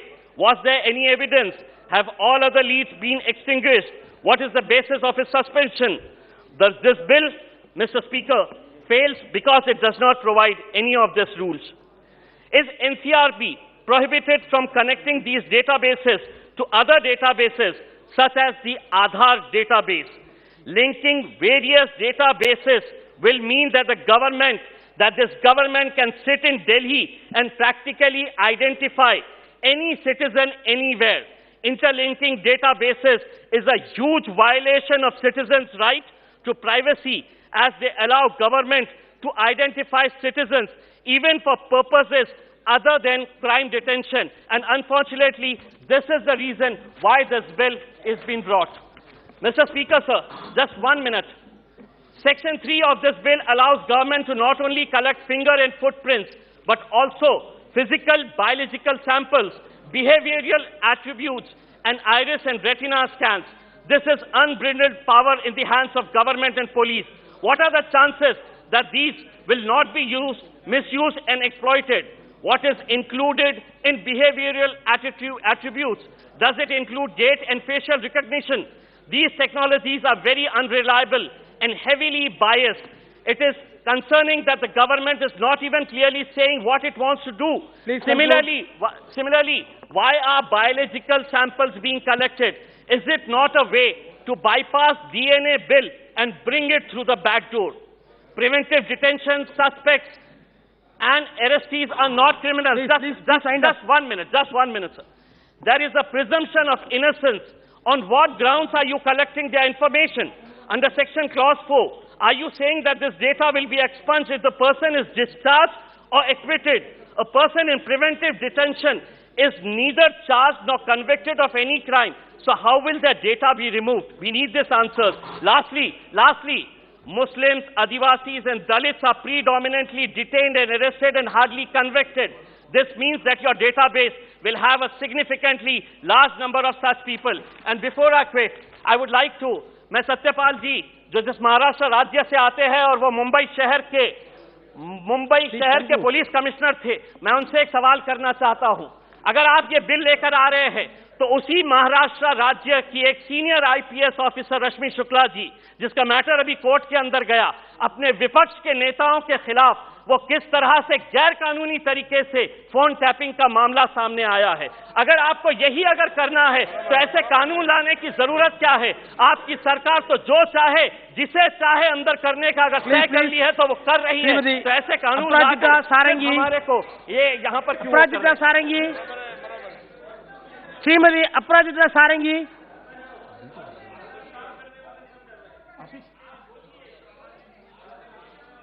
Honorable Chairman, sir, I stand in support of the Criminal Procedure Identification Bill 2022. And at the outset, I would like to quote our Honorable Prime Minister Modi. He had said, "Convergence of technology and the judicial system is the need of the hour. We need to go digital. The dissemination of legal knowledge to the common man will go a long way in improving the law and order situation in the country." Sir, I would like to emphasize here in this August House that the USP of Prime Minister Modi's government is its ability to keep pace with the changing times. This is a government with new approach, with new thinking. यह अभिनव सोच वाली सरकार है, यह नई सोच वाली सरकार है, यह समय बदलते हुए समय के साथ कदम मिलाकर चलने वाली सरकार है. And therefore, sir, I stand here to argue in favor of the Criminal Procedure Identification Bill 2022. As we are all aware, and everybody has been saying this, at the cost of being repetitive, I would say that this is a new and expanded form of the Identification of Prisoners Act 1920. We are all aware of the Act of 1920. Its objective was to facilitate the identification of criminals and suspected criminals through procurement of evidence. It talked of three kinds of measurements, three kinds of evidence: footprints, fingerprints, and of course, photographs. Sir, it's pertinent to mention here that the Law Commission, in its 87th report, in fact, candidly said that the Act of 1920 deserved amendment or replacement. Sir, it was of the view that there were only three kinds of measurements, and this was a British law, 102 years old, and it was not in line with digitization and the new age technology. So the obsoleteness of the law can be gauged by the fact that there has been increased crime rate in the country and marginal increment in the conviction rate. Sir, I would just like to bring in some figures from the National Crime Record Bureau. NCRB brings up reports, and as per the NCRB report, I would like to inform this August House that 7,50,000 cases in a year had been closed by the police in the last 5 years, had been closed by the police every year on an average due to want of evidence, due to lack of evidence. So I come from Orissa, and I would definitely like to quote figures pertaining to Orissa that we got from the NCRB report. Sir, in 2020, 244% increase was registered in Orissa alone with regard to the number of cases which had been closed by the police because of lack of evidence. And this figure was 38%, this percentage was just 38 in 2019. So a leap from 38% to 244%, 2019, 2020. This is the NCRB report. Because of lack of evidence, the police had to close the cases. The Act of 1920 is very rigid and narrow, and therefore the need to have this particular act. This bill, once it becomes act, the Act of 1920 will stand repealed, and we are not going for any amendment, we are going for replacement. Sir, we are aware of the main features of the proposed bill of 2022. I would just take 2 minutes to talk about those features. Number one, of course, this bill seeks to, number one, define measurements to include finger impressions, palm print, footprint impressions, photographs, iris and retina scan, physical, biological samples and their analysis, behavioral attributes, etc. Number 2, it seeks to empower the NCRB to collect, store and preserve the record of measurements. Number 3, it seeks to empower a magistrate to direct any person to give measurements, and it seeks to empower a police or prison officer to take measurements of any person who resists or refuses to give measurements. Sir, I would definitely like to bring to the knowledge of the House, or rather remind them as to what our Honorable Home Minister just said. He said that there had been massive consultations with the states. Stakeholders' consultations have taken place. So this kind of feeling that there has been no consultation preceding the formulation of this draft is absolutely far from the truth. All concerns have been taken on board, the state governments have been consulted, all suggestions have been taken, the 87th report of the Law Commission has been looked into, the Supreme Court judgment has been looked into, and thereafter this particular bill has been formulated. And we must commend the efforts of the officials, the team of Honorable Home Minister and the officials of the Home Ministry for having gone so meticulously into drafting this act. Sir, the fifth part, I will not take much time. This is not a very big bill, very large bill. The fifth thing, sir, this particular bill is not just coming up in India. This act is not just coming up in India with the expansion of the list of measurements. This is there in UK, US, Australia and Canada. So we have drawn upon those countries also. Sir, number 5. The proposed law aligns with the interoperable criminal justice system project of the Ministry of Home Affairs.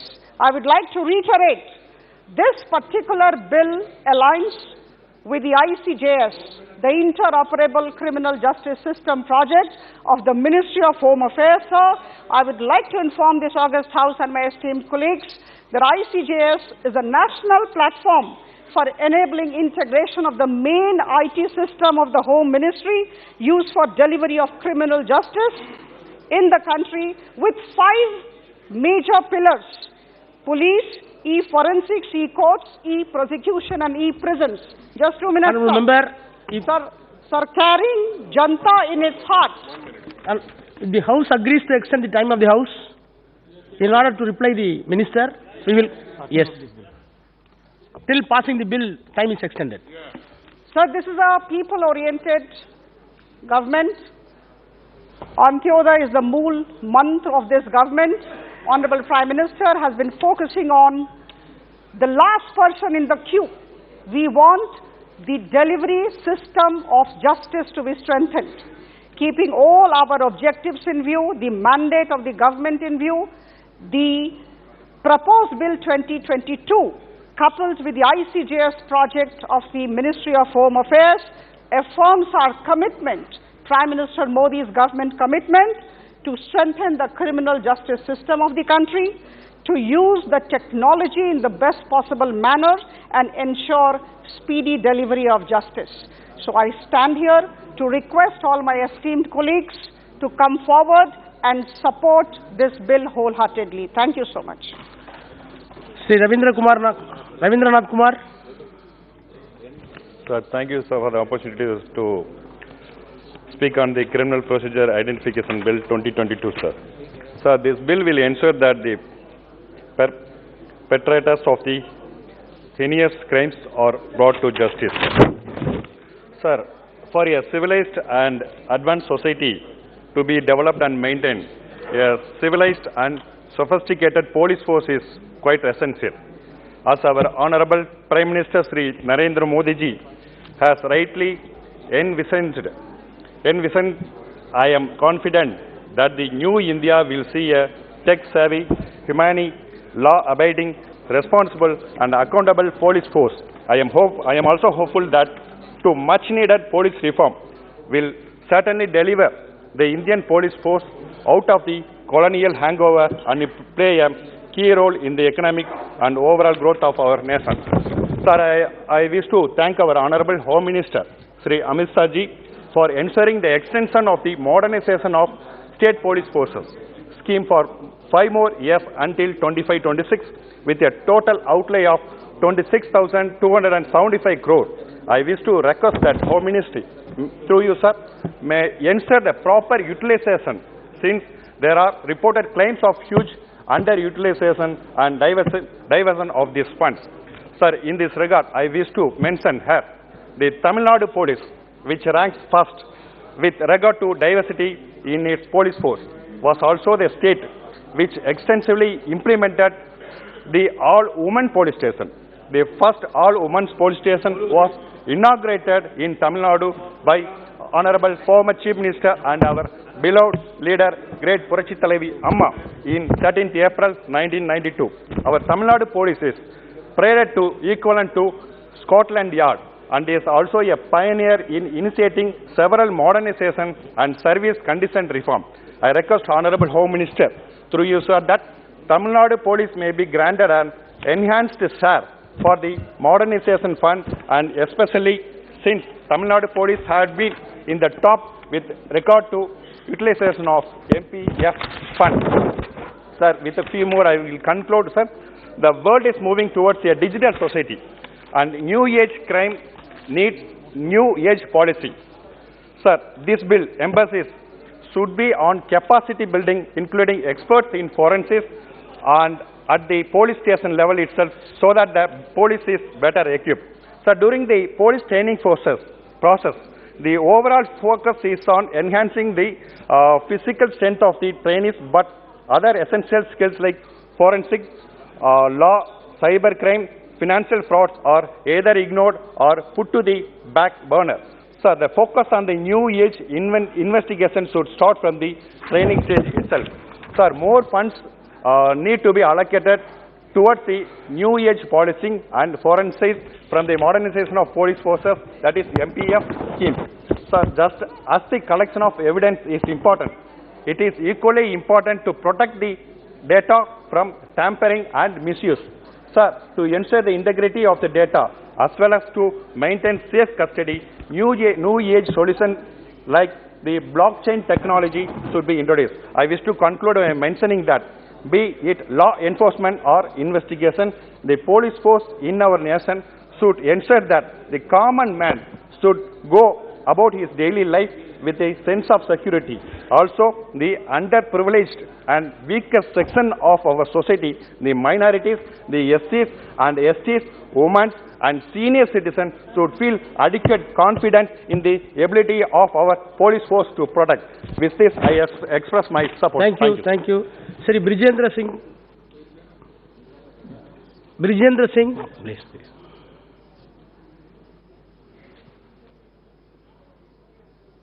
Thank you, sir, for allowing me to speak on the Criminal Procedure Identification Bill 2022.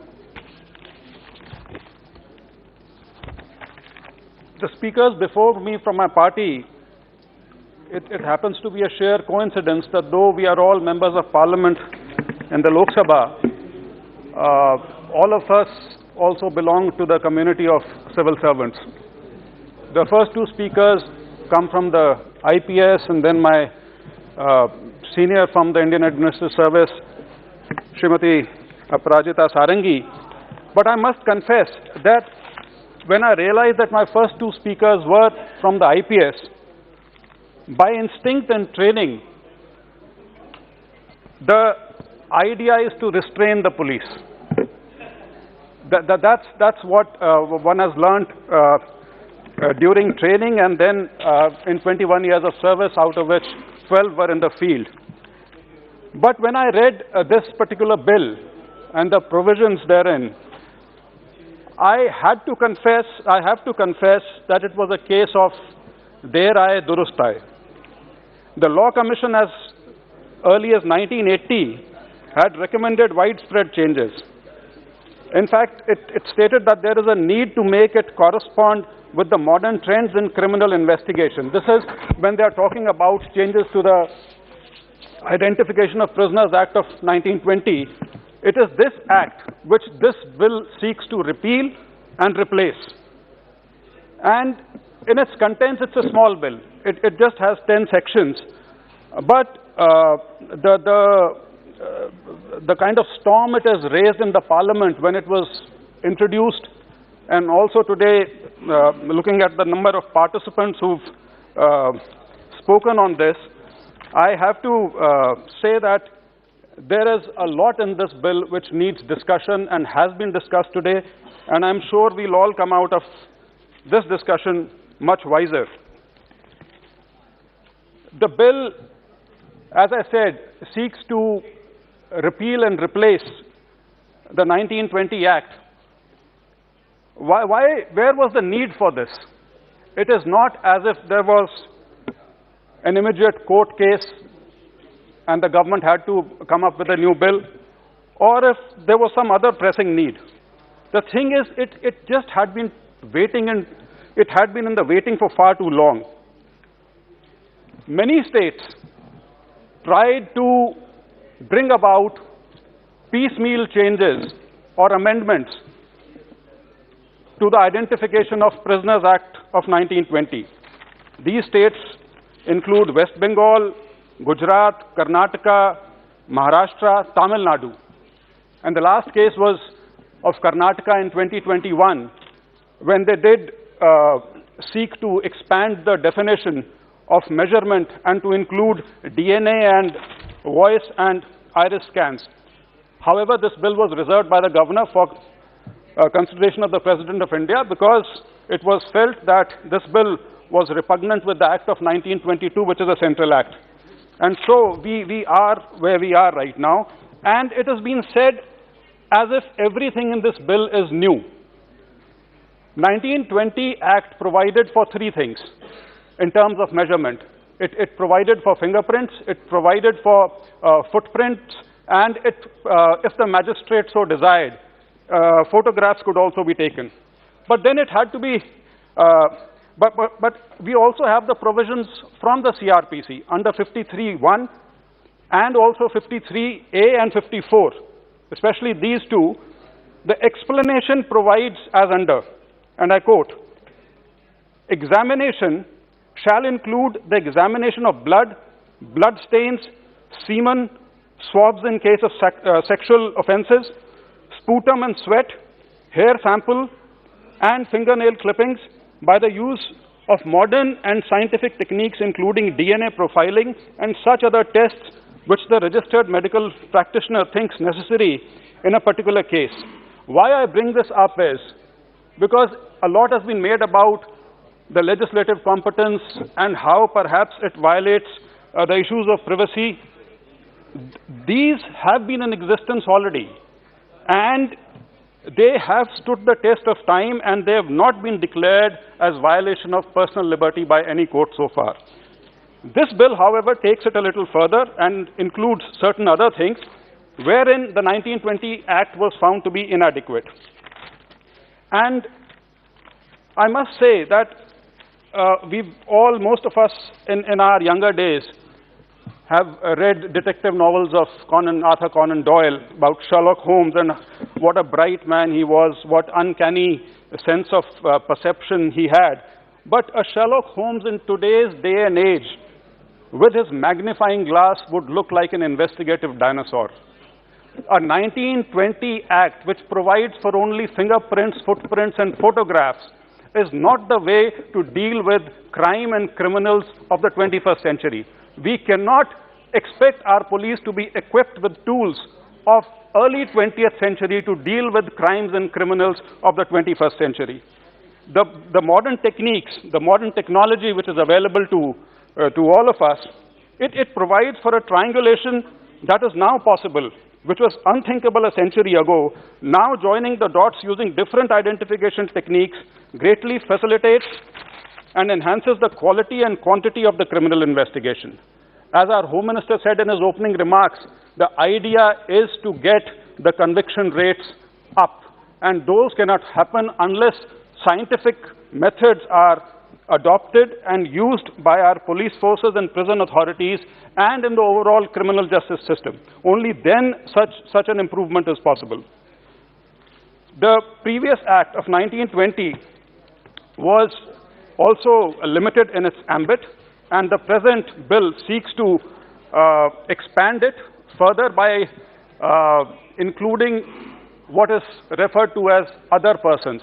It is, though most of it is from the previous act, where a convicted person, his measurements can be taken, then someone who's been ordered to give security for his good behavior, he can be asked to give his measurements, and someone who's arrested for any offense existing under the law. But yes, the police powers in the present bill have been increased. The magisterial powers remain the same, they've not been tampered with, but the police powers have been increased. But in this day and age, when you have multiple sources available as far as data is concerned, you have the banks, through KYC, they have almost all your data. You have the Aadhaar, it has your biometrics in any case. You have the Election Commission, it has a lot of your details. And all these private players, whether it's Google or Microsoft or whichever company is dealing with these meta databases, they all have data. So just to restrain the police from not collecting data which will be useful for them in an investigation and execution of cases before the court, somehow seems to be just a measure which one has to do away with, and we must move with the times, and we must use the modern techniques and technology which is available to us. Sir, I will point out just two things, because a lot has been made about privacy. Sir, just 2 minutes, sir. There are two provisos which are very important. They've been mentioned. Proviso under Section 3, where the person is given a choice. No one used this word, because otherwise this is a very, this is a word in common parlance as far as the liberal world is concerned, choice. A person is given a choice where it is said that he may not be obliged to allow taking of his biological samples, and there are conditions with this. So there is a choice given to a person. It's not as if it is not given. And in any case, there's a plethora of judgments wherein criminal jurisprudence may is generally read as shall. So it is almost a given in this. Similarly, proviso under Section 4, it provides that the measurement will be destroyed. It will be destroyed if the person has not been convicted before, and if now has been discharged or acquitted by the court of law. So that is to be destroyed. So when we say that under trials and political protesters or activists, and when they are arrested for something, then they are clubbed with the hardened criminals or those who are committed with those who are charged with serious crimes. So that does not hold, because if the person is not convicted, or if the person is discharged before that, so the data which has been collected in that case will be destroyed. Lastly, sir, since I don't have the luxury of time, one point which has been very conveniently missed out by everyone is that this bill provides for a great amount of legislative oversight, because ultimately this bill and its effectiveness and efficacy will come from the rules which will be framed under this act by the central government and by the state governments. And these rules, each and every rule, will have to be brought before both houses of parliament and before the state assemblies. आपका बहुत-बहुत धन्यवाद. The Criminal Procedure Identification Bill 2022. The present bill is introduced by the Government of India to authorize for taking measurement of conduct and other. Please conclude. Please conclude. Let me conclude by saying that no society is perfect, nor is ours. There are deeply held biases and prejudices embedded in our social consciousness. Our police is a product of its social milieu, and as such is far from being perfect. However, that does not mean that we do not empower it with requisite powers and instruments. There is an undeniable need to strike a balance between protecting an individual's privacy and giving the police the tools they need to keep us safe. With these words, I support this bill and I urge this House to pass it in the right spirit. Thank you. Procedure Identification Bill 2022. The present bill is introduced by the Government of India to authorize for taking measurement of convict and other persons for the purpose of identification and investigation in criminal matters and to preserve the record and same it needs of our. बहुत जब से हम ये bill pay चर्चा कर रहे हैं, it is a very small change. अभी तक जो क्रिमिनलों के साथ होता है या जो जिसके साथ ऐसा हुआ है उसके अगेंस्ट क्रिमिनल को सजा देने के लिए जो भी प्रोसीजर करी जाती है, सब बिखरी चीजों को एक जगह लाकर ये बिल में उतारा गया है।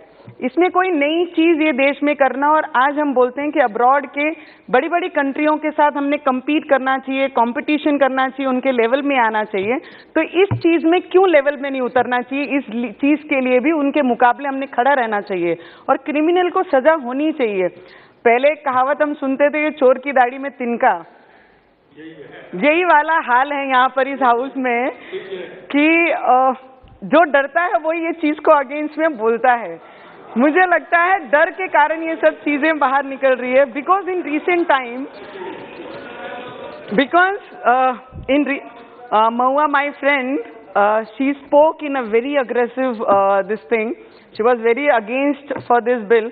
पर मुझे लगता है अगर कुछ चीजें लोगों को न्याय देने के लिए ये देश में अगर काम करना चाहिए, कुछ रिस्ट्रिक्शंस आनी चाहिए, कुछ सख्ताई आनी चाहिए, तो हर नियम और कायदे में ये सख्ताई लानी बहुत जरूरी है, तब जाके क्राइम और क्रिमिनल्स हमारे देश में कम होंगे। ये इसका सबसे बड़ा उदाहरण है।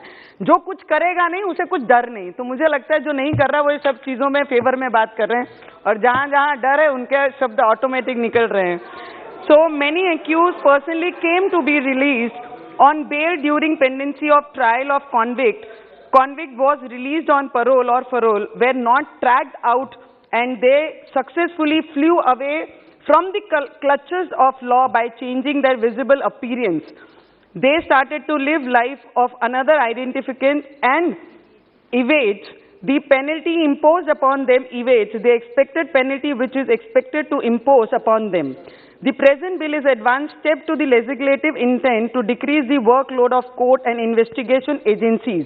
The bill is opposed on the count that it is unconstitutional, as it affects the right to privacy, but the right to privacy is altogether a different thing than the intent act of government. There is no reason to create hangama on this.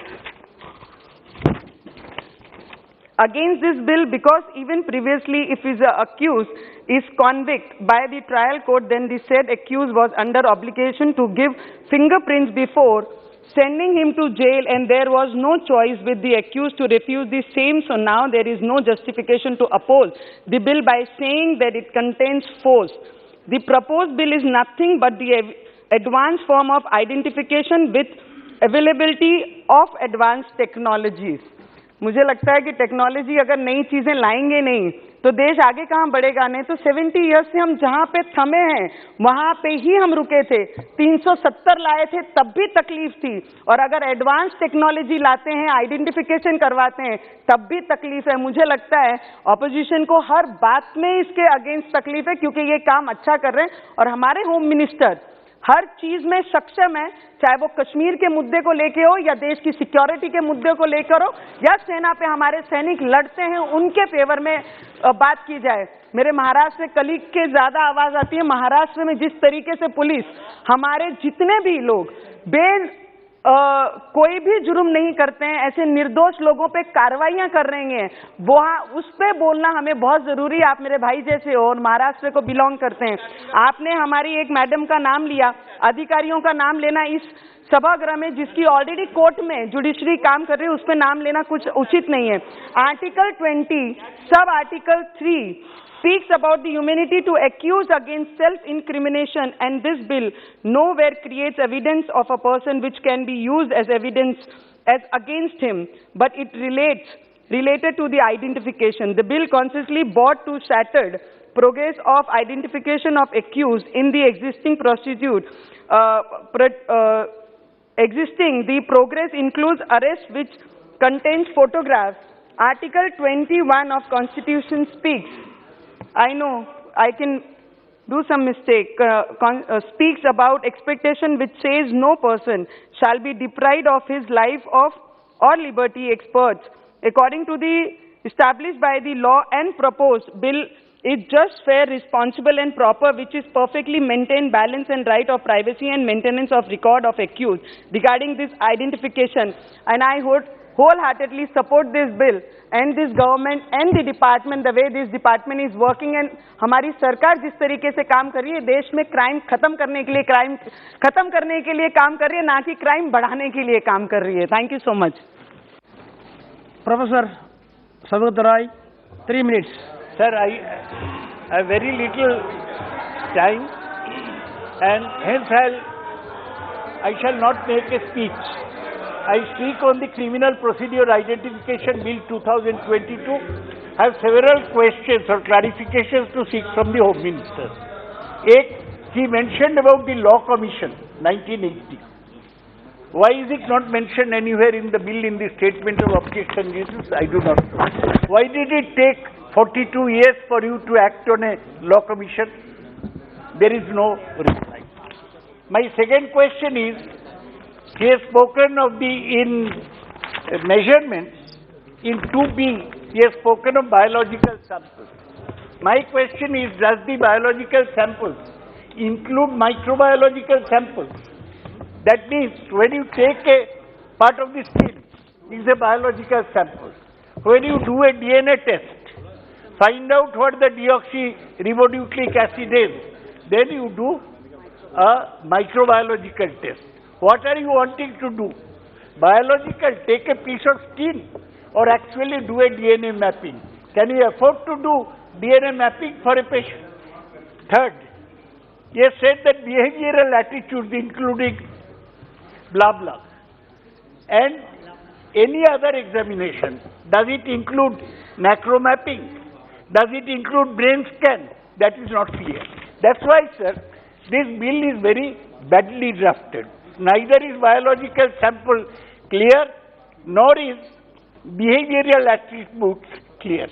This is possibly the first bill which deviates from Criminal Procedure Code. Criminal Procedure Code, an officer of the rank of sub-inspector can lodge an FIR. He is trying to give power to head constables to do measurement. And in prison headquarters, is it wise to give this power to non-gazetted employees, which has never been done in so many years of independence? He will kindly clear it. There are only 2 redeeming features in the bill. That for people who are arrested for an offence committed with punishment for a period of less than 7 years, he may not be obliged to allow taking his biological sample. This is a slight redeeming feature, slight window. The other is, if somebody is released, a person who has not been previously convicted, has had his measurement taken, is released without trial, then all the records will be rubbed off, eliminated from the thing. But the whole thing is basically why we had opposed the introduction of the bill. Because this is draconian. This impinges on Article 14, 20, bracket 3 and 21 of the Constitution. It takes away the right of the individual, which includes the right of those charged with an offence. I think this bill was drafted in a hurry, without any provocation. There is no reason why Amit Shah came with this bill suddenly. I would request him that he is the Home Minister, he should show some politeness and refer the bill to the Standing Committee so that all these definitions can be clarified and the misuse of this bill by head constables and head warders and small petty officials can be avoided. With this, sir, I again oppose this bill, this being draconian against the democratic rights of the people. Shri Nishikant. धन्यवाद सभापति महोदय। माननीय प्रधानमंत्री जी के नेतृत्व में हमारे सबसे मजबूत गृह मंत्री प्रखर राष्ट्रवादी अमित शाह जी के नेतृत्व में आए हुए इस बिल का मैं समर्थन करने के लिए खड़ा हूं। और मैं जब ये बात कहता हूं तो इस देश में हमारे प्रधानमंत्री और हमारे गृह मंत्री जहां आम गरीब की बात सोचते हैं, आम लोगों की बात सोचते हैं, राजनीति की बात सोचते नहीं हैं, जैसे उन्होंने 370 खत्म किया, जैसे क्रिमिनल को, टेररिस्ट को ठिकाने लगाने के लिए यूएपीए बिल में संशोधन किया, और जो अफगानिस्तान, पाकिस्तान और बांग्लादेश के जो हमारे हिंदू भाई थे जो कि धर्म के आधार पर यहां आ गए, उनको नागरिकता देने का काम किया, ये हमारे सरकार की कमिटमेंट दिखाती है और ये हमारे प्रधानमंत्री जी और गृह मंत्री की कमिटमेंट दिखाती है। सर, बड़ी चर्चा हुई, मुझे लग रहा था कि शायद मैं बोलूं ना बोलूं। बात हो रही थी सर कि मनीष तिवारी जी और कई एक लोगों ने चर्चा की कि अंग्रेजों ने असहयोग आंदोलन के कारण 1920 में यह बिल लाया। मैं इतिहास को ठीक करना चाहता हूं सर, भारतीय जनता पार्टी इतिहास को ही ठीक करती है। ये जो आइडेंटिफिकेशन बिल है 1901 में ब्रिटेन में लागू हुआ। 1901 में सर, यदि उन्होंने अपने नागरिक के लिए 1901 में लागू किया तो ये कैसे हमारे नागरिक के लिए 1920 में खिलाफ था? 1902 में ये फ्रांस में लागू हुआ और 1903 में ये यूएस में लागू हुआ और 1920 में हमारे यहां लागू हुआ। इसके बावजूद भी आप कह रहे हैं कि ये ड्रैकोनियन लॉ है, असहयोग आंदोलन के लिए लाया गया। फिर आप हमारे इंटेंशन पर क्वेश्चन करते हैं। मैं भी देख रहा था इतिहास सर, इस देश में लोगों को, एक कोनाल इल्स ने बड़ी अच्छी किताब लिखी है, निगेशनिज्म इन इंडिया, भारतीयों को भूलने की बीमारी है। यूएपीए एक्ट आया जिसके कारण कि हमारे गृह मंत्री जी के ऊपर और प्रधानमंत्री जी के ऊपर लगातार क्वेश्चन होता है। यूएपीए एक्ट 1967 में यही कांग्रेस सरकार लेकर आई सर। और क्यों लेकर आई? 7 नवंबर 1966, दिन याद करिएगा, 7 नवंबर 1966 को गाय आंदोलन के लिए, गौ माता की रक्षा के लिए, उसकी सुरक्षा के लिए जो संविधान में अधिकार दिया गया है, जब उसके लिए साधु संतों ने यहां आंदोलन किया, गोली चली, सैकड़ों साधु संत मारे गए, उसके खिलाफ यह कांग्रेस सरकार यूएपीए लेकर आई। आप यहां के नागरिकों के लिए एक कानून बनाने की बात करते हैं। टाडा क्यों आया सर? टाडा लेकर यह आए। टाडा 1985 में आया। क्यों आया? 1984 में सिख दंगा हुआ था। यहां के नागरिक रिजेंटमेंट में थे, यहां के नागरिक विरोध कर रहे थे। आप नागरिकों का, यहां के नागरिकों को दबाने के लिए, बात करने के लिए आप 1984 के सिख दंगे के बाद 1985 का टाडा एक्ट लेके आए। लेकिन हम क्या लेके आए? हम 2002 में पोटा लेकर आए। क्यों लेकर आए? इसी पार्लियामेंट में अटैक हुआ, पाकिस्तान के टेररिस्ट थे। हम पाकिस्तान के, हम विदेशी टेररिस्ट जो इस देश को खत्म करना चाहते हैं, कमजोर करना चाहते हैं, उनकी साजिश का भंडाफोड़ करने के लिए यदि हम पोटा लेकर आए तो आप हमको कहते हैं कि हम गलत काम करने के लिए आ गए। आपने पोटा और टाडा सबको रिपील कर दिया 2004 में, लेकिन हमारा कानून सही था। और यही कारण है कि जब आप एनआईए की बात करते हुए आज नजर आए तो 2008 में आपको उसी टेररिस्ट एक्टिविटी के लिए 2008 में एनआईए लेकर आना पड़ा। आए कि नहीं आए? यदि इंटरनेशनल टेररिज्म को खत्म करना है, यदि क्रिमिनल को खत्म करना है तो लेकर आए कि नहीं आए? मैं केवल 2-3 पॉइंट कहूंगा सर। ये राइट टू इंफॉर्मेशन की बात करने वाली कांग्रेस और अपोजिशन आज राइट टू प्राइवेसी की बात करती है। जितने लोग अपोजिशन में बोले सर, राइट टू इंफॉर्मेशन के वो सबसे बड़े पैरोकार हैं। इंटरनेट की बात करते हैं, प्राइवेसी की बात करते हैं, क्रिप्टो करेंसी आ जाना चाहिए, इंटरनेट आना चाहिए, सबका समर्थन करते हुए नजर आते हैं। लेकिन हम सांसद होने के नाते देखिए इस बिल का मकसद क्या है सर? जो कन्विक्ट है और जो क्रिमिनल है, क्या ये इस पार्लियामेंट में डिबेट में हम उसको बचाते हुए नहीं नजर आए? राइट टू प्राइवेसी में मैं कह रहा हूं कि हम सांसद होने के नाते जब हम अपना हलफनामा दाखिल करते हैं तो सारा कुछ देते हैं कि कौन सी संपत्ति है, कहां है, कौन सा बैंक अकाउंट है, कौन सा पैन नंबर है। क्या हमारे ऊपर राइट टू प्राइवेसी लागू नहीं होती है? क्या सांसद के लिए अलग कानून और दुनिया के लिए अलग कानून, क्रिमिनल के लिए अलग कानून?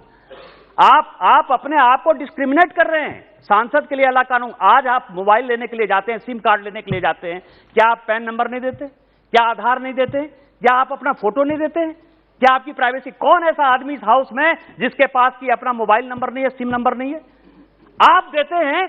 आप साधारण आदमी, हम आम आदमी जिसके ऊपर कोई क्रिमिनल केस नहीं है, उसके लिए आप पैन नंबर, आधार नंबर, फोटो सब देने की बात करते हैं, तब आपको मोबाइल मिलता है। आपको उस वक्त डाटा प्रोटेक्शन नहीं नजर आता है।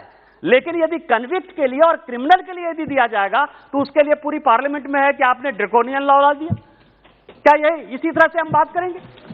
और यदि टेक्नोलॉजी की यदि बात करें, मैं आपको बताऊं कि सर इस टेक्नोलॉजी से कितना बेनिफिट हो सकता है। 1992 में एक इनोसेंस प्रोजेक्ट जो है चलाया बेंजामिन स्कूल लॉ अमेरिका ने, और वहां उन लोगों ने, दो लोग थे सर, पॉल न्यूफेल्ड और बैरी सॉक। उन्होंने ये सोचा कि ये डीएनए जो लिया जाता है क्रिमिनल का, इसका क्या फायदा है और क्या नुकसान है। इसका एक पॉजिटिव एंगल भी देखना चाहिए, क्योंकि टेक्नोलॉजी की तरफ हम जा रहे हैं। और आपको आश्चर्य होगा कि बेंजामिन स्कूल लॉ न्यूयॉर्क ने एक बड़ा अच्छा शोध और रिसर्च पेपर 1992 में तय किया कि उसने 500 लोगों का यदि सैंपल लिया और 500 लोगों पर यदि इस तरह के टेक्नोलॉजी के आधार पर क्या कन्विक्शन हुआ है, तो आश्चर्य लगेगा कि 350 लोग यदि निगेटिव थे तो 150 लोगों को इस टेक्नोलॉजी के नाते कन्विक्शन से अलग किया गया, उनको बरी किया गया कि आप नहीं चाहते कि इस टेक्नोलॉजी से हम जो है उसी तरह का पॉजिटिव पॉइंट, हमेशा निगेटिव पॉइंट सोचते हुए हम यदि आगे बढ़े तो ये अच्छा नहीं होगा। हमको वो भी देखना चाहिए। दूसरा मैं बताऊं कि आप बिना नियम कानून के यूआईडी लेकर आ गए, आपको उस वक्त प्राइवेसी नहीं दिखाई दे रही थी, फिंगरप्रिंट। इस पार्लियामेंट में और इस देश में एक बड़ा इतिहास है। यहां भर्तरी महताब साहब और यहां शिव कुमार उदासी साहब बैठे हुए हैं, हम लोग सब फाइनेंस कमेटी के मेंबर थे, हमने रिजेक्ट कर दिया, कोई कानून नहीं था। हमारी भारतीय जनता पार्टी की सरकार ने यूआईडी का कानून लगाया, आपने 130 करोड़ लोगों का बिना किसी कानून के जो है डाटा कलेक्ट करने का फैसला किया। और आप यदि दुनिया के प्राइवेसी की बात करते हैं तो मैं एक केस स्टडी लेके आया sir, UK biometrics and forensic ethics group बना था, जिसने कि इंग्लैंड में यूआईडी बायोमेट्रिक लागू नहीं होने दिया। लंदन स्कूल ऑफ इकोनॉमिक्स की रिपोर्ट के आधार पर यूके में वो बायोमेट्रिक नहीं बना, और उसने इस कानून के बारे में कहा है, जो सिक्योरिटी काउंसिल का रिजोल्यूशन है 2016 का और 2017 का, जिसको कि भारत सरकार इंप्लीमेंट करने की कोशिश कर रही है काउंटर टेररिज्म के लिए, टेररिस्ट को बंद करने के लिए इस कानून की आवश्यकता है। वो खुद रिपोर्ट लेकर आया, जिसने कि यूआईडी नहीं बनने दिया यूके में। वो ये कह रहा है कि क्राइम के लिए, क्रिमिनल के लिए, महिला के प्रोटेक्शन के लिए, बच्चों के प्रोटेक्शन के लिए इस तरह के कानून की आवश्यकता है। और आज भारत सरकार मोदी जी के नेतृत्व में और होम मिनिस्टर के नेतृत्व में यह कानून लेकर आई है। आप लोगों ने भी बहुत कुछ बात कहा, मैं आज बहुत ज्यादा राजनीति नहीं करना चाहता, मैं बहुत ज्यादा बात नहीं करना चाहता, उंगली नहीं उठाना चाहता। मैं इस सभा से यही आग्रह करूंगा कि इस तरह के कानून की आवश्यकता है, जिससे महिलाओं का प्रोटेक्शन हो पाए, जिससे बच्चों का प्रोटेक्शन हो पाए, जिससे हम टेररिस्ट एक्टिविटी में दाऊद इब्राहिम से लेके सलाउद्दीन अंसारी और मौलाना मसूद अजहर जैसे लोगों को पकड़ पाएं। और इसीलिए इस कानून की आवश्यकता है। हम इस कानून का समर्थन के लिए यहां खड़े हुए हैं। इन्हीं शब्दों के साथ जय हिंद, जय Bharat. Adhir Ranjan Chaudhary.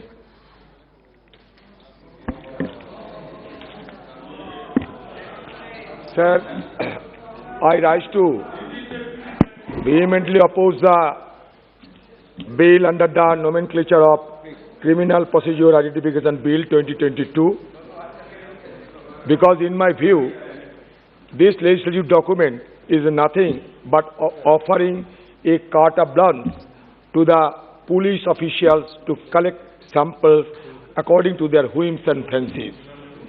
So this bill is fraught with the danger of serious infringement upon the territory of freedom, individual rights and civil liberties. Everybody must understand the tone and tenure of this legislative document. See, हम लोग यहाँ चौक और चीज एक साथ नहीं कर सकते, ओजोन के साथ भोजन करना चाहिए। मैं शुरू में ये सलाह देना चाहते हैं सरकार को कि मोदी जी से लेकर अमित शाह जी के लेकर मैं अधीर चौधरी साहब के खिलाफ कभी ना कभी केस दर्ज हुआ था। तो शुरू कीजिए हम सबको ये डीएनए, ये बायोलॉजिकल जो तरह की यहाँ जो प्रोफाइलिंग करने की जो सलाह दिया गया है, ये सारे सलाह हम खुद शुरू करें। जैसे कि कोरोना, हम स्पीकर की नेतृत्व में कोरोना वैक्सीन शुरू किया था। यहाँ भी है प्रधानमंत्री से लेकर होम मिनिस्टर से लेकर अधीर चौधरी से लेकर सब, क्योंकि हम सब के खिलाफ कभी ना कभी कहीं ना कहीं केस दर्ज हुआ था, क्योंकि हम पॉलिटिक्स में बिलोंग करते हैं। तो क्यों ना हम शुरू करें, charity should begin at home. चलिए हम शुरू करते हैं, फिर दूसरों को हम दूसरों को सलाह देंगे, क्योंकि जब शुरू होंगे तो चलो सब मिलकर करें। क्यों हम हिंदुस्तान के आम नागरिकों को ये सिटीजनरी प्रोफाइलिंग कर रहे हैं? ये और कुछ नहीं, हिंदुस्तान की सब लोगों को सिटीजनरी प्रोफाइलिंग की ये चक्कर है। मैं इसलिए कहते कि ओजोन से ज्यादा भोजन कर रहे हैं, इसलिए कि अभी भी हमारे देश में जो फॉरेंसिक लेबोरेटरी है, यहाँ हम कितने फॉरेंसिक करते हैं बताइए। कोर्ट में रोजाना हमें फटकार लेना पड़ता, कोर्ट रोजाना हमें फटकार देते हैं कि लेबोरेटरी की रिपोर्ट कहाँ गया, हम नहीं दे सकते। आप यहाँ अमेरिका की बात करते हैं, यूके की बात करते हैं, यहाँ तो हिंदुस्तान से ज्यादा बाहर की बात करते हैं। तो मैं अमेरिका की बात करते हैं, अमेरिका में डीएनए इंडेक्सिंग के लिए जो स्टोरेज की एक्सेस है, जो स्टोरेज की फैसिलिटी है, ये बिल में नहीं है, हमारा देश में नहीं है। तो डीएनए इंडेक्सिंग की स्टोरेज की एक्सेस क्या है, ये बिल में कहां ये प्रावधान है बताइए। ये सिंपली ये बिल ये लाया गया दिखाने के लिए कि हम बहुत कुछ कर रहे हैं हिंदुस्तान में। असलियत में ये बिल को सामने रखकर हम हमारी जो अधिकार है, ये शुरू के दिन से हम इसको विरोध किया था, इसीलिए कि हमारा देश में, हमारा संविधान में हमारा जो अधिकार है, ये अधिकार को सुरक्षित रखना, पालन करना, ये हमारा जिम्मेवारी है। सिर्फ मैं 3 इलस्ट्रेशन बताना चाहता हूं, सिर्फ 3 इलस्ट्रेशन देना चाहते हैं। मान लीजिए एक व्यक्ति की नाम होता है डब्ल्यू। ये person W is found guilty of rash and negligent driving and fine ₹1000। He may have his signature collected and stored in a central database for 75 years. The bill permits it. क्या जरूरत है इसका बताइए। मैं और एक illustration देना चाहते हैं कि मान लीजिए एक व्यक्ति की नाम एक्स है। ये person X is arrested for an offence. He refuses to give his fingerprint. ये थोड़ा ध्यान में सुनिएगा Amit Shah ji. He refuses to give his fingerprint. He is charge with preventing a public servant from performing his duty. Section 186 of Indian Penal Code 8060. His fingerprints are forcibly taken under both cases. He is subsequently discharged from the original case. However, as he is guilty under Section 186 of the Indian Penal Code, in the second case, his fingerprints can be stored for 75 years.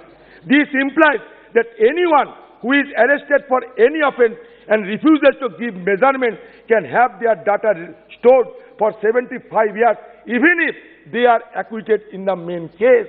तो इसका नीति गीति को समझाइए, intricacy को समझाइए। मैं और एक इलस्ट्रेशन देना चाहते हैं। मान लीजिए एक व्यक्ति की नाम Satyapal ji. Satyapal ji defies section 144। Satyapal ji defies section 144 order under CRPC unlawful assembly and is arrested. His fingerprints are taken. The bill does not require, mind कीजिए, the bill does not require a connection between the measurement and the evidence needed for investigation. ये mark कीजिए। He is found guilty under section 188 of the Indian Penal Code and fined ₹200. His fingerprint will be in the database for 75 years. आपको और एक बात मैं कहना चाहता हूं, बहुत सारे मेंबर शायद इसमें नहीं कहे हैं कि ये बिल के जरिए एक प्राइवेटाइजेशन के एक चक्कर हमें देख रहे हैं कि प्राइवेटाइजेशन ऑफ क्रिमिनल इन्वेस्टिगेशन होते जा रहे हैं। क्योंकि मैं ये भी बताता हूं, क्लॉज, अब देखिए clause 4 sub clause 3, empower state government and UTs to notify an appropriate agency to collect, preserve and share sensitive personal information of citizens.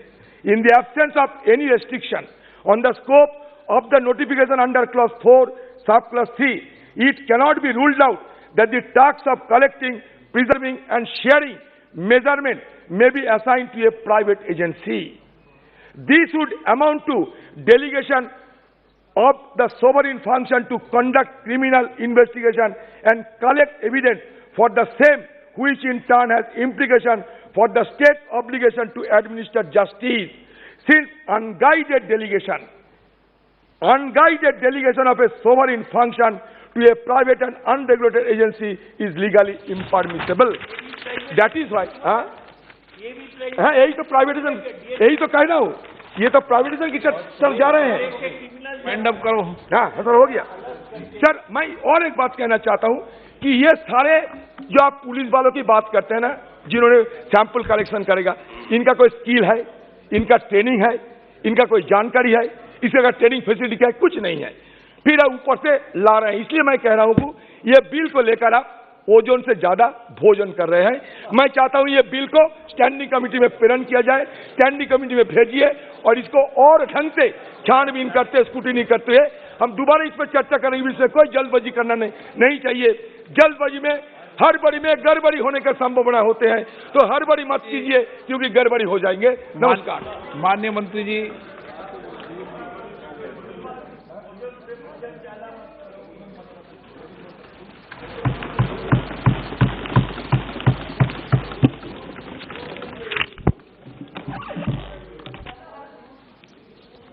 माननीय अध्यक्ष जी, जो बिल लेकर मैं सदन के सामने उपस्थित हुआ हूं, उसमें सदन के पक्ष और प्रतिपक्ष के कुल 21 सांसदों ने अपने अपने विचार रखे हैं। कुछ लोगों ने इस बिल का समर्थन किया है, कुछ लोगों ने उसका विरोध किया है। कुछ सदस्यों ने अपनी शंकाएं भी उठाई हैं और कुछ लोगों ने इसके दुरुपयोग की संभावनाओं को भी सदन के पटल पर रखा है। मैं एक एक कर सभी चीजों का धैर्य से जवाब भी दूंगा और सदन को समझाने का प्रयास भी करूंगा कि जो चीजों को एक शंका की दृष्टि से यहां पर रखा गया है, ये बिल लाने के लिए न सरकार की ऐसी कोई मंशा है, न ऐसी कोई इच्छा है। हम इतना निश्चित कर सकते हैं कि मैं कह सकता हूं कि ये बिल किसी दुरुपयोग के लिए नहीं लाया गया है। किसी भी डेटा के दुरुपयोग होने की संभावना भी इसमें नहीं छोड़ी गई। ये व्यवस्था स्थापित करने के लिए लाया गया है। समय के अनुकूल जो बदलाव हुए हैं, वो बदलाव का उपयोग दोष सिद्धि के लिए किया जाए, इसके लिए ये बिल लाया गया है। और जो लोग ह्यूमन राइट की दुहाई दे रहे हैं, उनको मैं ये भी कहना चाहता हूं, मेरा करबद्ध निवेदन है कि उनके भी ह्यूमन राइट की चिंता करिएगा जो अपराधियों से प्रताड़ित होते हैं। क्या उनका ह्यूमन राइट नहीं है?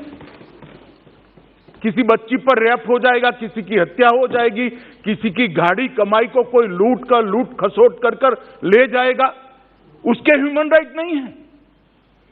आपको चिंता है लूट खसोट करने वाले की, आपको चिंता है बलात्कार करने वाले की, आपको अब सुनिए, उसी के ह्यूमन राइट की बात हो रही है यहां पर।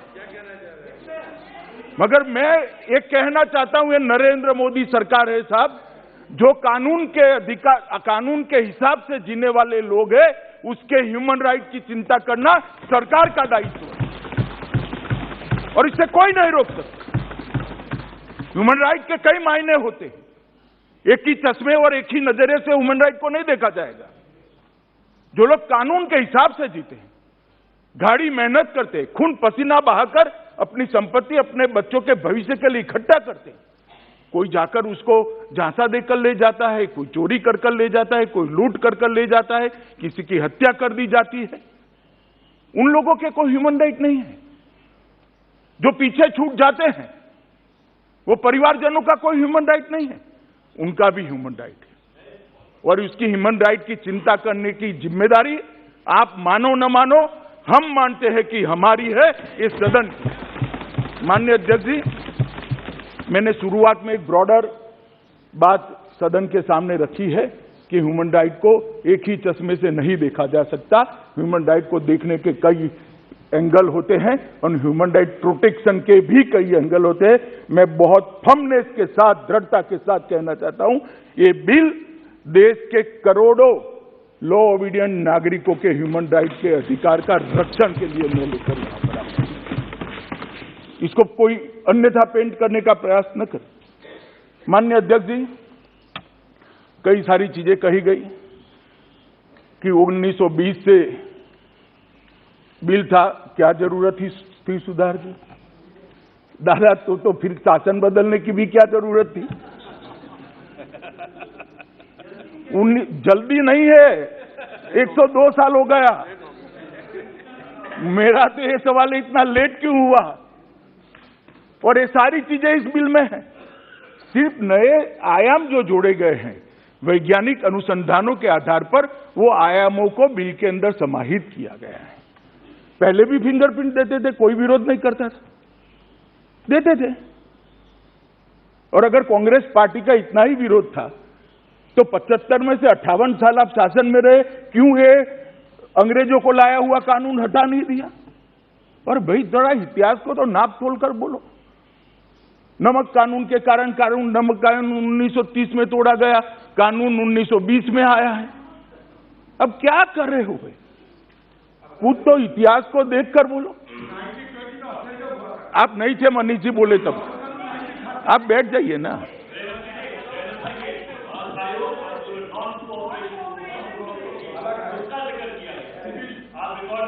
रिकॉर्ड में जरूर चेक करूंगा। माननीय अध्यक्ष जी, ये बिल देश के अंदर दोष सिद्धि के प्रमाण को बढ़ाने के एकमात्र उद्देश्य से लाया गया है। यह बिल देश में दोष सिद्धि के प्रमाण को बढ़ाकर गुनाहों की संख्या को सीमित करने के एकमात्र उद्देश्य से लाया गया है। ये बिल एफआईआर को और आरोपों को दोष सिद्धि के माध्यम से जिन्होंने गुनाह किया है उसको सजा कराकर समाज में एक कठोर संदेश भेजने के लिए लाया गया है। ये बिल के पीछे और कोई उद्देश्य नहीं है। माननीय अध्यक्ष जी, पुलिस राज्य का सबसे दृष्टिगत होने वाला चेहरा है, शासन का सबसे दृष्टिगत होने वाला चेहरा है। पहला फर्स्ट रिस्पॉन्डर पुलिस होती है। पुलिस किसी को पकड़ तो लेती है मगर अदालत के अंदर उसके दोष को सिद्ध नहीं कर पाती है, तब इतनी पुलिस की कार्रवाई की असर नहीं होती है जितनी होनी चाहिए। इसीलिए 2014 में मोदी जी ने देश भर के पुलिस फोर्स के सामने स्मार्ट पुलिसिंग का एक कंसेप्ट रखा था।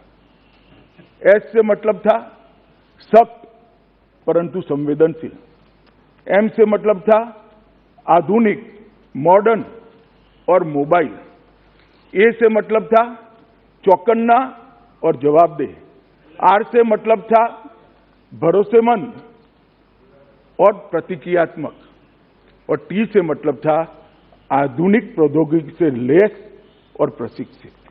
ये टी वाला जो हिस्सा है, ये टी वाले हिस्से की प्रतिपूर्ति करने के लिए बिल में लेकर आपके सामने माननीय अध्यक्ष जी आया हूं। माननीय अध्यक्ष जी, कहा गया कि इसकी जरूरत क्या है, मैं बताता हूं। 2020 में नेशनल क्राइम रिकॉर्ड ब्यूरो का जो डेटा है, इस डेटा के हिसाब से मर्डर करने वाले केसों में सिर्फ 44% लोगों को हम सजा करा पाते हैं, सिर्फ 44%। 44 बलात्कार के केस में सिर्फ 39%, अटेम्प्ट टू मर्डर सिर्फ 24%, डेकोइटी सिर्फ 29% और रॉबरी में सिर्फ 38%। और इसके सापेक्ष में दुनिया भर के डेटा को अगर स्टडी करते हैं तो England 83.6% average, Canada 68%, south Africa 82%, Australia 2021 का है 97%, यूएसए 93%। ये भी सारे ह्यूमन राइट के चैंपियन देश हैं और ये सब जगह इससे भी कठोर कानून उपलब्ध है। और सुप्रीम कोर्ट के कई सारे जजमेंट का आपने जिक्र किया, इसका भी मैं बाद में जवाब देता हूं। सुप्रीम कोर्ट ने भी अपने जजमेंट के अंदर एक दूसरा पक्ष भी लिखा है, मगर पूरे जजमेंट को पढ़कर अपने अनुकूल चीजें हैं इसको यहां रख देना और जो चीज हमारी विचार के अनुकूल नहीं है इसको नहीं रखना। इस प्रकार से अगर हम करें तो मुझे लगता है कि सदन को हम गुमराह करने के अलावे और कुछ नहीं कर पाएंगे। माननीय अध्यक्ष जी, मैं इसलिए ऐसा कहता हूं कि जजमेंट अगर पढ़ा ही नहीं है तब तो ठीक है, मगर पढ़कर उसमें से पार्शियल सत्य एक ही तथ्य लेकर सिलेक्टिवली यहां रखना ये सांसद के नाते ठीक नहीं है। ऐसे ही मेरी व्यक्तिगत मान्यता है। माननीय अध्यक्ष जी, क्राइम भी बदल गए, क्रिमिनल भी बदल गए। क्राइम और क्रिमिनल दोनों आधुनिक तकनीक से लैस होकर क्रिमिनल क्राइम करने लगे, और पुलिस को हम आधुनिक तकनीक से लैस न करें। किसी को हाथ पैर बांधकर स्विमिंग पूल में डाल दो कि भैया गोल्ड मेडल लेकर आओ। गोल्ड मेडल क्या, वो तो बेचारा डूब जाएगा क्योंकि आपने हाथ पैर बांध दिए हैं। इस प्रकार की व्यवस्था देश में अब नहीं चलती। दादा को भले लगता हो जल्दी हो गई है, मुझे लगता है बहुत देर हो गई। माननीय अध्यक्ष जी, समय आ गया है कि इसको हम बदले, और इसके लिए सिर्फ ये बिल नहीं है, ढेर सारे प्रयास भारतीय जनता पार्टी की नरेंद्र मोदी सरकार ने किया।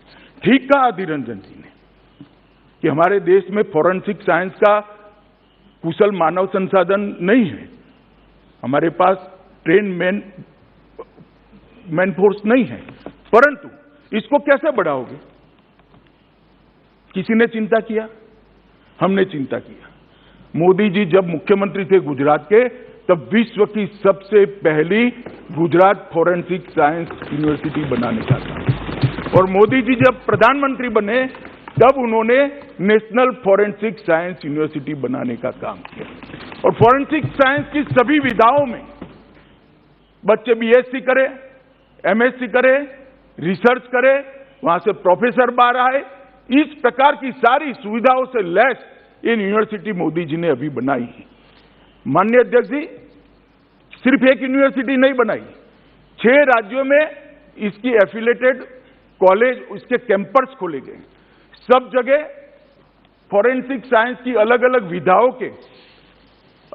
विधाओं के सेंटर ऑफ एक्सीलेंस खोलने का काम भी किया गया है। और ये सारी यूनिवर्सिटी और कॉलेजों से, यूनिवर्सिटी से संबंध कॉलेजों से जो बच्चे फॉरेंसिक साइंस अलग अलग सब्जेक्ट में पढ़कर आएंगे, तब जाकर हमारी 2 सिद्धि का प्रमाण बढ़ेगा। समस्या जरूर है, मगर समाधान ही नहीं करना। अब तो कोई ये भी कह देगा कि फॉरेंसिक साइंस यूनिवर्सिटी किसी एक धर्म के लोगों को फंसाने के लिए बना दी है। अरे भाई, हर चीज को, ये कानून को भी कहा।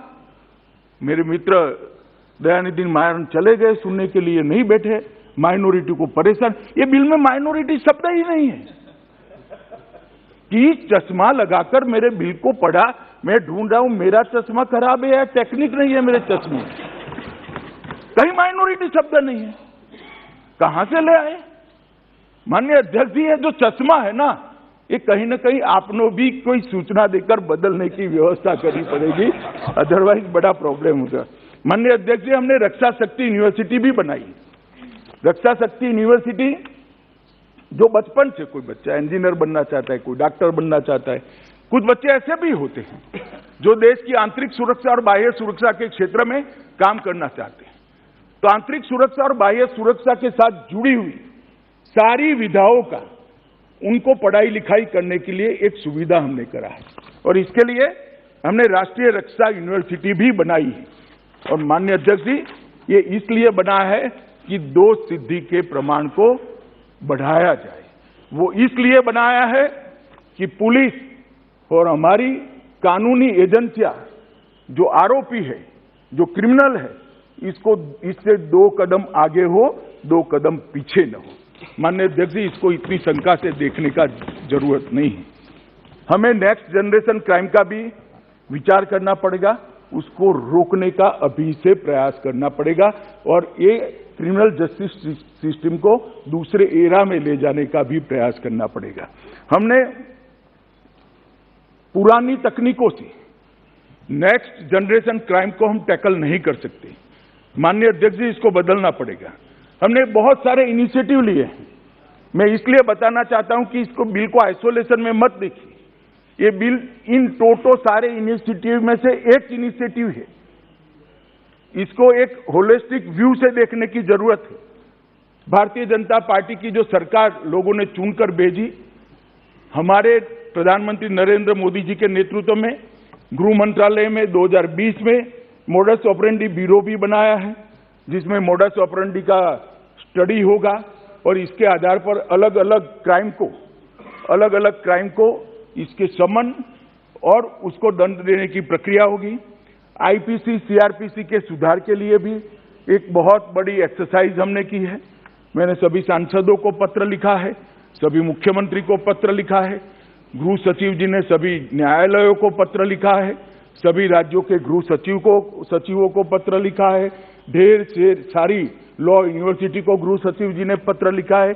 सबके पास से अभिप्राय आ रहे हैं और मैं आपको बताता हूं, जब सीआरपीसी, आईपीसी और एविडेंस एक्ट में हम सुधार लेकर आएंगे, जरूर उसको स्टैंडिंग कमेटी या तो गृह मंत्रालय की कंसल्टेटिव कमेटी में भेजेंगे, हमें कोई आपत्ति नहीं। मगर वहां पर भी आप फिर मेजोरिटी वाली बात लेकर आए। चर्चा से कोई भागना नहीं चाहता, मगर चर्चा तर्क के आधार पर होनी चाहिए, चर्चा वास्तविकता के आधार पर होनी चाहिए और चर्चा तथ्य के आधार पर होनी चाहिए। चर्चा वोट बैंक को एड्रेस करने के लिए नहीं होनी चाहिए, समस्या के समाधान के लिए होनी चाहिए, समस्याएं देश में कम हो इसके लिए होनी चाहिए और समस्या के रास्ते ढूंढने के लिए। माननीय अध्यक्ष जी, हम इसके साथ साथ डायरेक्टर ऑफ प्रोसिक्यूशन का भी प्रस्ताव राज्यों को दिया है। हमने ई गवर्नेंस इनिशिएटिव भी ढेर सारे लिए। अब मैं बताना चाहता हूं माननीय अध्यक्ष जी, हम एक सीसीटीएनएस कर व्यवस्था लेकर आए। क्रिमिनल जस्टिस डिलीवरी सिस्टम के लिए मुख्य आईटी पिलर है वो, और मुझे कहते हुए आनंद है माननीय अध्यक्ष जी, जनवरी 2022 तक 16,390 100% पुलिस स्टेशन में सीसीटीएनएस लागू कर दिया गया है और 99% पुलिस स्टेशन में आज एफआईआर का रजिस्ट्रेशन सीसीटीएनएस के आधार पर होता है।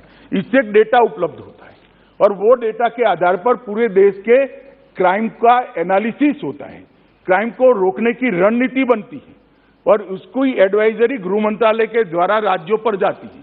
अब मैं इसलिए कह रहा हूं, फिर कोई खड़ा हो जाएगा कि राज्यों का ही सब्जेक्ट है, मगर केंद्र मदद तो कर सकता है, नहीं कर सकता है, मदद लेनी चाहिए या नहीं लेनी चाहिए। माननीय अध्यक्ष जी, इसके साथ साथ देश के 751 हमने सीसीटीएनएस के साथ ई प्रिजन भी एक मॉडल बनाकर राज्यों को भेजा है, ई फॉरेंसिक का भी भेजा है, ई प्रोसिक्यूशन का भेजा है, ई कोर्ट का भी भेजा है और ये सारे इनिशिएटिव के माध्यम से हम क्रिमिनल जस्टिस सिस्टम को ताकत देना चाहते हैं टेक्नोलॉजी, और इसका हिस्सा एक बिल है, इसको अन्यथा देखने की जरूरत नहीं है। माननीय अध्यक्ष जी, देश में 751 अभियोजन जिलों में ई अभियोजन, ई प्रोसिक्यूशन लागू हो चुका है। ई प्रिजन को 1259 अलग अलग जेलों में लागू कर दिया गया है। ई फॉरेंसिक एप्लीकेशन को 117 फॉरेंसिक यूनिवर्सिटी ने लागू कर दिया है। मैं इसलिए बताता रहा हूं, ये विषयांतर नहीं है कि ये टोटल जो प्रयास है क्रिमिनल जस्टिस सिस्टम को जकड़ने का, दोष सिद्धि के प्रमाण को बढ़ाने का, इसका एक हिस्सा ये बिल है। मैं सदस्यों को ये बात बताने के लिए ये पूरी बात कह रहा हूं। माननीय अध्यक्ष जी, सीसीटीएनएस के सॉफ्टवेयर में आज 7 करोड़ से अधिक एफआईआर उपलब्ध है। अब ये 7 करोड़ से अधिक एफआईआर जो नेशनल डेटाबेस में उपलब्ध है, इसमें 28 करोड़ पुलिस का रिकॉर्ड उपलब्ध है। और दादा, मैं वो भी बताता हूं, आप अब बीच में बोलकर मेरा लय मत तोड़िए। माननीय अध्यक्ष जी, इस डेटा इसके साथ साथ हमने ये सारे ई प्रयासों को एक दूसरे के साथ जोड़ने के लिए हमने एक system, inter operable criminal justice system ICJS भी लाए हैं और उसके माध्यम से सारे इनिशिएटिव को एक साथ जोड़ दिया जाएगा। और ICJS में artificial intelligence, blockchain, analytical tool, fingerprint system और पुलिस स्टेशन तक ये सारी सिस्टम का उपयोग होकर, एनालिसिस होकर हर थाने में कौन सा अपराध ज्यादा है, हर थाने के अफसर की किस अपराध की नाबूदी में दक्षता होनी चाहिए, इसकी ट्रेनिंग किस प्रकार से होनी चाहिए, हर जिले में किस प्रकार के अपराधों को रोकने की व्यवस्था करने की जरूरत है, ये सारा यहां से राज्यों को माननीय अध्यक्ष जी जाने वाला है। Investigation tracking system for sexual offence, उसका भी हमने शुरुआत किया है। यौन अपराधियों का एक राष्ट्रीय डेटाबेस NDSO भी शुरू किया है। और ये सब में सारे सदस्य जो चिंता व्यक्त करते थे, ये सब में कहीं से भी अभी तक कोई लीकेज नहीं हुआ है। Privacy, human right, leakage, misuse of data, ये सारा हो चुका है ये 2.5 साल में, और कहीं से कोई कंप्लेन नहीं है। देश की अदालत में, मैं रिकॉर्ड पर कहता हूं, देश की अदालत में इसके मिसयूज की एक भी कंप्लेन नहीं आई है, क्योंकि टेक्नोलॉजी इसको परमिट नहीं। टेक्नोलॉजी के माध्यम से ही इसका मिसयूज न हो, इसकी व्यवस्था करी। और क्यों हम इतने शंका के जमाने में जी रहे हैं? क्यों इतनी शंकाएं की जा रही है? माननीय अध्यक्ष जी, जो इनिशिएटिव है नरेंद्र मोदी गवर्नमेंट का, वो इनिशिएटिव क्राइम को कम करने के लिए, देश की आंतरिक सुरक्षा को सुदृढ़ करने के लिए। माननीय अध्यक्ष जी, क्राइम मल्टी एजेंसी सेंटर भी चालू किया गया है और 60,000 लोगों ने क्री-मैक का इस्तेमाल किया है, और उसमें से 24,000 से ज्यादा अलर्ट देश के अलग अलग हिस्सों में गए हैं, और उसमें से कई अपराधी धर लिए गए हैं, पकड़ लिए गए हैं, रेलवे पुलिस द्वारा, एयरपोर्ट द्वारा, अलग अलग जिले की पुलिस के द्वारा। माननीय अध्यक्ष जी, लापता व्यक्ति की खोज के लिए भी हमने सारी FIR का एनालिसिस कर उसका डेटाबेस लॉ एनफोर्समेंट एजेंसियों को साझा करा, और 14,000 तलाशी ली गई और 12,000 लोग प्राप्त कर लिए गए। मैं इसलिए बताता हूं कि डेटाबेस से डरने की जरूरत नहीं है। पूरी दुनिया डेटाबेस का उपयोग कर रही है, हमने भी करना पड़ेगा। कब तक अंग्रेजों के जमाने में हम जिएंगे भाई? आगे बढ़ना पड़ेगा, हमें समय के साथ आगे बढ़ना पड़ेगा। वाहन NOC, उसमें चोरी किए हुए वाहन सारे हमने CCTNS से ले लिए, इसका चेसिस नंबर दिया, इसको उपलब्ध करा। सेकंड हैंड वाहन खरीदने वालों ने उससे 13,636 लोग बच गए और वाहन जब्ती हो गया जो बेचने गए थे। अगर ये सॉफ्टवेयर न होता है, एनालिसिस न होता तो कभी न होता।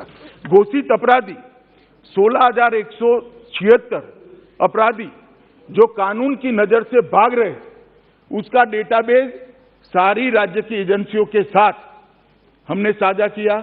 उड़ीसा वाला अगर गुजरात में छुपा है, गुजरात वाला अगर बंगाल में छुपा है, महाराष्ट्र वाला अगर दिल्ली में छुपा है, इसमें से 16,000 नागरिकों को पकड़ लिया गया है। भागते हुए अपराधी को पकड़ा है। ये जो कह रहे database database database database database हवा खड़ा कर रहे हैं, मैं उनको समझाना चाहता हूं, ये सारा हो चुका है, यही 2.5 साल में हो चुका है और अच्छे से चल रहा है। कहीं से कोई फरियाद नहीं है। अब आपकी सुनकर कोई झूठ-मूठ की NGO फरियाद खड़ी कर दे तो भगवान जाने। भारतीय साइबर अपराध समन्वय केंद्र I4C, इसके अंदर राष्ट्रीय साइबर अपराध रिपोर्टिंग पोर्टल NCRP, दादा सारे नाम अब फुल फॉर्म में पढ़ रहा हूं। इसमें 9 लाख से अधिक शिकायतें प्राप्त हुई और उसमें से 18,000 शिकायतें FIR में कन्वर्ट कर दी। संयुक्त साइबर अपराध समन्वय दल JCCT 7 JCCT के गठन किए गए हैं और उसमें केंद्र शासित प्रदेश, संघ प्रदेश भी सम्मिलित हैं। और ये सारों की ट्रेनिंग के लिए राष्ट्रीय साइबर अपराध प्रशिक्षण केंद्र भी खोला गया है, जो इस सारे के उपयोग के लिए पुलिस एजेंसियों को ट्रेन करता है। इसी प्रकार से सारी सेवाओं को 112 के तहत यहां लाने का भी माननीय अध्यक्ष जी काम किया गया है। ढेर सारे मोदी जी के प्रधानमंत्री बनने के बाद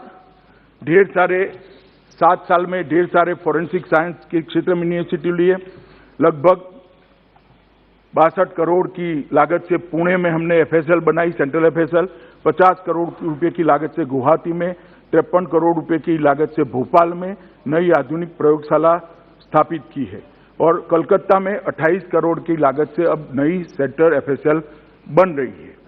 केंद्रीय फोरेंसिक विज्ञान प्रयोगशाला में चंडीगढ़ में पूरे देश में यौन अपराधियों से जुड़े हुए लोगों का अत्याधुनिक DNA डेटा स्टोरेज सेंटर और इसकी प्रयोगशाला भी बनी है। माननीय अध्यक्ष जी, 2016-17 से 21-22 तक फॉरेंसिक्स के साइंस क्षेत्र में हमने ये काम किया है और देश भर की पुलिस व्यवस्थाओं को आधुनिक करने के लिए मैं सिर्फ इनिशिएटिव के लिए बात कर रहा हूं। 2080 करोड़ रुपया नरेंद्र मोदी सरकार ने खर्च किया है माननीय अध्यक्ष जी 2080। मैं ये इसलिए बताता हूं कि इसको सांसदों के मन में कोई संशय न रहे। अभी एक बात आई कि इसका उपयोग कैसे होगा, मिसयूज कैसे होगा, ये सबसे साझा कर दिया जाएगा तो निजीता का क्या होगा। आर्टिकल 14, आर्टिकल 19, आर्टिकल 20, इसका मैं बाद में जवाब देता हूं, मगर मैं पहले उपयोग के बारे में एक बताना चाहता हूं। माननीय अध्यक्ष जी, एक national automated fingerprint identification system NAFIS को इंट्रोड्यूस किया गया। मैं एक उदाहरण देता हूं। नेफिस के पास अभी इसको ऑपरेट नहीं किया है, ट्रायल बेस पर चल रहा है उसका सॉफ्टवेयर, परंतु नेफिस के पास लगभग 1 करोड़ से ज्यादा फिंगरप्रिंट्स अभी हैं। मैं ये बात डिटेल इसलिए बताना चाहता हूं कि यही तकनीक इसके लिए अपनाई जाएगी। नफीस का डेटा NCRB में स्टोर है, इसमें किसी का एक्सेस नहीं है, कोई लॉ एनफोर्समेंट एजेंसी का भी एक तरफा एक्सेस नहीं होगा जब तक इसकी जरूरत नहीं होगी। इसका उपयोग कैसे होगा? तो फिर नफीस को हम CCTNS के माध्यम से हर पुलिस स्टेशन से जोड़ेंगे। पुलिस स्टेशन, कोई भी पुलिस स्टेशन में, मानो कलकत्ता के कोई पुलिस स्टेशन में चोरी हुई, वहां FSL की टीम गई, उसको कुछ, अरे सुनो भाई, इसको कुछ फिंगरप्रिंट्स मिल गए। आज की स्थिति में है कि वो पुलिस स्टेशन को फिंगरप्रिंट के आधार पर पूरे कलकत्ते की आबादी में से चोर को ढूंढना है कि कौन चोरी कर गया। अब ये डेटा ऑपरेट होने के बाद उसको ये फिंगरप्रिंट कंप्यूटर में डालना है। 1 करोड़ लोगों में 1.5 मिनट के अंदर सर्च कर वो व्यक्ति का नाम भेज देगा और फिर चोर को पकड़ने की। माननीय अध्यक्ष जी, इसमें पुलिस स्टेशन को और कोई मालूम नहीं पता। निरंजन जी ने कहा मेरे पर केस हुआ, ये हुआ। मैं स्पष्टता कर दूं, मोदी जी पर जीवन में कोई क्रिमिनल केस नहीं हुआ है। आप गलत बोले हो और गुरु की आपको माफी मांगनी चाहिए। कभी भी नहीं हुआ है। नहीं रखनी है, बैठ जाइए आप। माफी मांगने के लिए रखिएगा बाद में। ठीक नहीं है, बैठ जाइए नीचे। अध्यक्ष जी, आपको मार्गदर्शन देना है। माननीय प्रधानमंत्री जी के लिए सोच विचार कर बोला करें। लिया मैंने सुना है ना, लिया है।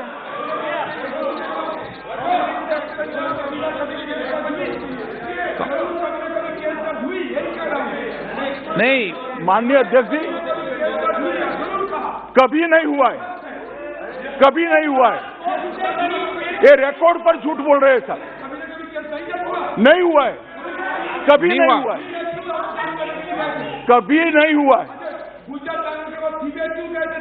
कोई अधीर रंजन जी बैठिए। माननीय अध्यक्ष जी, एक सेकंड बैठिए।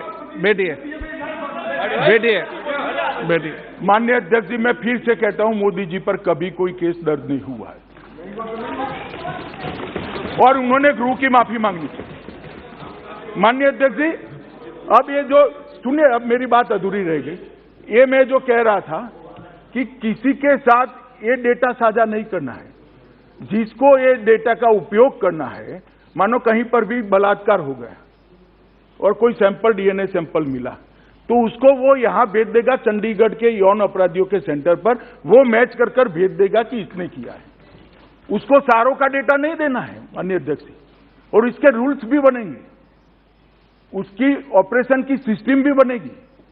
इसमें देश से सबसे अच्छे फॉरेंसिक साइंस और इस क्षेत्र के एक्सपर्ट को रखकर हम इसका उपयोग सीमित करने वाले किया भी है। मगर इस प्रकार से देश की सबसे बड़ी पंचायत में 130 करोड़ लोग देख रहे हो, उस वक्त इतनी शंकाएं उत्पन्न कर किसी कानून के लिए आशंका खड़ा कर देना, माननीय अध्यक्ष जी, मैं इससे सहमत नहीं हूं। आशंका जरूर खड़ी की जाए, आधार के आधार पर हो, इसका कोई आधार हो। कहने लगे यूएपीए, कौन लेकर आया यूएपीए? कुछ एक सदस्य ने कहा यूएपीए अमेंडमेंट आप लेकर आए, उसका क्या मिसयूज हुआ हमारे समय? मैं आज भी कहता हूं कि पोटा देश हित का कानून था, एपीसमेंट में इसको रद्द किया गया। मुझे कोई संकोच नहीं है बोलने में। हम वोट बैंक की पॉलिटिक्स नहीं करते साहब, हम राजनीति में देश को सुरक्षित करने के लिए आए, देश को आगे बढ़ाने के लिए आए, देश में दुनिया में सर्वोच्च स्थान पर ले जाने। हमने कभी पॉलिटिक्स नहीं की। कितने भी कठोर कानून, ये यूएपीए में अमेंडमेंट चिदम्बरम साहब लेकर आए, हमने सपोर्ट किया था।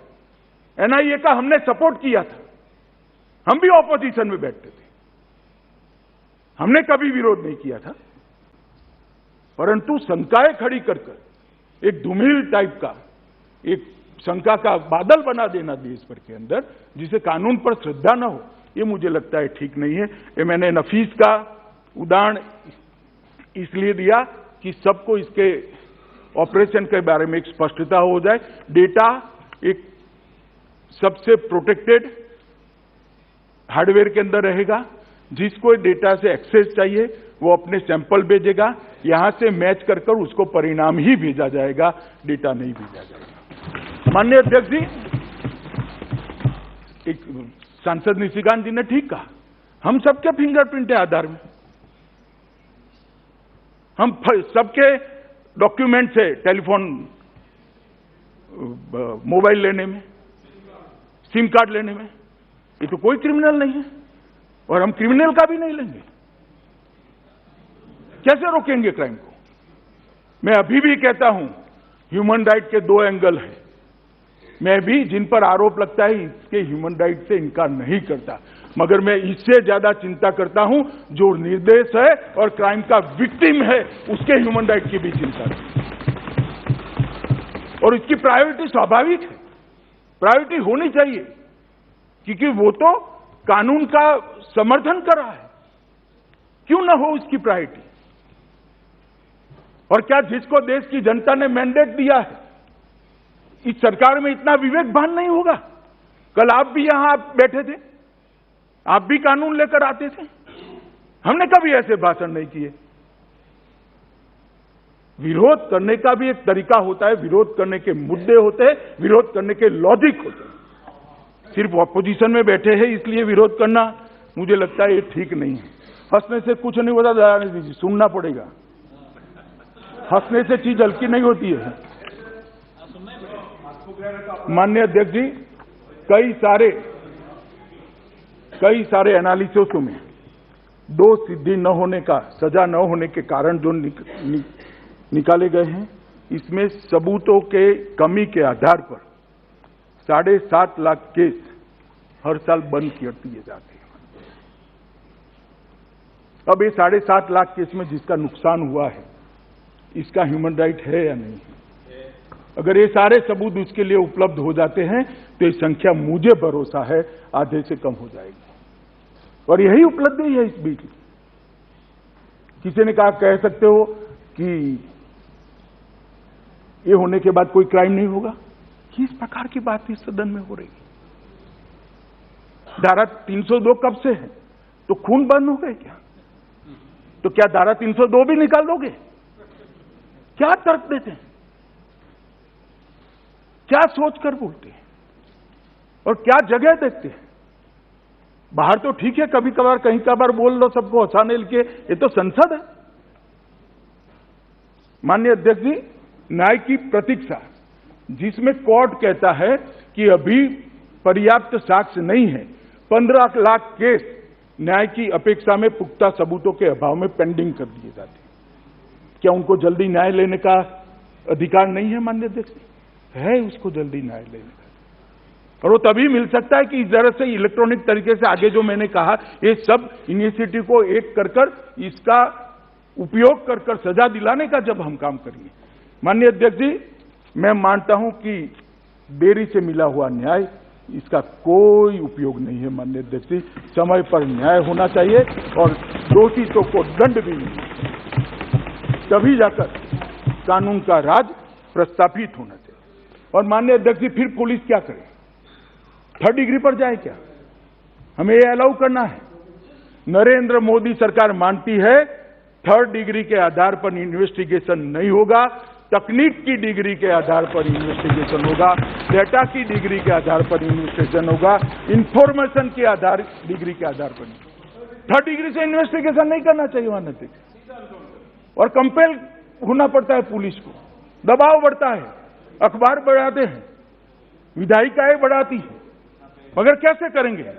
तो टेक्नोलॉजी के आधार पर, डेटा के आधार पर, इंफॉर्मेशन के आधार पर अगर सजा दिला सकती है तो थर्ड डिग्री की जरूरत ही नहीं पड़ेगी। और इस थर्ड डिग्री से निजात दिलाने के लिए टेक्निक का सहायता तमिलनाडु में भी होता है, कई जगह। मैंने ऐसा बैठिए बैठिए प्लीज बैठिए प्लीज बैठिए। माननीय अध्यक्ष जी, मैं समझ रहा हूं उनको हिंदी भाषा समझ में नहीं आती है। मैंने ये किया थर्ड डिग्री पर जाने के लिए, कंपेल न करने के लिए, थर्ड डिग्री का रास्ता न अपनाना पड़े इसलिए कहा। ये ढंग से समझ नहीं पाए मेरी बात, अब लगाया है ट्रांसलेशन मोड पर, इसलिए अब वो समझेंगे शायद। मारन साहब, मैं कभी जल्दबाजी में नहीं बोलता, ना गुस्सा होता हूं, हमेशा सोच विचार कर धैर्य से कहता हूं। माननीय अध्यक्ष जी, ये जो नया कानून आया है वो बंदी सिनात अधिनियम 1920 के, उस पर 1980 में विधि आयोग ने अपनी 87वीं रिपोर्ट में इसको उचित संशोधन कर विज्ञान आधारित बनाने की एक सिफारिश भारत सरकार को भेजी थी। दादा की ये बात सही है, इतना देर क्यों हो गया? मगर दादा, हम तो देर से भी लेकर आए, आप तो अभी भी विरोध कर रहे हो, तो और देर हो जाती। हाँ, दुरुस्त है, चलो अच्छी बात। माननीय अध्यक्ष जी, उसी रिपोर्ट में, माननीय अध्यक्ष जी, उसी रिपोर्ट में विधि आयोग ने स्वीकार किया था कि पहचान के उद्देश्य एकत्रित किए जाने वाले मापों को सीमित नहीं रखा जा सकता, आधुनिक टेक्निक का उपयोग कर उसको सुरक्षित रखना चाहिए, सीमित रखने का कंसेप्ट ठीक नहीं होगा। इसलिए जो कहते हैं इसकी क्या जरूरत है, उसकी क्या जरूरत है, इसको सुरक्षित रखना, मैं आपकी चिंता और आपके कंसर्न दोनों से सहमति है मेरी। इसकी सरकार पूरी व्यवस्था करेगी कि इसका दुरुपयोग कहीं पर भी न हो। इसकी कार्य पद्धति भी रूल्स में इसी तरह से बनाई जाएगी और इसके उपयोग के लिए जो पद्धति बनाई जाएगी उसमें देश के अच्छे टेक्नोलॉजी के ज्ञाता लोगों को बिठाकर उनकी सेवाओं को लेकर हम माननीय अध्यक्ष जी बनाएंगे।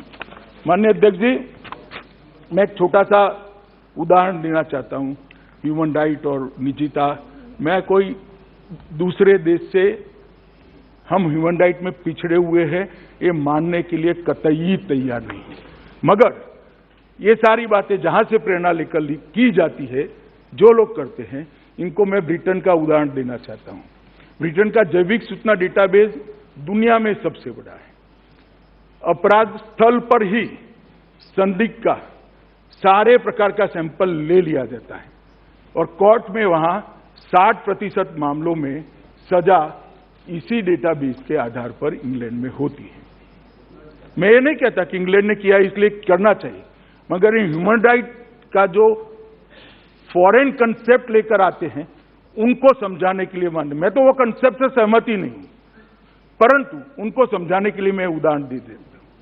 माननीय अध्यक्ष जी, अभी जो अधिनियम है उसमें आधुनिक एवं नवीन तकनीकों से शरीर का माप लेने का प्रावधान नहीं है। माननीय अध्यक्ष जी, नए शारीरिक माप को लेने के लिए ये नई तकनीक के आधार पर कानून हम लेकर आए हैं और मैंने जैसे पहले बताया कि हम इसको दोष सिद्धि के अलावे किसी के लिए उपयोग नहीं करना चाहते हैं। माननीय अध्यक्ष जी, एनसीआरबी देश की प्राइम संस्था है, कई सालों से चल रही है। क्राइम कंट्रोल में उसका बहुत बड़ा योगदान है। सभी राज्य की पुलिस को वो मदद करती है और वहाँ आईपीएस अफसर बैठते हैं, वहाँ कोई पॉलिटिकल व्यक्ति नहीं बैठता है। वैसे तो फिर तो सब डेटा, इनकम टैक्स का डेटा भी किसी अफसर के हाथ में होता है, सब डेटा, आधार का डेटा भी अंततोगता तो किसी अफसर के हाथ में। तो क्या डेटा ही नहीं करना, 18वीं सदी की तरह कागज रखना शुरू करना? कहां ले जाएंगे शंका के वातावरण को? माननीय अध्यक्ष जी, एनसीआरबी पे शंका करना मैं नहीं मानता कि उचित है। माननीय अध्यक्ष जी, और मैं थोड़ा कहना चाहता हूं, महाराष्ट्र, कर्नाटक, पश्चिम बंगाल, तमिलनाडु, मध्य प्रदेश, ये सब सरकारों ने इतना ज्यादा नहीं मगर 1920 के कानून को बदलने का काम दादा करा है, ऑलरेडी कर चुके हैं। आप जरा डाउनलोड कर देख लीजिए, वो कर चुके हैं। और इससे भी आगे सभी सरकारों से हमने चर्चा विचारणा भी करी है और उसके बाद ये बिल लेकर मैं माननीय अध्यक्ष जी यहाँ उपस्थित हुआ हूँ। हमने सबका संपर्क किया था मगर दुर्भाग्य की बात है सिर्फ 10 राज्यों ने अपने अभिप्राय भेजे हैं। अब समय मर्यादा के कारण बिल ही आ गया है, बाकी राज्य उसके बाद देखेंगे। माननीय अध्यक्ष जी, ऐसा नहीं है कि जेल में जो कैदी है इसके सुधार के लिए भी सरकार कुछ नहीं करी। हम एक मॉडल अधिनियम लाने जा रहे हैं जिसका राज्यों का कंसल्टेशन समाप्त होने की कगार पर है। मॉडल जेलों के लिए एक मॉडल अधिनियम लाना चाहते हैं। मॉडल वो राज्यों को करना है मगर एक मॉडल होगा जो यहां से हम राज्यों को भेजेंगे,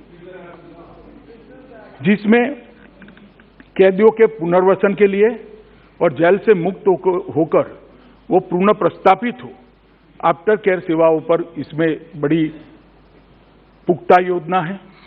जेल के अधिकारी के कर्तव्य, शक्तियों और जिम्मेदारियों का और आचरण का नियमन करने के लिए भी इसके अंदर पूरा प्रावधान किया गया है। अधिकतम सुरक्षित जेल, उच्चतम सुरक्षा वाली जेल, खुली जेल, महिलाओं की जेल और ट्रांसजेंडर के अलग खोली, ये सारी व्यवस्था इसके अंदर हम करने जा रहे हैं। महिला बंदियों के लिए अलग जेल, बैरक और बच्चों के साथ महिलाओं के जो महिलाएं हैं इसके लिए भी अलग बैरक बनाने की व्यवस्था हम करने जा रहे हैं। कैदियों का मनोवैज्ञानिक आकलन कर नार्को एनालिसिस नहीं, मनोवैज्ञानिक आकलन कर उनको क्राइम की आदत छुड़ाने के लिए भी साइकोलॉजिकल डॉक्टरों की सर्विस वहां पर उनको दी जाएगी। काउंसलिंग, थेरेपी और ट्रेनिंग तीनों इस विषय में हम लाने की व्यवस्था करने जा रहे हैं। बंदियों को कानूनी सहायता का प्रावधान भी करने जा रहे हैं। उसी की जो मजदूरी करते हैं उसी की कमाई से दंड भरकर उसको जल्दी जेल से छोड़ने का एक व्यवस्था भी एक्ट के अंदर, हम अधिनियम के अंदर करने जा रहे हैं। पैरोल, फरलो और समय से पहले रिहाई, इसको भी हम बहुत रिलैक्स करने जा रहे हैं। जेल कैदियों को प्रौद्योगिकी का ट्रेनिंग की भी व्यवस्था करने जा रहे हैं और जेल के वीडियो कॉन्फ्रेंस के व्यवस्था को भी और सुदृढ़ हम करने जा रहे हैं। माननीय अध्यक्ष जी, ये मॉडल अधिनियम भी अभी फाइनलाइजेशन पर है, उसके बाद में सारे राज्यों को भेज दिया जाएगा। माननीय अध्यक्ष जी, मैं इतना ही कहना चाहता हूं कि एक बैलेंस की जरूरत है देश में। व्यक्ति के अधिकारों के साथ साथ समाज के, सोसाइटी के अधिकारों पर भी चिंता करनी पड़ेगी और दोनों के बैलेंस को बढ़ाना पड़ेगा। व्यक्ति के अधिकारों की रक्षा करते करते समाज के अधिकारों का ही हनन हो जाए, इस प्रकार से व्यक्ति के अधिकारों का सुरक्षा नहीं हो सकता, ना करना चाहिए, किसी भी सरकार ने करना चाहिए। माननीय अध्यक्ष जी, कुछ सदस्यों ने काफी सारी चीजें उठाई थी, मैं इसका जवाब देना चाहता हूं। के.एस. पुट्टुस्वामी का जजमेंट बहुत सारे सांसदों ने कोट किया, मनीष भाई से लेकर बहुत सारे सांसदों ने कोट किया। इसमें 3 अपवाद दिए। अपवाद कब हो सकता है? यह सक्षम विधायिका द्वारा कानून पारित कर किया जाएगा, जो ये सक्षम विधायिका है। यह वैध देश हित में सहायक होगा। तो क्रिमिनल जस्टिस सिस्टम को और पुख्ता करना, आरोपियों को सजा कराना, क्रिमिनलों को सजा कराना, मैं मानता हूं ये वैध देश हित है और ये देश हित में हो रहा है और अनुपातिक नहीं होगा, किसी एक वर्ग के लिए नहीं होगा। तो ये किसी एक वर्ग के लिए नहीं, सारे लोग जो पकड़े जाएंगे उसके लिए होगा। तो इसके लिए ये पुट्टुस्वामी का जजमेंट जो आप कोट कर रहे हैं वो ठीक नहीं है और वो ना इसको लागू पड़ता है, ना इसको पारित करने में कोई बाधक है। इसके बाद में उन्होंने कहा, मनीष जी ने, कि सीआरपीसी और आईपीसी के सुधार किए जा रहे हैं, सिविल सोसाइटियों से चर्चा नहीं हो रही है। सिविल सोसाइटी से चर्चा, मनीष जी, मैंने तो आपको पत्र लिखा है, आप भी कर लो, उनके सुझाव लेकर मुझे भेज दो। हमने सारे विधायकों को पत्र लिख दिया, सारे सांसदों को लिखा, सारे न्यायालय को लिखा, सारी लॉ कॉलेजों को लिखा। अब कौन सा इससे बड़ी सिविल सोसाइटी लाएंगे? हम ही हैं। देश की सबसे बड़ी सिविल सोसाइटी ये हमारा संसद है, जो 130 करोड़ लोगों को रिप्रेजेंट करती है। आप सब लोग भेजिए अपना सुझाव। मुझे नहीं लगता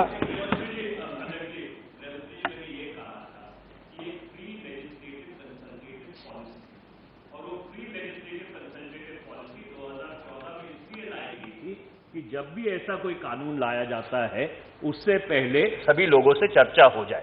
आपकी बात सही है, आपने क्रिमिनल प्रोसीजर कोड के संबंध में हमको लिखा है, पर जहां तक इस कानून का सवाल है, इस विधेयक का सवाल है, इसके ऊपर चर्चा नहीं हुई है। ये मेरा कहने का तात्पर्य था। कल आप जो बोले वो ध्यान से सुन लेना, मैंने ध्यान से सुना है। आपने सीआरपीसी आईपीसी के लिए ही कहा है सिर्फ, इसलिए मैं जवाब दे रहा हूं। माननीय अध्यक्ष जी, इसके साथ साथ उन्होंने कहा कि भाई किस प्रकार से एनसीआरबी कानून प्रवर्तन अधिकारियों से डेटा साझा करेगी, ये भी मैंने बता दिया है। डेटा एक तरफा साझा होगा, पूरा डेटा किसी से साझा नहीं होना है। वो लोग अपने उपयोग का डेटा यहाँ क्वेरी भेजेंगे, इसका जवाब, इतना ही स्पेसिफिक जवाब यहाँ से पहुंचेगा। और डेटा को सुरक्षित प्लेटफॉर्म पर रखा जाने वाला है मनीष जी, और उसको नेटवर्क पर साझा नहीं किया जाएगा, क्वेरी के आधार पर साझा किया जाएगा। डेटा स्टोरेज के लिए किसी भी थर्ड पार्टी या निजी पक्ष की कोई भागीदारी होने वाली नहीं है। मैं सदन को आश्वासन देना चाहता हूं, ये कंप्लीटली एनसीआरबी है। माननीय अध्यक्ष जी, 107, 108, 109 और 110 सीआरपीसी में नमूने लेने की बात करी, इसमें अंदर ही प्रोविजन है कि जिनको ऑर्डर नहीं किया है प्रतिभूति देने का, इसके अलावा जिनका किया है इसके अलावा किसी का नहीं दिया जाएगा। माननीय अध्यक्ष जी, उन्होंने कहा है कि संदेहात्मक आर्टिकल 21 का उल्लेख किया है, वो किसी का नहीं होता है। ये संदेहात्मक व्यक्ति और जो जिनका कन्विक्शन हो चुका है ऐसी व्यक्तियों का ही होगा, और डेटाबेस सुरक्षित रहने वाला है, तो कहीं पर भी इसका उल्लंघन होने का सवाल नहीं है। माननीय अध्यक्ष जी, कई सारे कानून के अंदर प्रोविजन है आर्टिकल 21 के सो कॉल्ड वायलेशन की जो बात करते हैं, इसी में अनुच्छेद 3 में ही प्रावधान है कि 7 वर्ष से कम की कैद की सजा वाले अपराधी जो किसी महिला और बच्चे के अपराध में न हो और किसी भी गिरफ्तार व्यक्ति का सैंपल देने से वो मना कर सकता है। माननीय इसमें मे बी और शैल बी पर भी बहुत बड़ा विवाद हुआ, स्वाभाविक है, मुझे क्लैरिफिकेशन करना चाहिए। मे बी इसलिए लिखा है कि कोई स्वेच्छा से अपना डेटा देना चाहता है तो वो दे सकता है, शैल बी लिखने के बाद लेने का प्रोविजन ही नहीं होता है। मगर मे बी अधिकारी को तो बाध्य कर ही देता है अधिकारी नहीं ले सकता। मे भी लिखने के बाद जो कैदी है वो दे सकता है कि मुझे अब कभी अपराध करना ही नहीं, ले लो मेरा डेटा। भर्तुहरि जी, बाद में मैं जवाब दूंगा। सेल नोट और मे नोट के लिए मैं कह रहा हूं। हाँ, मैं समझ गया। उसके बाद में एक उठाया कि भाई 75 वर्ष तक क्यों रखने हैं? भाई जब लिख ही नहीं होना है तो साल कम कर भी क्या करना है? लिख ही नहीं होना है तो साल कम कर क्या करना है? और अगर लीक होना है तो 1 साल भी नहीं रख सकते। भारत के संविधान 20 सिंह के तहत अब अपराध अपने विरुद्ध गवाह बनने का इसमें कोई बाध्यता नहीं होती। माननीय अध्यक्ष जी, आज भी मैं एक जजमेंट कोट करना चाहता हूं, काली काठू ओगढ़ केस 1961 का और रितेश सिन्हा केस 2019 का। उसमें इन्होंने कहा है कि सारे प्रकार के साक्ष्य उन्होंने देने पड़ते हैं जब कोर्ट ऑर्डर करती है। इसमें कोई आपत्ति नहीं है और उसका उपयोग कोर्ट, अगर ये गैर संवैधानिक है तो कोर्ट इसका उपयोग ही नहीं कर पाएगी। कैसे करेगी कोर्ट उपयोग? और मैं मानता हूं कि आर्टिकल 23 हमने जो 6(1) में प्रोविजन किया है इससे प्रोटेक्ट हो जाता है। माननीय अध्यक्ष जी, उन्होंने कहा कि नार्को एनालिसिस और ब्रेन मैपिंग होगा, कहीं पर भी नहीं होगा।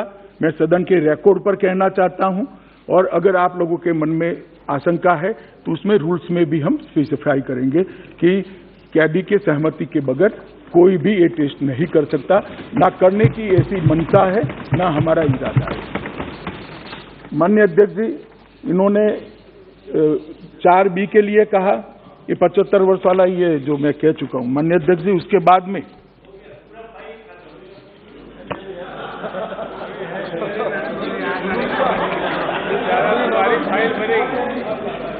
आपका फाइल बहुत है। माननीय अध्यक्ष जी, कई सारे सांसद जो बोले और नहीं बोले, दोनों के मन में था कि हम धरना प्रदर्शन करते हैं और अगर हमें पकड़ कर ले जाते हैं तो हमें सैंपल देने पड़ेंगे, जरा भी नहीं देने पड़ेंगे, क्योंकि 7 साल की सजा जब तक नहीं है उसमें आप इसका इनकार कर सकते हो और इसके रूल्स के माध्यम से भी कुछ रिस्ट्रिक्शन अगर डाल सकते हैं तो हम इसको एक्सप्लोर करेंगे। ये चिंता स्वाभाविक है, परंतु इस चिंता का समाधान हमने एक्ट के अंदर ही ऑलरेडी सीआरपीसी का, जिसमें बॉन्ड का प्रावधान है, गिरफ्तारी का नहीं प्रावधान है। तो अगर किसी को 107 में आप डिटेन करते हैं तो स्पेसिफिकली इस विधेयक में लिखा हुआ है कि पुलिस के पास अख्तियार होंगे उसके सैंपल लेने के लिए। इसको अगर आप रूल्स में क्लैरिफाई करेंगे तो बहुत बढ़िया, अगर इसको निकाल देंगे तो और बढ़िया है। देखिए, रूल्स में मैं अभी भी कह देता हूं, रूल्स में अगर क्लैरिफाई नहीं होगा तो मैं सदन के सामने अमेंडमेंट लेकर आऊंगा, आप चिंता मत करिए। अगर रूल्स क्लैरिफाई कर सकते हैं तो जरूर रूल्स में क्लैरिफाई। इसमें दयानिधि महाराज जी ने कहा कि धार्मिक और सामाजिक, इसमें ये सब के लिए माननीय अध्यक्ष जी, ऐसी आशंका माइनॉरिटी के लिए इसका उपयोग होगा, ऐसा करने की जरूरत नहीं है। निजी कार्यकर्ता का अधिकार भी कह दिया। इन्होंने दिल्ली के दंगों में कुछ नहीं हुआ, एक जनरल ऑब्जर्वेशन करा, मगर दयानिधि महाराज जी को मैं कहना चाहता हूं कि 2473 लोग अरेस्ट किए गए हैं, 403 चार्जशीट हो चुकी है और 2473 में से सिर्फ 86 लोगों की बेल हुई है। सब लोग जेल में है। दयानिधि, ये नरेंद्र मोदी सरकार, यहां दंगे करने वालों को पार्टी के आधार पर छोड़ा नहीं जाता है। माननीय अध्यक्ष जी, इसके बाद में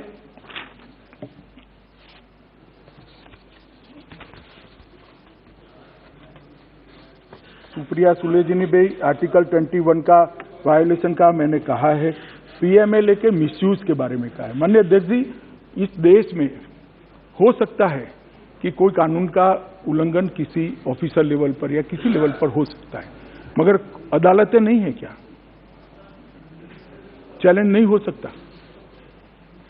माननीय अध्यक्ष जी, हम ऐसा राज करना चाहते हैं कि कोई कुछ भी मनमानी तरीके से गलत करता जाए और चूंकि वो राजनीति में है, इस पर कोई केस ही नहीं होगा। इस प्रकार की शासन व्यवस्था चाहते हैं। सबके लिए अदालतें खुली है कि अदालतों पर भी शंका है और सब लोग अच्छे से अच्छे लॉयर रख, किस बात का डर है भाई? और इसमें पीएमएलए कहां है? ये तो जो पकड़कर आता है इसके लिए है, पकड़ने के लिए नहीं है। इसमें तो पीएमएलए का उदाहरण लगता ही नहीं है। माननीय अध्यक्ष जी, माननीय अध्यक्ष जी,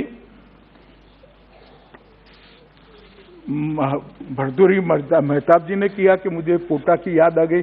मेहता साहब, ये ज्वाइंट सेशन नहीं है और मैं तो इसके लिए ज्वाइंट सेशन करना भी पड़े तो करने के मत का हूं, किसी भी तरह से कानून हमें आगे बढ़ना होगा। हैं? 2-3 लाइन करने के लिए मैं कोटा के बारे में कहा। इसमें भी भर्तूर जी जो देना चाहेंगे वो ही देगा, बाकी के लोगों के लिए 7 साल तक कोई बाध्यता नहीं है। माननीय अध्यक्ष जी, मैं इतना ही कहना चाहता हूं कि डेटा रिकॉर्ड के बारे में जो बात उठाया है, कोई मिसयूज नहीं होगा। हम इसकी पूरी चिंता करेंगे, आधुनिक से आधुनिक टेक्निक के साथ इसकी स्टोरेज की और इसके उपयोग की व्यवस्था करेंगे। किसको भी इसका मिसयूज हम करने नहीं देंगे। दानचली साहब ने फिर से एक बार हमेशा जो बोलते हैं वो ही बोला है, मगर अब है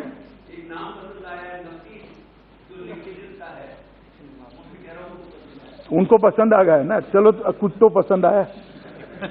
उनका मुद्दा था माननीय अध्यक्ष जी, यूएपीए का, इसका मैं डिटेल जवाब दे सकता हूं, मगर मैं कुछ तथ्य जरूर रिकॉर्ड पर करना चाहूंगा।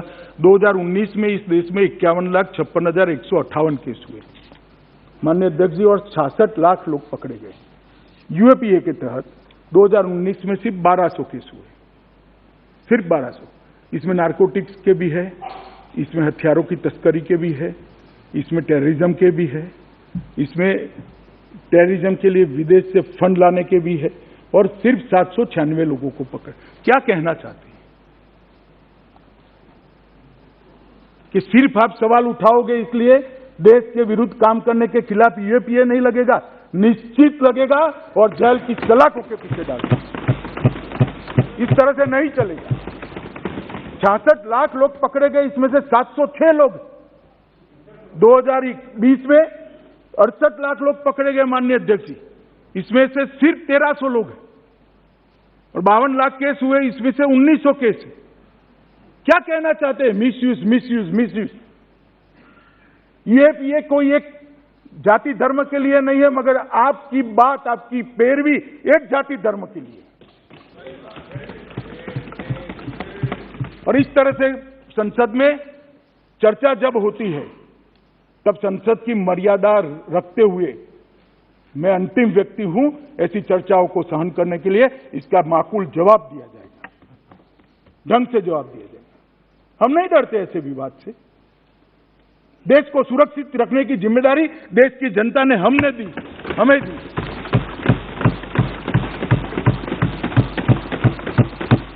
और इस तरह से नहीं डरा सकते आप। माननीय अध्यक्ष जी, अंत में दादा ने कुछ मुद्दे उठाए। उन्होंने कहा कि बिल में लॉ कमीशन का उल्लेख क्यों नहीं किया। दादा, बिल में उल्लेख करने का जरूरत नहीं है। मैंने मेरे भाषण में इसलिए उल्लेख कर दिया कि बहुत सारे आधार है। शायद लॉ कमीशन ये रिपोर्ट न भी देता तो भी बिल लेकर आते। सरकार कोई बाध्य नहीं है कि लॉ कमीशन की रिपोर्ट के आधार पर ही बिल लेकर आए, मगर मैं इसलिए कह रहा हूं कि 1985 में विधि आयोग ने इसकी जरूरत को समझा है, और अब हम लेकर आए तब हमने इसको भी कंसीडर करके इसको किया है। और जहां तक नॉन गैजेटेड ऑफिसर को शक्तियां देने का सवाल है माननीय अध्यक्ष जी, तहसील और जिले की जेलों में, तहसील की जेलों में, अस्थायी जेलों में कहीं गैजेटेड ऑफिसर है ही नहीं। एक सेकंड दादा, हेड कांस्टेबल भी कितने साल की सर्विस के बाद बनता है। दूसरी बात, इसको वैज्ञानिक तरीके से लेना है, और बहुत सारे तो एफएसएल में लिए जाएंगे संपन्न, और इसकी लेने की एक प्रक्रिया बनेगी, इसकी ट्रेनिंग होगी, उसके बाद ही राज्य इसको नोटिफाइड करेंगे भारत सरकार का। इसकी ट्रेनिंग की भी व्यवस्था हम करने वाले हैं दादा। तो इसके मिसयूज की आप जरा भी चिंता न करें। अंत में माननीय अध्यक्ष जी, इतना ही कहना चाहता हूं कि क्रिमिनल जस्टिस सिस्टम में आधुनिक तकनीक का उपयोग से हम अब देरी नहीं कर सकते हैं।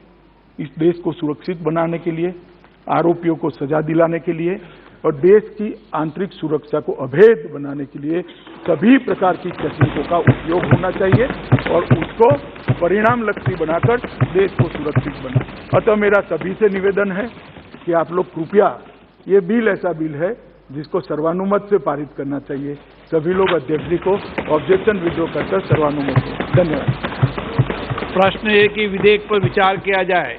जो सदस्य इसके पक्ष में हाँ कहें, जो सदस्य विरोध में ना कहें। मेरे विचार में निर्णय हाँ वालों के पक्ष में, हाँ वालों के पक्ष में विधेयक पर विचार करने हेतु प्रस्ताव स्वीकृत किया गया। अब सभा विधेयक पर खंडवार विचार करेगी। श्री N.K. प्रेमचंद्र जी, संशोधन संख्या 1 से 3। Sir, these are amendments to clause 2 regarding omitting the biological samples as well as in the place of head constable. Let it be the minimum in the inspector of police and in the place of head warden. Let it be the jail superintendent. These are the amendments which I am moving.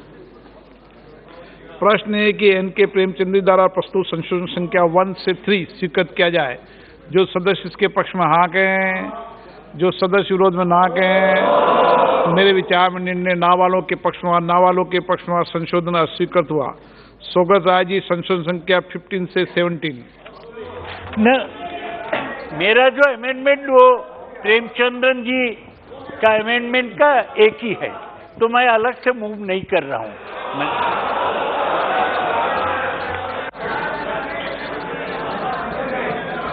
प्रश्न है कि खंड 2 विधेयक का अंग बने। जो सदस्य के पक्ष में हाँ कहें, जो सदस्य विरोध में ना कहें। मेरे विचार में निर्णय हाँ वालों के पक्ष में, हाँ वालों के पक्ष में खंड 2 विधेयक का अंग बना। N.K. प्रेमचंद्र जी, संशोधन संख्या 4 से 7। Sir, this is a very important amendment. The Honorable Home Minister has just now responded to it also. Let me, 1 second, that is, may not be obliged to, that has, please, may not be obliged to, that has to be changed to or amended to, shall not be obliged to. And also heinous offences. The Honorable Minister has replied that it will be made in the rules on the basis of the assurance given to the House. I would like to withdraw my amendment or I am not moving the amendment. Shri B. Mehtab ji, संशोधन संख्या 18 और 19.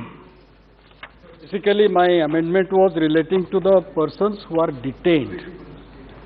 जो convicted है उनका sample लिया जाए, इसके बारे में मेरा मन में कोई संशय नहीं था।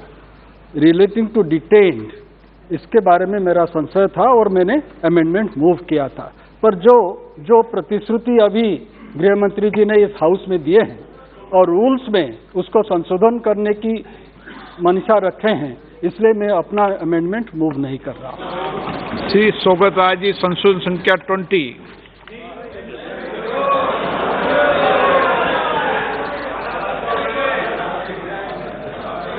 प्रश्न है कि खंड 3 विधेयक का अंग बने। जो सदस्य इसके पक्ष में हाँ कहें, जो सदस्य विरोध में ना कहें। मेरे विचार में निर्णय हाँ वालों के पक्ष में, हाँ वालों के पक्ष में खंड 3 विधेयक का अंग बना।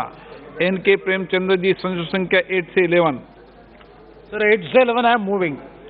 This is regarding the consent of the Secretary, Ministry of Home Affairs, specifying the reasons and writing with orders of the Secretary and the digital electronic form for a period of 75 years. My amendment is in original format during the pendency of the investigation and prosecution, not for 75 years. That can also be amended in the rules. N.K. Premchandra द्वारा प्रस्तुत संशोधन संख्या 8 से 11 स्वीकृत किया जाए। जो सदस्य के पक्ष में हाँ गए, जो सदस्य विरोध में ना गए। मेरे विचार में निर्णय ना वालों के पक्ष में, ना वालों के पक्ष में संशोधन स्वीकृत हुए।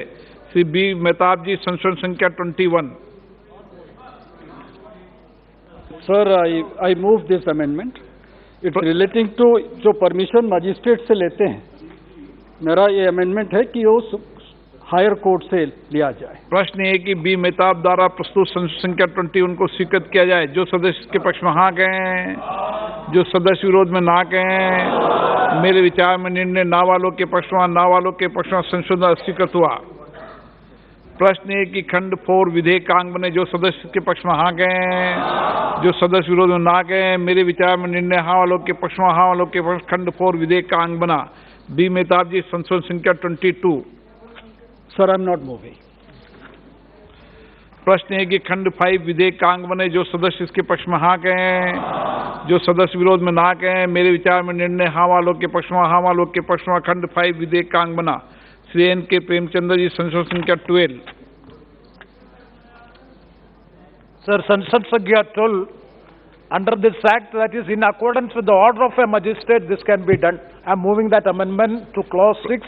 प्रश्न है कि एन के प्रेमचंद्र द्वारा प्रस्तुत संशोधन संख्या 12 को स्वीकृत किया जाए। जो सदस्य पक्ष में हाँ कहें, जो सदस्य विरोध में ना कहें। मेरे विचार में निर्णय ना वालों के पक्ष में, ना वालों के पक्ष में संशोधन स्वीकृत होगा। शौकत राय जी, संशोधन संख्या 23।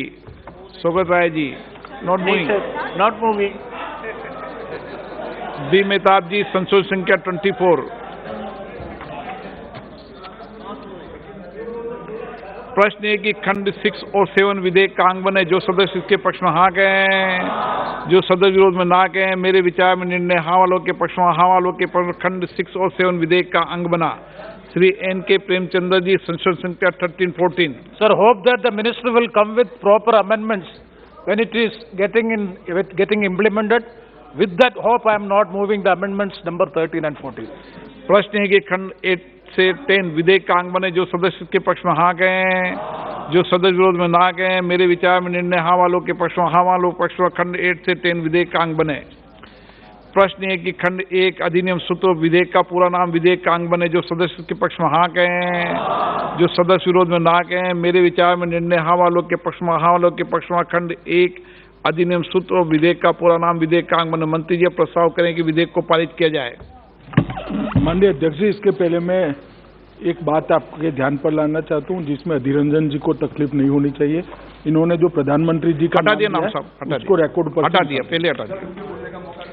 नहीं, आपने तो नाम नहीं लिया ना, आप खुद ही बोल दो कि मैंने नाम नहीं आ गया। नहीं, ये खुद भी मना कर रहे हैं कि मैंने नाम नहीं लिया। महोदय, मैं प्रस्ताव करना चाहता हूं। कभी तो हम लोग जब राजनीति करते हैं, कभी पुलिस पकड़ते हैं, कभी 144 हम वायलेट करते हैं। चलो ठीक है। कभी पुलिस पूछता है। ये तो सबको करता है। प्रधानमंत्री को किया, आपको किया, मेरा को भी किया। यही माननीय अध्यक्ष जी, मैं प्रस्ताव करता हूं कि विधेयक को पारित किया जाए।